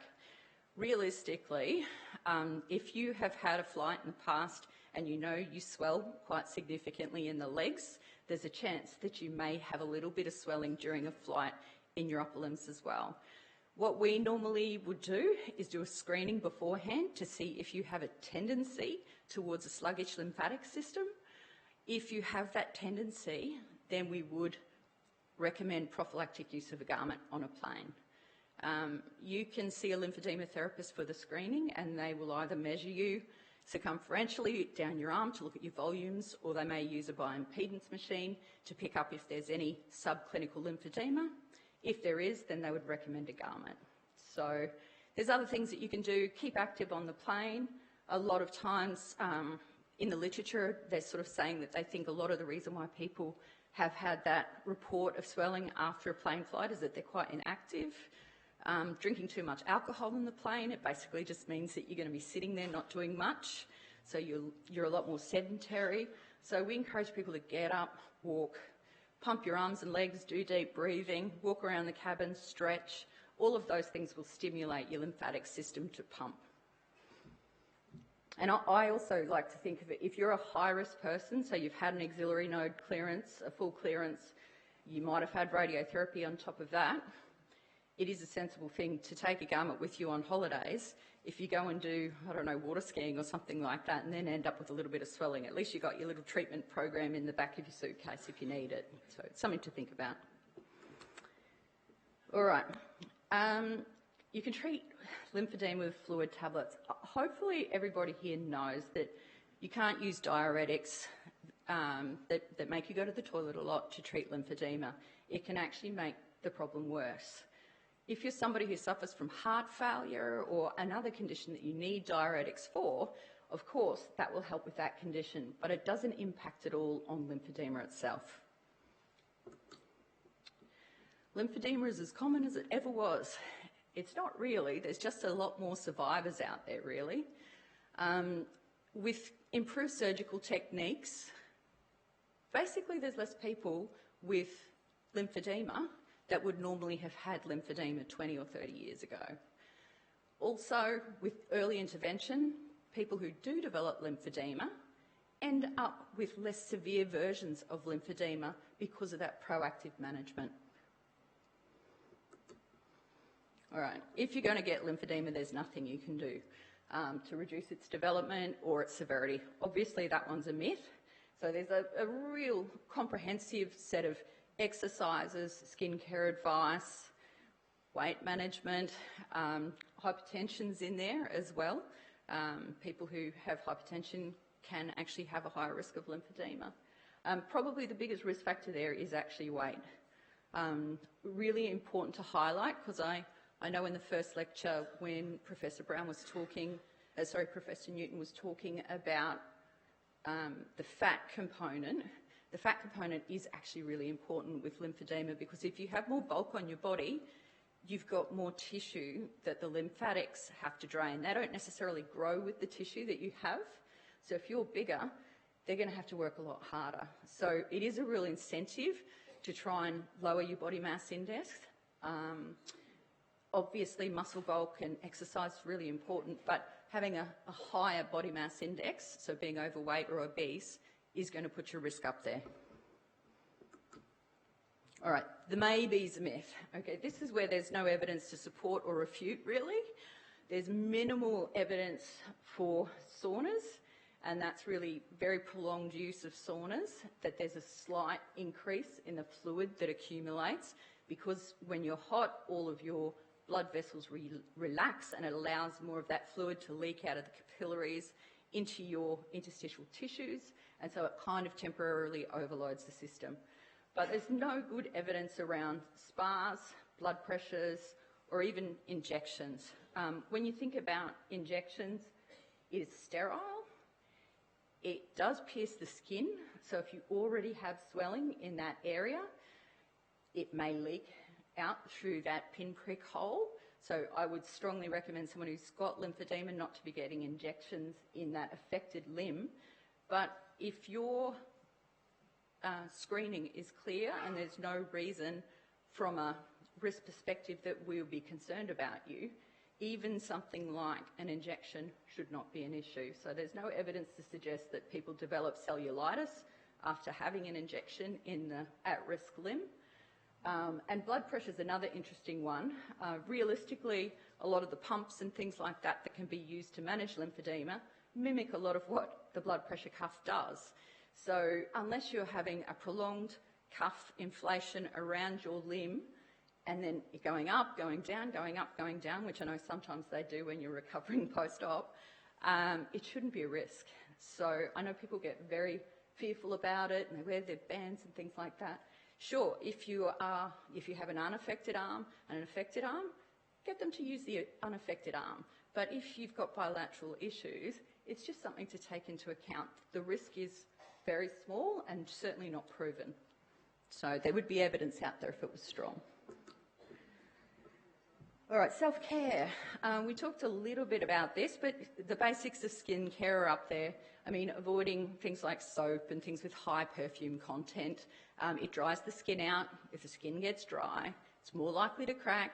If it's more likely to crack, you're more likely to get infections. So really important to prevent those infections that can cause an exacerbation of swelling.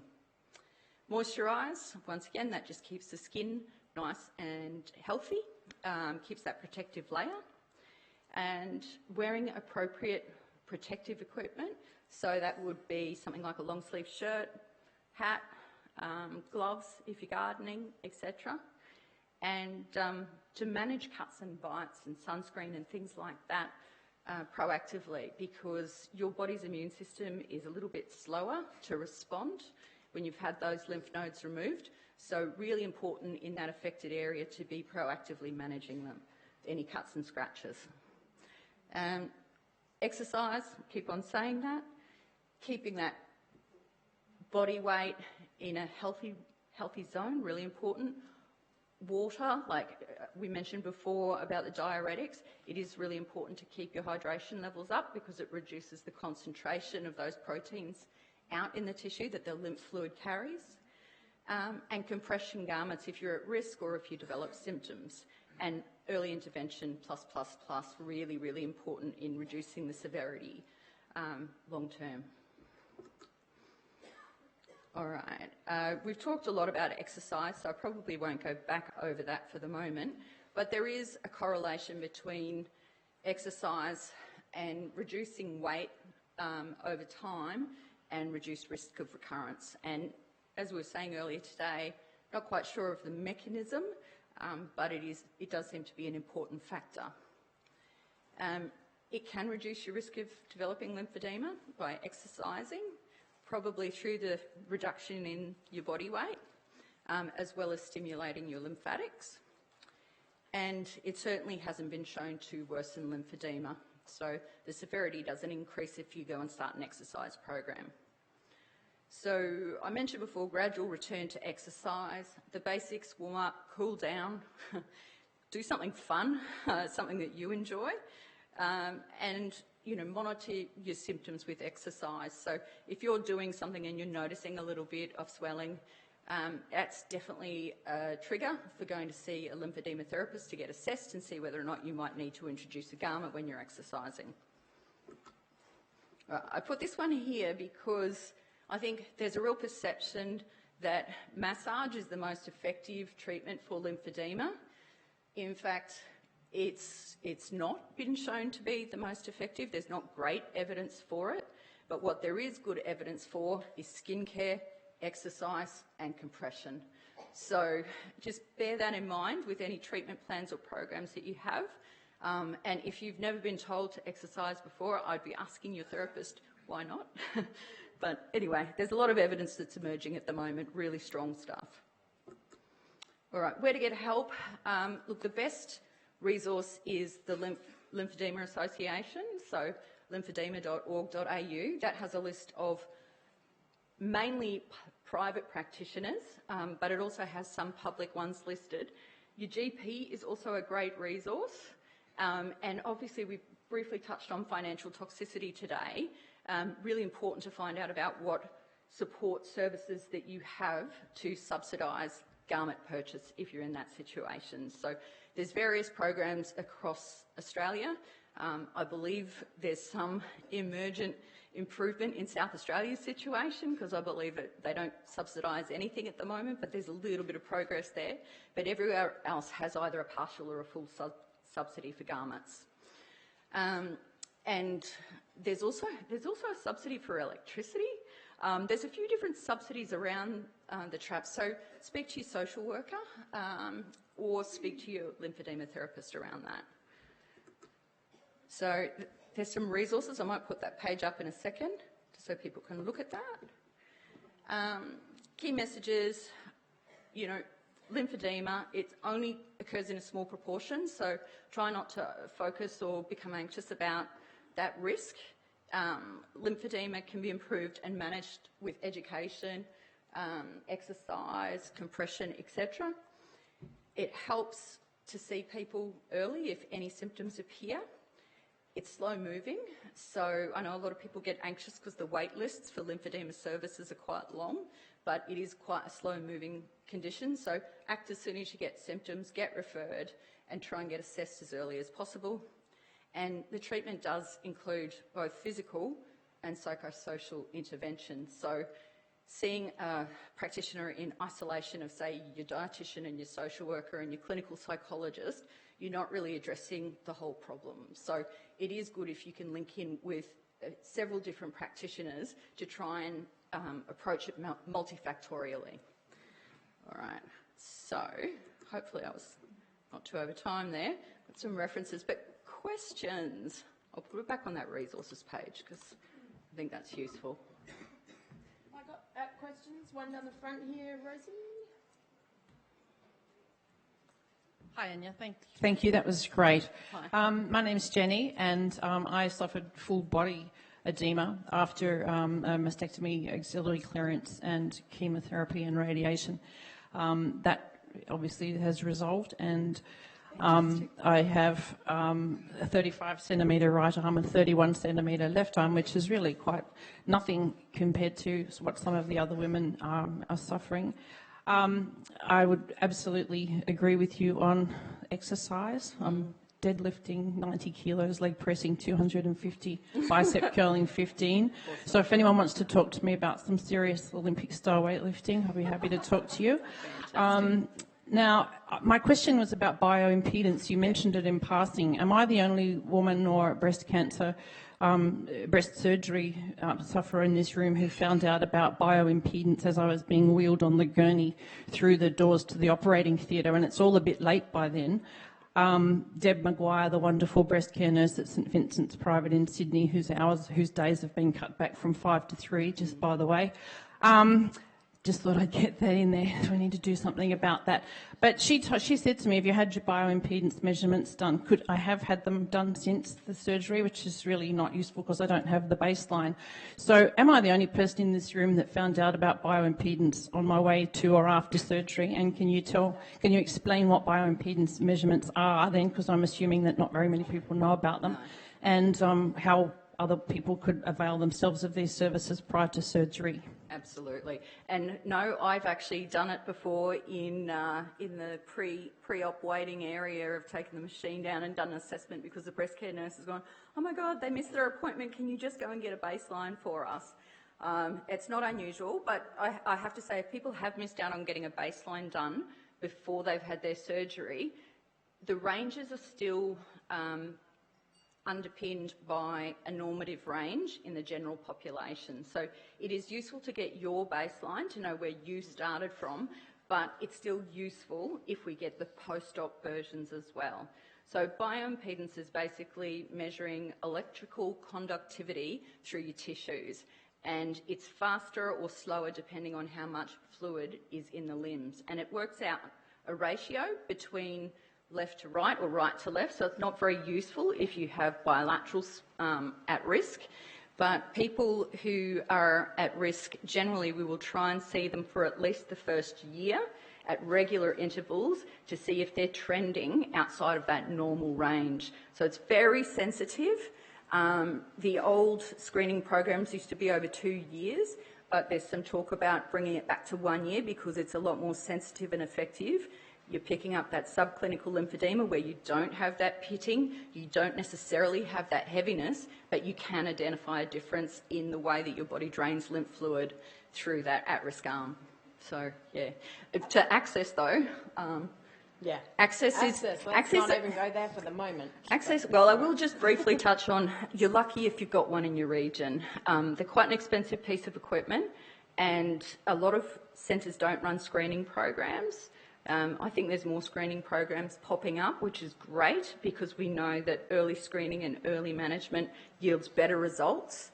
You don't end up with things like cellulitis and whatnot in the numbers that you would normally if you were left for sort of 6 months before you even had your lymphedema assessment. So, but there are centres around there that do have them. There's not a great list that says whether or not your centre has it, so you just need to ask. So we do only have time for one more question. Is there someone you've got, Rosie, there? And are you going to stick around? I'll stick around for a bit. Thanks. Oh, hello. Thank you very much. I've learnt a lot about more about lymphedema. couple of quick questions. I had cellulitis twice within 12 months, which I was hospitalised and had to have IV antibiotics.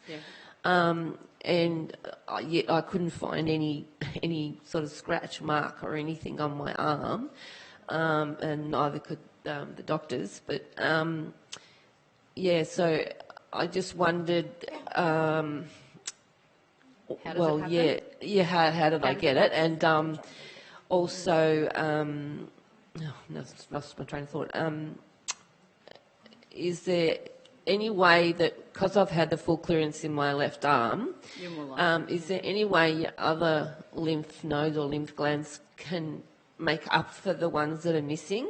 Will they try and take over? The lymphatic channels do take over time, but it is important if you've got some swelling and you know you get cellulitis, to implement a bit of a regime to stimulate that lymphatic circulation. So breathing, exercise, and if there's a difference, a perceivable difference, looking at potentially using compression.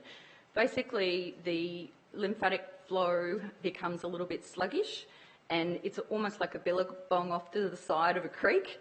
You know, you end up in the billabong, you've got algae and things like that form, but in the fast-flowing water, you don't get any moss and algae. It's a little bit like that in a lymphodematous limb, because that sluggish flow means that just everything else that's already there, or all of our normal flora, bacteria in our body, have more of a chance to turn into something like cellulitis. And because it's slow to respond, your immune function is depleted, you're more likely to develop an infection even without a breach to the skin. Thank you very much. Please thank Anya. Thank you. I do know we could spend a whole day on lymphedema. I just want to quickly talk to you about what BCNA is doing about this unmet need, and particularly the wait times that people are experiencing right across Australia. So we have spoken with the federal government, who are going to take a lead in terms of working on a national approach to garment reimbursements. So we're hoping that the Minister told me on Wednesday the letters are on his table. I was like, well, we need to get them off the table. Can I help you with something? So let's hope that happens this week, where he is demanding of the state health ministers that they look at their investment in lymphedema.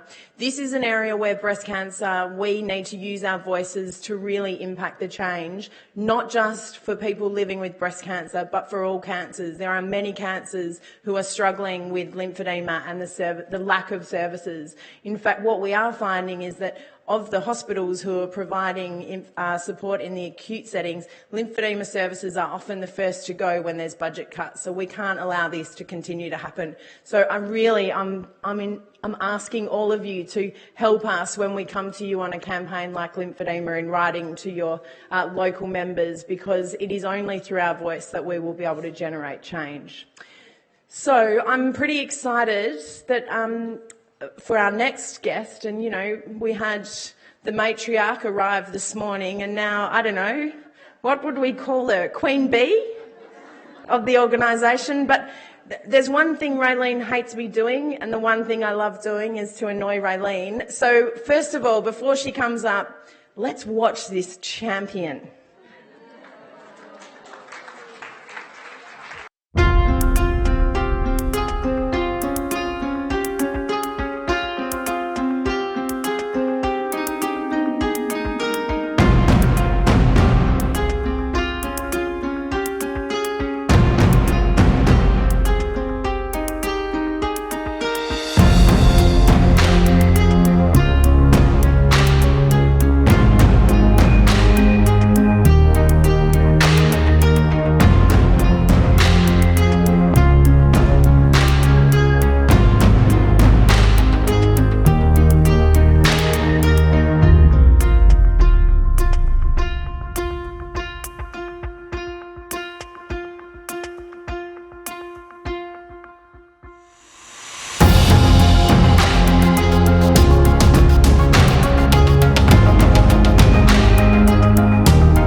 say any more.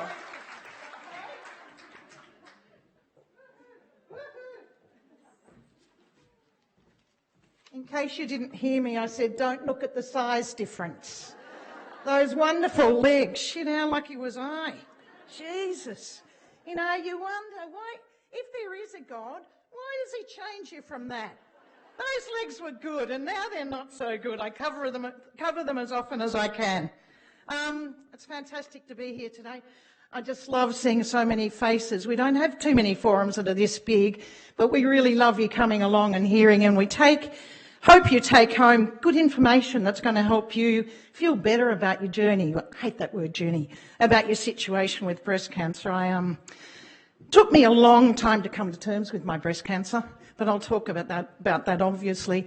This was my arena. This area that they've put the forum on for you in is actually where I spent a hell of a lot of my life when I was younger. The tan over there was one of the great places for me to do my winter training, and the track was just here that I trained on most of the time. I hated doing a lot of it at the time because it was hard work, it was hard yakka. But now I wished I could do a little bit more of it. But the old body won't do it anymore, trust me. I do feel honoured to have Swinny here today. Our new CEO is doing a great job. Our staff are phenomenal. We're very lucky that we've got this organisation and the people working in it to keep us moving forward. Excuse me, shaking, I'm a nervous wreck. No, I have got a bit of a shake and I'm trying to control it. Nearly 23 years ago I was diagnosed with breast cancer and my life really changed forever. Now it's sort of, I think about it, and when I was 44 and going through it, I didn't think I was young. But now when I look back and reflect, I realise I was young and I was scared shitless, let me tell you. I was happy, I had a good life, I was working in horticulture, which I loved enormously. I had a house in Greville Street, Prahran, which I loved and I was renovating. My general life was really, really happy. I was healthy, I was still my racing weight, I was exercising every day. I'd run 5K after work most days, and on the weekend I'd usually run a fun run. I was really in good shape. I was enjoying my life in retirement from sport. It all changed so bloody quickly. Jesus, I went to the GP. I made a decision to go to the GP because my mum was crook, actually, and I went to the GP just to have a check. I hadn't had a checkup for a long time because, as you can imagine, as an athlete, you spend half your life at doctors and physios and having one thing or another fixed. So I went to my GP, Magda, who's a good bird. She's done a bit of stuff for the network now with the Greek ladies, and decided to have everything checked over. And we went through, is this wrong? Is that wrong? Is that right? Is this right? And I had a lump here. And she had a look at it and said, I think we'll leave that to the last, which we did. And when she finally got to it, she said, look, let's just not risk anything. Let's have a mammogram and move forward from there. So I had a mammogram and this lump seemed fine. But in another part of my breast, there were some issues. So she sent me to a surgeon, bloke I didn't really like, did we, Lynn? And he checked it out and said that he wanted to take it out, if I was happy with that, which he did. So I had surgery on a Monday. He called me on a Tuesday and said, I need to see you again. I had a second lot of surgery on the Friday where they took a bit more of my breast away and the lymph nodes from under my left arm. There was a 25% spread of the cancer into my lymph nodes, which meant that I was going to have to do chemo, which really, bumped it into a different level. I wasn't worried about him taking a bit of tissue away. I'd had so much taken away as an athlete from different parts of my legs, but going to chemo really was a shock. So I actually did 7 months of chemo and 36 radiation treatments. In that period of time, shortly after my second lot of surgery, my mother died of esophageal cancer, which was very confronting because I was looking at her, I guess in a very selfish way and thinking, is this my destiny in the not too distant future? And it really did pull me up. It really did make me very, very scared. I lost my job in that period of time too. I was working for a council and they went through compulsory competitive tendering, and the horticultural people were part of the group that left the Prahran Council.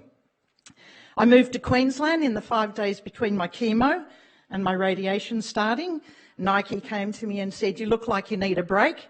Why don't you go up to Noosa? So last year we're going to sponsor the Noosa Try, and just go up and have a couple of weeks break before you move on to the next stage of your treatment." I went up there and I never came back to Melbourne. I went up with a couple of bags, worked out where I could have my treatment up there. After asking my radiation oncologist here, can I start it here, do some up there and come back? And he said, where you start, you're finished. You finish, rather. And so that's what happened. I started up there and I finished up there and I stayed up there 22 years later, and I can tell you it's a lot nicer than the weather here. I had a lot to think about in that period of time. A key probably to this was how I was going to move on after it, because I had no job, I had no income. I didn't have a really bright future, to be truthful. I'd put on a lot of weight with my treatment and being stagnant physically, I guess. But this fantastic thing came along called the Sydney 2000 Olympics. 4 years later, I had this fantastic opportunity, and I had so many corporates feeling sorry for me that they were throwing jobs at me. So I was lucky enough to be signed up as an ambassador for different corporates, MLC. I don't think I did BHP Billiton then. The City of Sydney looked after me and various others. So I had a zero impact really on my income, which made a huge difference for me to be able to let my head go and move forward. I was learning how to drink again at that time because I was going to so many functions, but I soon realised that I wasn't up to the level I was at as an athlete. One of my toughest days was the last day I took chemo pills, and I can remember sitting in my house down here and looking at them for hours and thinking, what difference are they going to make? Are they going to make a difference? Should I just forget about them and leave them? Is it really going to be the tip of the iceberg and really change what will happen next in my life? I did take them because I believe in completing courses. I did learn once in my life when I was asked to run a 300-metre run and I didn't feel like doing it and I pulled out halfway. I realised that then and there, and for the rest of my running career, that every time I got to that 150-metre mark, it was very hard to run past it. So from then on, I've always believed if you start a course or something, you finish it. My health issues actually went on for years. Aside from weight gain, I had my appendix blow out, my gallbladder blew out. I had a couple of hits of ovarian cancer, very early stage, fortunately. I've had lots of heart surgery, including a pacemaker, right where the original lump was that I went to, and it counts my drinks every day. Coffee, tea, white wine, red wine, all of the rest of it. I know I've got to be careful of that, Lynn. But yeah, I mean, all jokes aside, it keeps my heart rate at the right position, I guess. 6 years ago, I was diagnosed with epilepsy, which really knocked my socks off. I was really sick of being sick, and it came along. And that's when I retired and decided just to take it easy in life. And fortunately, I've worked hard and put myself in a position where I've been able to do that. But probably the most consistent issue I've had has been depression. It's been something that I fought. Well, I watched my mother as a depressed woman for years, and I always swore to myself that I would never allow myself to be depressed. But of course, it's not something that you can manage in that way. And it did come along after my cancer, and it was something that I had to eventually address. I went to a psychologist for years down here. I'd fly down here for a week and I'd go and see Rosie for a week. And in the end, she gave up and said, Raelene, I think we're wasting our time. You might as well not bother again. So I got the hint then and didn't come back. Took a bit of time, but I got sick of living in the fog from being on the pills for my depression. So I took charge of everything myself and I went back to what I knew best. And what I knew best was exercise and living in the outdoors. So I started walking again. I've got my beautiful princess you can see in the middle there, Princess Charlie of Budrum. And the princess gets me up every morning. My feet are put on the ground. I put my walking gear on. I go out and I walk with her. And we have a lovely walk in the morning. Monday, Wednesday, Fridays, I go to the gym afterwards. And trust me, I go to the gym and do very light weights. I don't go to the gym and pump iron like I used to as an athlete. It isn't a matter of that these days. It's a matter of getting in there, staying injury-free so that I can continue to do it.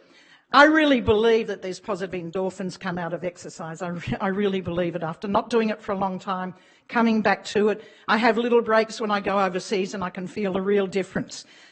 So I love it now. I'm kind of addicted to it in a way. It's part of the profile of my day. When I'm doing it, I'm good.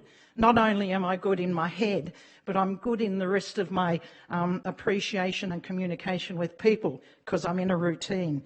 I started gardening again. I've got a lovely garden at home.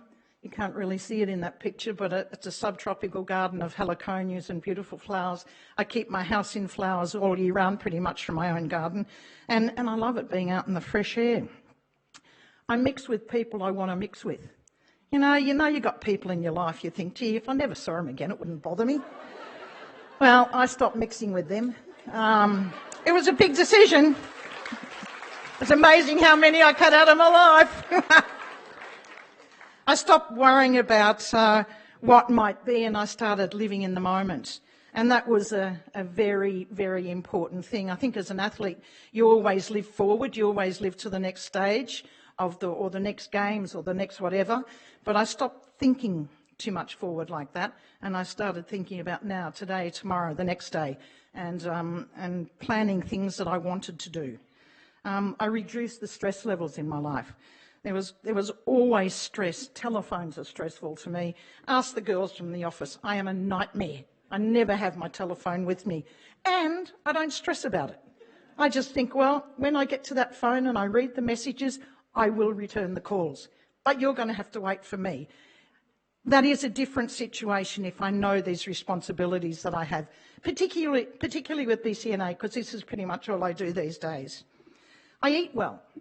And so my life is interesting from the point of view that I exercise, I rest a lot, an awful lot. Some kids have been coming to our place of late, and one little one, a 4-year-old girl, her 6-year-old brother Harry said, "Where's Raelene?" And Pearl said, "In bed." She was right.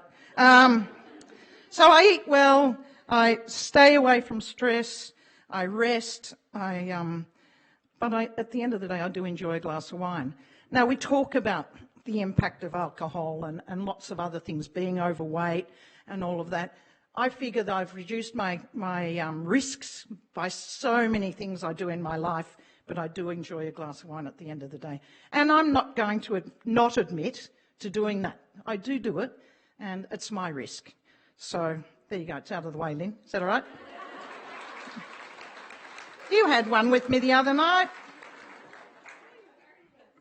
No, I'm not. Well, you're there to pick on. One of the great things that has happened to me is BCNA. It set purpose in my life. It sort of created a balance from my running days to this, because the running days, it was all glossy and you were beautiful and you were whatever else. And I guess that's why I hate watching it, because it was all such bullshit. All I did was run fast. All I did was run fast, and everyone pat you on the back for running fast. I think surviving breast cancer is far more important and significant. I do. I love you all. But along came this woman in about 1997. She wasn't grey. She wasn't quite as big as she is now. Nor was I. And I had so many kooks ringing me, wanting me to do stuff for them to help whatever their belief was. I had cupboards full of shit. And I don't know why I kept it. I think I kept it to remind me that there were kooks in the world. And all of a sudden, this woman who'd been stalking me through my friends down here and through anyone she knew that knew me, finally put her foot through an elevator door, and I was in the elevator. And I thought, God, do we have to have her in here? By the time we'd gone down a few floors, she had explained to me what she wanted to do and how she wanted to make life good for women with breast cancer and give them rights and connect them together and represent them and get the drugs passed on the PBS and, everything to do with the women living with the disease Lynn wanted to fix. And it made sense. And so I signed up straight away. And I'm still here, driving everyone nuts, absolutely nuts. When I watch our growth and the things that we've done and the things that we're still doing, it makes me very proud that I'm still a member of the board and I'm still around to see it and to listen to the expressions of fear, of faith, of congratulations, and of we still have so far to go. That really makes the work really, really and truly worthwhile. I've loved every minute of it. It has been difficult rather to accept the new me in the last 22 years. At first I thought breast cancer was a burden in my life, and it certainly changed an awful lot of things, and it changed my respect for living a lot. But this organisation and the breast cancer has added value to my life, and it's made life really, I don't know, much nicer to live because it's given me a purpose, it's given me a reason. I'm retired now. I relax on the sunny coast. I'm living well and I'm very happy. Have a very quiet life at home. And, you know, I hope within not too long, if it's not already there for you, that will happen to you, that all will be good. You will accept what you've got and you knew you, and you'll be able to move forward with family and friends and have the best time in life. I'm sure that you'll be able to make decisions now that you might not have been able to make before. So thanks for coming along. I hope you enjoy tomorrow if you're going along. I'll see you there. And thank you so much for coming today.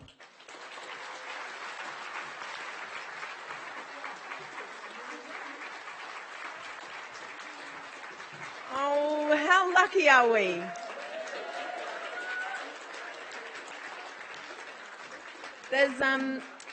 There's many things that Raelene has brought to our organisation as profile, and, you know, that the fact that for this week Rails has been asked to be on every TV and radio station in Melbourne to help us promote the field of women. But the one thing she does, the very best thing she does, is she just sits at the boardroom table and says, what's in it for the women? And she keeps us very honest. So I am now going to welcome onto the stage some fabulous survivors so we can hear from them. Where's Andrea? Now, I've got some glasses that someone's left on the... Yes? No? On it? Glasses? Anyway, I'll leave them here. They were left on the merch table, I think. We talked about these notes. Yeah, no... Yeah. Now, be very careful. Okay.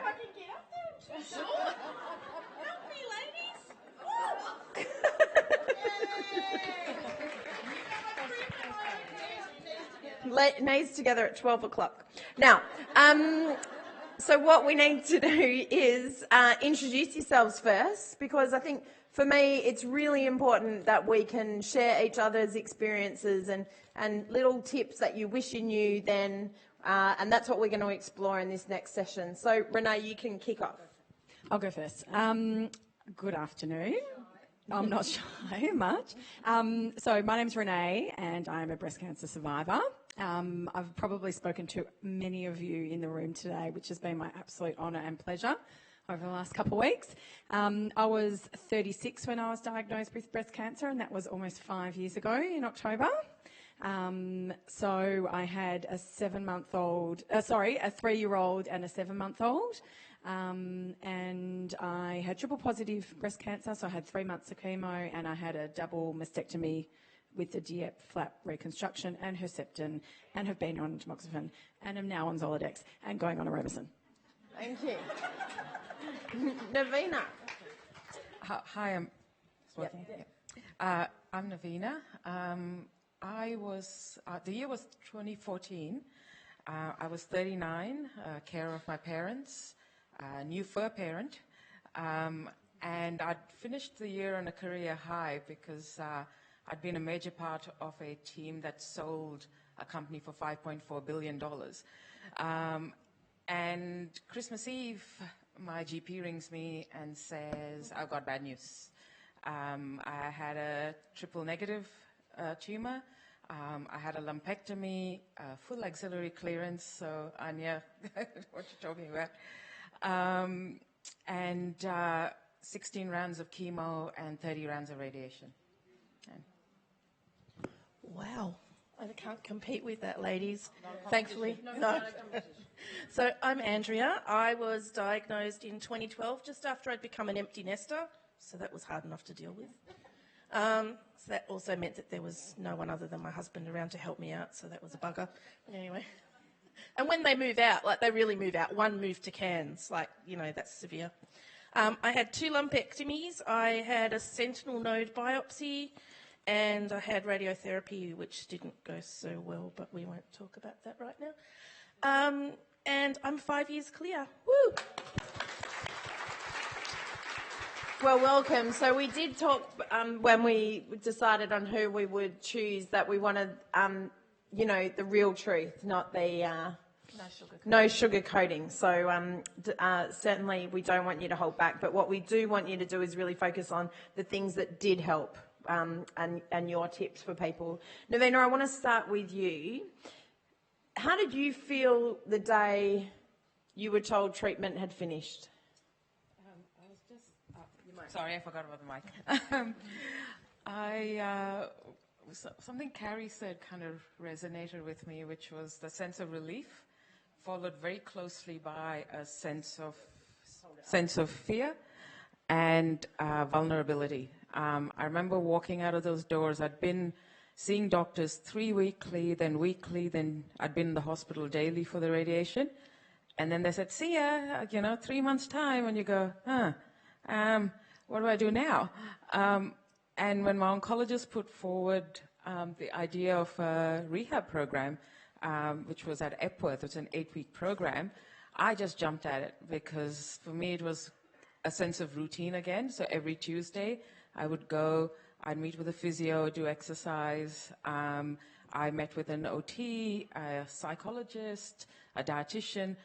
In fact, the lady who was here earlier from Inform making us do the stretching exercises, so Rochelle, she was my physio. So yeah, it was kind of, I don't know, mixed feelings. What about you, Andrea? I was quite terrified. Active treatment had ended. I didn't know what was going to happen from there. Had a very strong family history of breast cancer, so I was scared that it hadn't all gone. I was worried that the other breast might have some that they hadn't found. It wasn't easy. I had to sort of pick myself up, and I went on a diet and I started exercising, and I did what I could do for me because nothing else seemed to be happening. There was no offers of anything extra. So you had to look for it yourself? Absolutely. Yeah. Renee, your final day, and what's been the hardest part of post-treatment for you? Hardest part? I think probably at the time was trying to figure out how I was not going to think about every day about the cancer coming back. I think that was my biggest challenge. And I did a lot of mindfulness and a lot of practice on training myself to be in the moment, which is exactly what you said, Raels. Just stay in the moment. Don't get ahead of yourself, just live in today. Now, 5 years on, to be honest, with a group of like 400 strangers, probably the whole sexuality and vaginal dryness and all of those things. Oh, it's such a treat. And people sort of think you finished treatment and, you're all good. There's nothing happens. You finished your chemo, finished your surgery, there's nothing else that you need to worry about. But, hair's grown back and, I'll take a little tablet every morning, and I have done for 5 years, and I'll do it for another probably 5 years. And there's issues that come with that, and I think that's a little bit of an unknown and not spoken about. So that's sort of a bit of an issue for now. Yeah. So, Andrea, we've spoken a bit about work and the impact that a breast cancer diagnosis has on work. Can you talk us through what happened to you in regards to work? Yeah, so I wasn't actually working at the time that I was diagnosed, but I was studying to become a teacher. And everyone said to me, oh, give up the study while you're going through your treatment and everything. Concentrate on that. But I needed to focus on something else. So I kept studying and I graduated 6 months after I finished my treatment. But then I couldn't get a full-time job after that because I was still too tired and whatever. So I was supposed to be starting my teaching career as a much older graduate, shall we say. No one wanted an old graduate. Yeah. It's not old, it's just experienced, but they didn't believe that. So I did a bit of casual teaching and I worked at the local golf club in the kitchen and the bar. And then a job at Cancer Council came up that was absolutely perfect for me, and they thought that too, and so they gave it to me. And so now I'm Aboriginal Liaison Officer in Screening, Early Detection and Immunisation at Cancer Council Victoria, and it is amazing. I love it. Best job ever. And I think taking that time to really reflect, is what maybe one of the bonuses are, that you've had that time to really think about what breast cancer did for you. Now, Navina, I may embarrass you on some of this stuff, but I met Navina at a consultation for State of the Nation, and I was immediately blown away by you and your ability to make a difference, one voice making a pretty big difference. I do want to declare that you work for a private health insurance company. Please don't mention the war. And we do have a financial toxicity challenge to deal with the insurance. Tell us how you used your experience to influence change in your job and your organisation. Okay, I'll take the chance and mention who they are. So I work for Medibank. Please don't throw any stones or tomatoes or eggs. It was funny. While I was undergoing treatment, they actually treated me. They still treat me very well as an organisation. And the HR person said to me, "Hey, what's it like being a customer?" And I'm like, "Not that great, And she said to me, "Can you come and speak to our management team about that?" So at the time, I still am on a lot of heavy painkillers, but at the time I was on fentanyl. And I was like, "Yeah, sure, I'll do it." And then it hit me that I actually had to make sense and, have some kind of train of thought that made sense to them. So I went and spoke to our brand new CEO and his top 50 execs. And I basically laid it bare. I said, this is what a breast cancer patient goes through. This is how they suffer, and you are nowhere in the journey. I actually said the words, I wouldn't be loyal to you if I wasn't working for you. And they somebody said to me, "You said that?" I was like, "Yeah, what does it matter?" They took it on board, and there was a lady in there who was a general manager of an area who looks after, we have a thing called concierge programs. So we do outbound calls to people in different states of illness, or pregnancy, or, people who have a lot of falls. And she reached out to me, and together we created a breast cancer concierge program. Medibank has about 3,000 members a year who get diagnosed with breast cancer. And now they get it as soon as we know, which is quite early on. They get a phone call from a qualified nurse, as well as a booklet, which has a foreword from me, as well as a photo of me and my fur baby. But also a lot of tips and things that I picked up during the journey. Sorry, Raelene, I know you're not calling it that. But because what I found really frustrating was that there was no repeatability to the information that was given. It depended on you, what happened to you, your doctor, your physio, your nurse, to tell you stuff, like things like, paint your nails a dark color, because otherwise they turn blue. Little things I picked up, and this probably has something to do with my weight gain, that during chemo, if I ate ice cream, it actually helped with the ulcers and the metallic taste. So a friend of mine sent me 5 tubs of ice cream.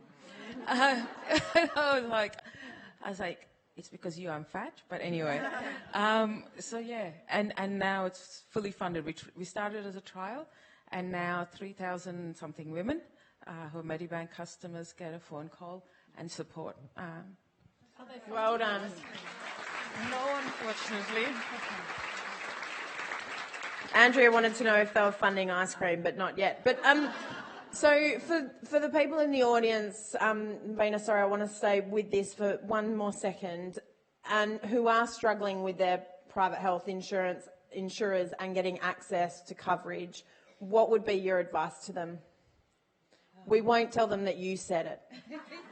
Hey, please stop recording. Yes, I know. I would say actually, as soon as you find out, I know this won't come to you naturally because you'll think I've got doctors and breast care nurses and medical people in my life, but actually ring your health insurers because they can actually help you, help guide you through the system. They can actually tell you places or people to go to who might actually cost you a bit less. And I know that the average Australian balks at that idea because I think you can't tell me where to go and who to see and what to do. But when it costs you money out of your own pocket, you know what? Do it. That's what they're there for. And actually perhaps put a bit of pressure on your own health insurers, given that Medibank's got this program, or maybe not. Come to Medibank. Come over to Medibank. We'll look after you. But, you can actually, your voice can make a difference. And they need to treat their people like more than a bill that comes through their door that they have to pay. You're all humans, and we deal with them. We deal with people at possibly one of the worst times of their life. So you know what? Demand it. Yes. I know you can see why the moment I met Navina, I'm like, come to me. So Renee, what I want each of you to say now is 3 tips for someone who is living post-treatment that you want to give to us and that we can also pass on to others. 3. Okay, quick. Stay in the moment.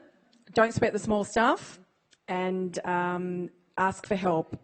Ask questions. Go and see if something, if something's not feeling right, go and get it looked after. If you want to go and speak to someone, go and speak to someone. Don't hold off. Life's too short. Oh, okay. Me. Be kind to yourself. That's number 1. Do things for yourself. Put yourself first. I think these guys stole my thunder. But I think the only other thing I can say is if you are a carer or a partner of a person going through it, be patient. Chemo brain is real. I haven't had children, and you kind of think about people talking about pregnancy brain. I'm guessing that's a lot like chemo brain. I used to be on top of appointments, on top of things, and now I'm like, what, who? Oh my God, it's like an hour past my deadline or my appointment, so please be patient with us. Please thank Andrea, Navina and Renee. Well done, girls.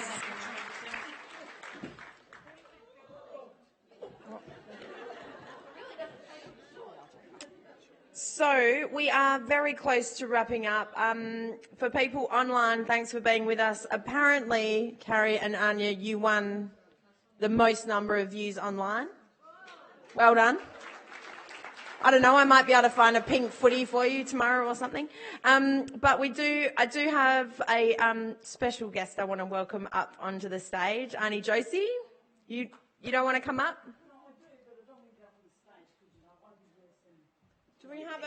Do we have a handheld mic? Yeah, they're coming back. Just wait because we won't be able to hear you.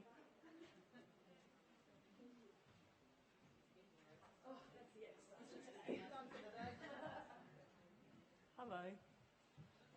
I would like to acknowledge the traditional owners of the land. I'd also like to acknowledge my colleagues here. All of us have walked the journey except for partners that are here.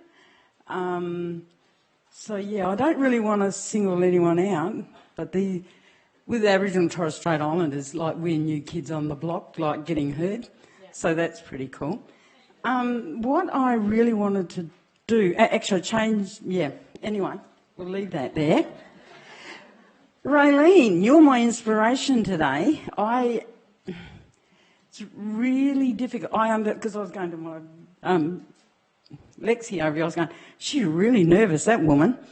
And now I understand why, listening to your story, and I won't say that other word, but as you took your life's pathway, I'm sitting there thinking, this is an amazing woman, just like the rest of us here, and the men too. But I just want to give you this message stick from back. You take a photo? Can I have a photo of this? Because I'm not doing this as a celebrity. I'm doing this as a woman to woman who's had breast cancer. And just hearing your story is just amazing, is really amazing. So I would like, if somebody can take a photo, because I would like to take this back and put it on our internet, if that's okay. I work for Uniting Care West back home in Perth, and I'm a Noongar woman. So, yeah. My mum's from the West. Yeah. And because we're focusing on WA today, because it's the best place to be, and that's, where your mob came from originally. So thank you, Raelene. And that's done by my daughter, my brother's daughter, who is my daughter. So thank you for that. Open yours. My house is full of Indigenous art. So. Who would that one, these ones? Which eye's closed?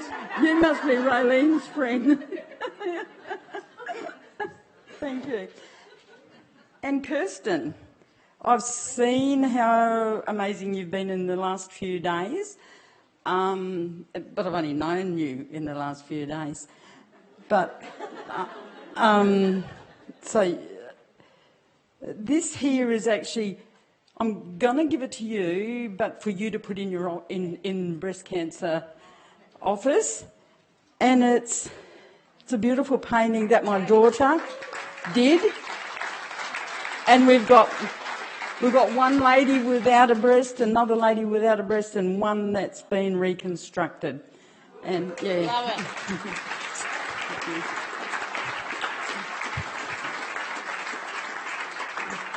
I feel like a celebrity. Thank you, Auntie Josie. Thank you. No, that's perfect. Absolutely perfect. Don't know how to turn that off. Thank you. Oh, sorry. Beautiful. Thank you.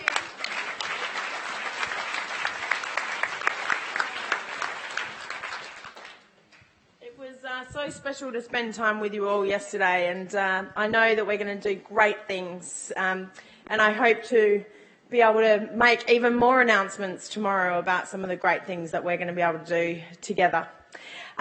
So we are, how cool is that? My man on the, how did you even get past me? Great. So there's a couple of things we want to do to wrap up.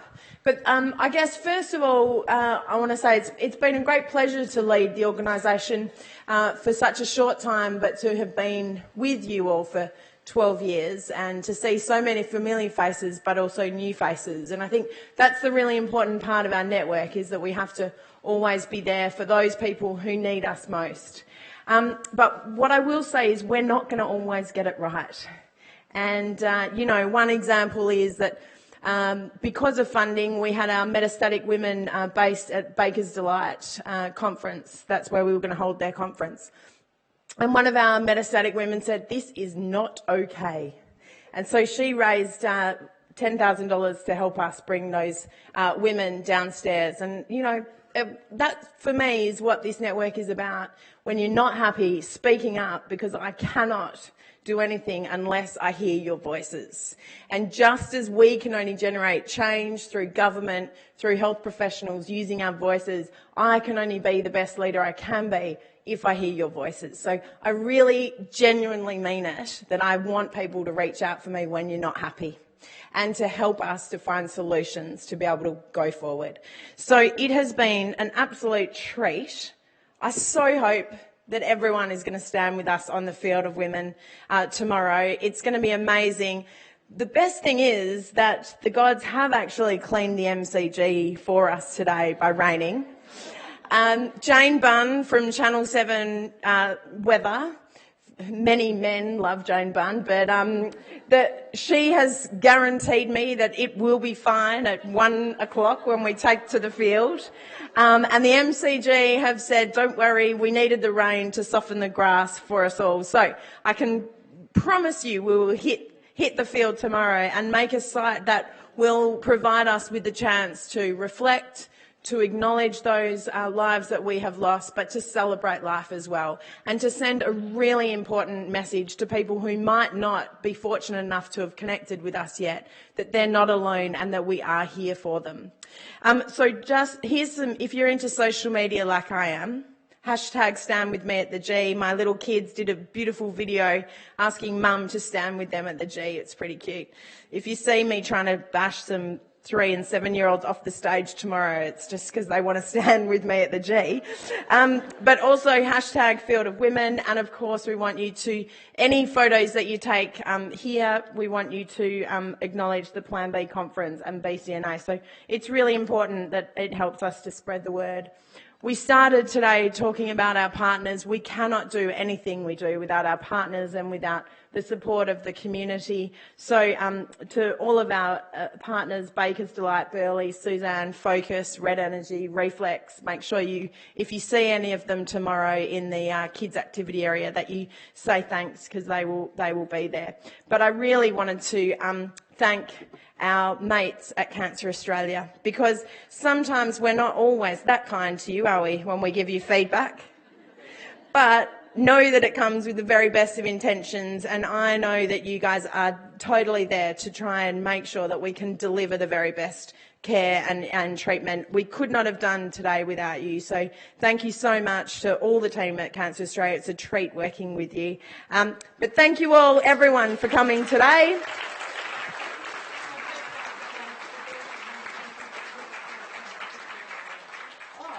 Yes. So how about we ask the people who received the bursaries, so that we can acknowledge them for coming from regional areas right across Australia.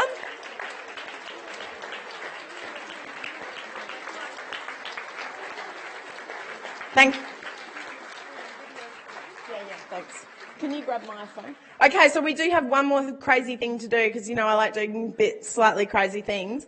But I'm going to start with Raelene. If you're going to stand up here, and you're going to just do a quick message to Eddie Maguire, you know, your mate. And then we're going to get everyone, I'm going to do Raelene first, then I'm going to scan the room, and we all want everyone to say thanks, Eddie, and squeal and tell him we've had a great day. So you're going to do a message first, okay, Raels? Okay, is everyone ready? Okay. Thanks. Sorry.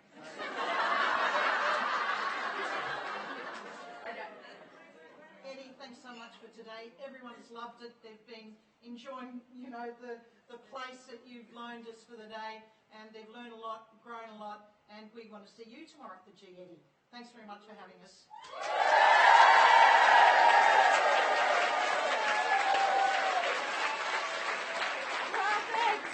Oh, I could cry. Make sure that you have your tissues in every pocket that you have for tomorrow. And may we celebrate many, many years together. Thank you very much from everyone at BCNA. And finally, sorry, just before everyone goes, your evaluation forms, but please can you give my team the biggest round of applause?